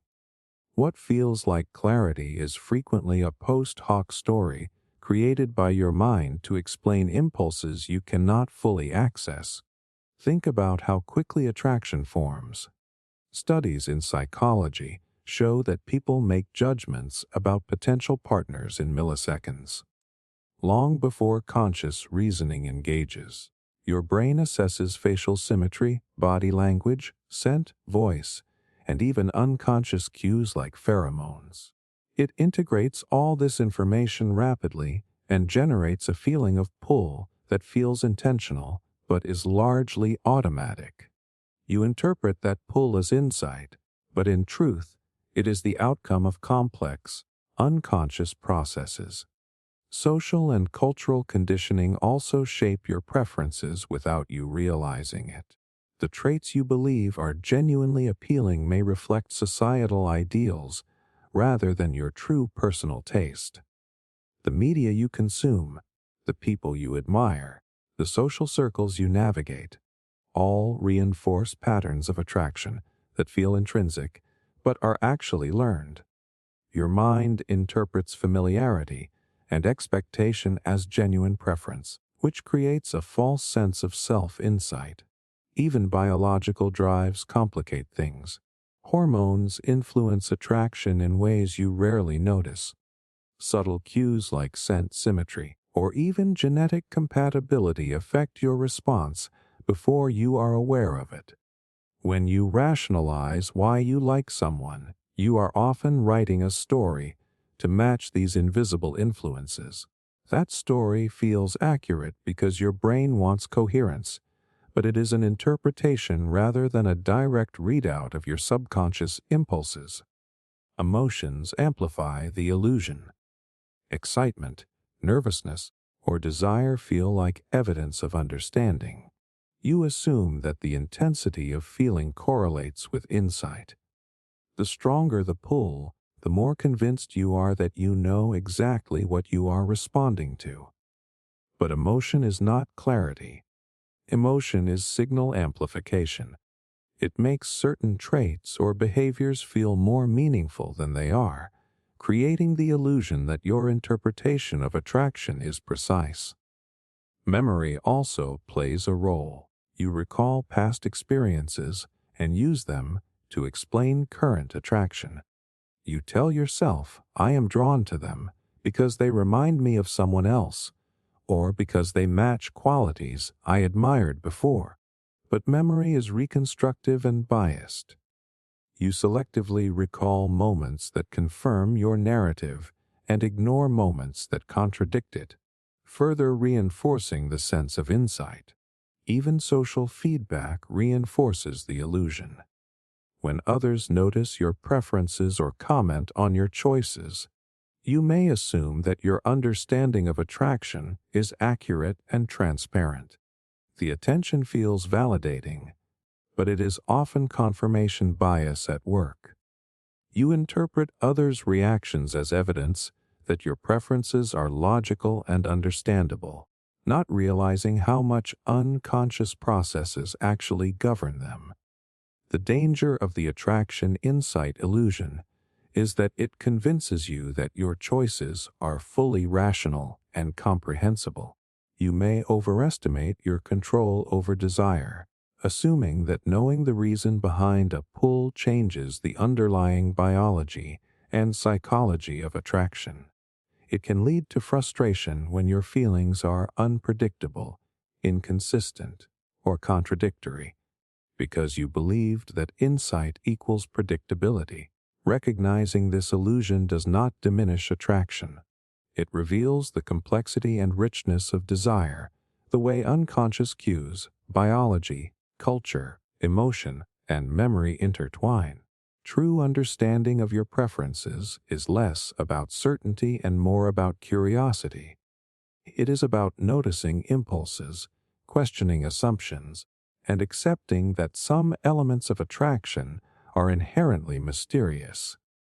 The next time you feel drawn to someone and think you understand exactly why, pause and ask which parts of your insight are real, which are narrative, and which are unconscious.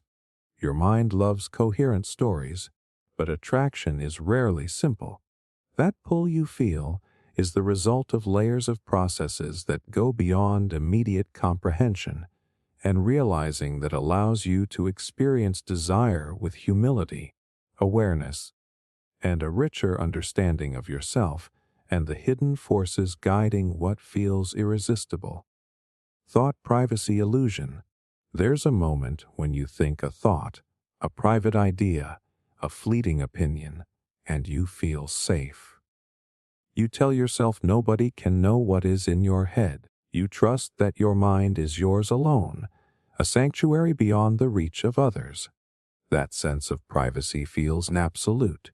It feels natural. It feels unquestionable. You assume your inner world is untouchable, inviolable, and immune to influence or detection. And yet, that confidence is exactly what the thought privacy illusion thrives on. The thought privacy illusion is the belief that your thoughts are completely hidden from the outside world, that no one can perceive or influence what you are thinking unless you actively express it. In reality, your inner mental life is rarely as isolated as it seems. Your thoughts leak constantly through body language, tone of voice, micro expressions, choices, and even subconscious reactions. What feels private is often observable, interpretable, and influenceable without your awareness. Think about everyday interactions. You form a reaction to someone's joke, a judgment about a situation, or a plan for later, and you think nobody can tell. But subtle signals, facial tension, changes in posture, a pause, A shift in gaze broadcasts that information unconsciously. Humans are experts at reading these cues. Even when you are careful, others can sense patterns in your behavior, reactions, and micro movements that betray more than you intend. Your brain treats your own thought as private, but your body is already sharing it. Emotions make the illusion feel stronger. When you feel something strongly, your body reacts before your mind has fully processed it. Anxiety, excitement, desire, or irritation show up in subtle ways that others detect instinctively. A fleeting smirk, a subtle frown, a shift in tone, all are tiny windows into your internal state. You feel your thoughts are hidden because you are aware of them internally, but your nervous system is signaling them externally in ways that bypass conscious control. Even when you are careful to control expression, language is rarely neutral.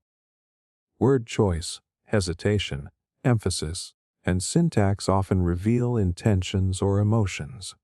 When you speak, you reveal thought patterns you may not even recognize. People infer meaning, motivation, and perspective from these cues, creating a sense of transparency you didn't intend. Your thoughts are never fully sealed, they are broadcast indirectly through behavior and communication. Technology amplifies the illusion. Typing, swiping, or posting online can leave digital traces you think are private. Your choices, patterns, and responses can be analyzed to infer thoughts, preferences, and even beliefs. Algorithms detect tendencies and predict behavior. You feel your mind is safe because it is unseen in the traditional sense, but your digital footprint communicates intentions and reactions to anyone with the tools to observe. Memory and reflection add another layer. You assume that past thoughts are private and gone, but your brain reconstructs and revisits them constantly. Internal dialogue is shaped by prior exposure, feedback, and interpretation. Even when thinking something privately, the content is influenced by social norms, expectations, and imagined judgments. Your mind is less a sealed box and more a network of interaction shaped by external and internal cues alike. The illusion is reinforced by confidence in isolation. When you are alone, you assume your thoughts are inaccessible. Yet even alone, your reactions to your environment, facial expressions, gestures, physiological responses, reflect your mental state. Solitude gives comfort but does not guarantee invisibility. The very belief in privacy can blind you to subtle signals you emit continuously. This illusion also explains why people often overestimate the uniqueness of their thoughts. You feel certain that nobody could arrive at your ideas, opinions, or mental conclusions because they originate internally. Yet many thoughts are predictable given context, culture, and prior exposure. Your mind interprets originality as privacy, further strengthening the illusion. Recognizing the thought privacy illusion changes how you understand yourself in relation to the world. Thoughts are not truly sealed. They exist in a network of perception, interaction, and subtle communication. Privacy is real in some senses, but it is never absolute. Awareness of how ideas leak, how signals broadcast your inner state, and how perception interacts with expression allows you to navigate interactions more consciously, rather than assuming invulnerability. The next time you feel that your thoughts are completely hidden, pause and notice how much your body, expressions, and choices may be revealing. Your inner world feels untouchable, but the reality is that your mind is never fully isolated. That sense of absolute privacy is comforting, but it is a cognitive illusion. Understanding this allows you to see thought as both intimate and connected, private yet continuously influencing and influenced by the world around you in ways that feel invisible. but are very real. Direct reality illusion. There's a moment when you look at the world and feel certain. You see an object, a person, an event, and you tell yourself, I am perceiving this exactly as it is. The colors are true, the shapes are accurate, the sounds are what they are. You trust your senses. You assume your brain is a window to reality. That perception is direct, faithful, and unfiltered. It feels immediate. It feels concrete. It feels like truth itself. And that confidence is exactly what the direct reality illusion relies on. The direct reality illusion is the belief that what you perceive through your senses is the world itself, experienced as it truly exists, without interpretation, bias, or distortion. You assume that seeing, hearing, touching, or smelling something gives you an unmediated connection to reality. But perception is not passive. Your brain does not record the world, it constructs it. Every sensation is filtered, prioritized, and interpreted before it even reaches conscious awareness. What feels direct and objective is actually a curated reconstruction. Consider vision. Light enters your eyes, strikes your retina, and triggers complex neural processing. Your brain fills in gaps, corrects for blind spots, and interprets ambiguous stimuli based on context and prior knowledge. You perceive a continuous, stable world, yet much of it is inferred rather than directly observed.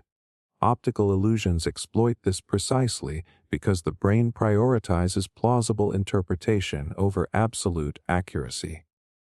Colors shift, lines bend, and shapes move in ways that feel real, even though your perception is being tricked. Sound is equally deceptive.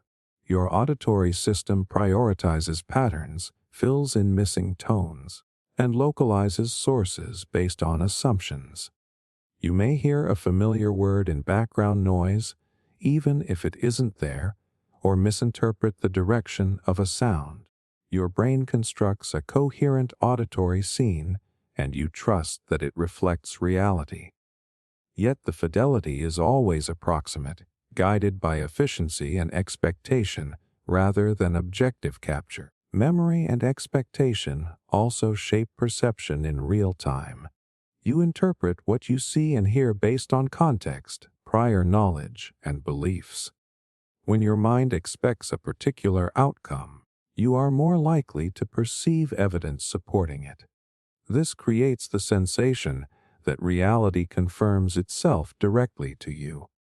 In fact, your interpretation is filtered through cognitive frameworks, attention priorities, and biases that distort and simplify the world. Even touch and proprioception are constructs. You feel the texture of a surface or the position of your limb, but these sensations are interpreted from raw nerve signals. Pressure, vibration, temperature, and tension are processed into coherent experience by the brain. If sensory input is manipulated through anesthesia, vibration illusions, or virtual reality, the perception can be altered dramatically, demonstrating that tactile reality is always mediated. The illusion is reinforced by consistency. Most of the time, perception aligns closely with what others report. You see the world in ways similar to your peers, and this agreement convinces you that your senses are direct channels to truth. But the alignment is not proof of unfiltered perception. It is the result of similar brain wiring, shared context, and common assumptions. Small divergences go unnoticed until they are tested experimentally. Emotions, attention, and internal state further warp reality. When you are anxious, bored, excited, or tired, the world appears different. Threats are exaggerated, colors seem duller or brighter, sounds are interpreted with altered urgency. Your internal state biases perception, yet the experience feels direct. You do not notice the lens through which you are seeing because the construction feels seamless. Even sophisticated instruments cannot escape the illusion. When scientists use microscopes, telescopes, or sensors, they translate signals into perceptible forms. Every measurement is mediated through interpretation and representation. What feels real, immediate, and direct is always a processed abstraction. Your brain does the same with unassisted senses. The direct reality illusion explains why humans trust experience so instinctively yet can be deceived so easily. It underlies optical illusions, cognitive biases, and social misperceptions. Reality is always interpreted, not simply received. That immediacy you feel is a cognitive trick, a convincing blend of sensation and construction. The next time you perceive the world with certainty, pause and consider how much of that clarity is your brain's creation. Colors, shapes, sounds, textures, and even social cues are interpreted, filtered, and amplified. What feels like direct connection to reality is actually a highly efficient internal simulation designed to navigate the world, not a perfect reflection of it. Understanding this illusion does not diminish experience. It reveals the extraordinary power of your brain to construct a coherent, navigable reality from imperfect, partial, and filtered information, all while convincing you that you see the truth directly.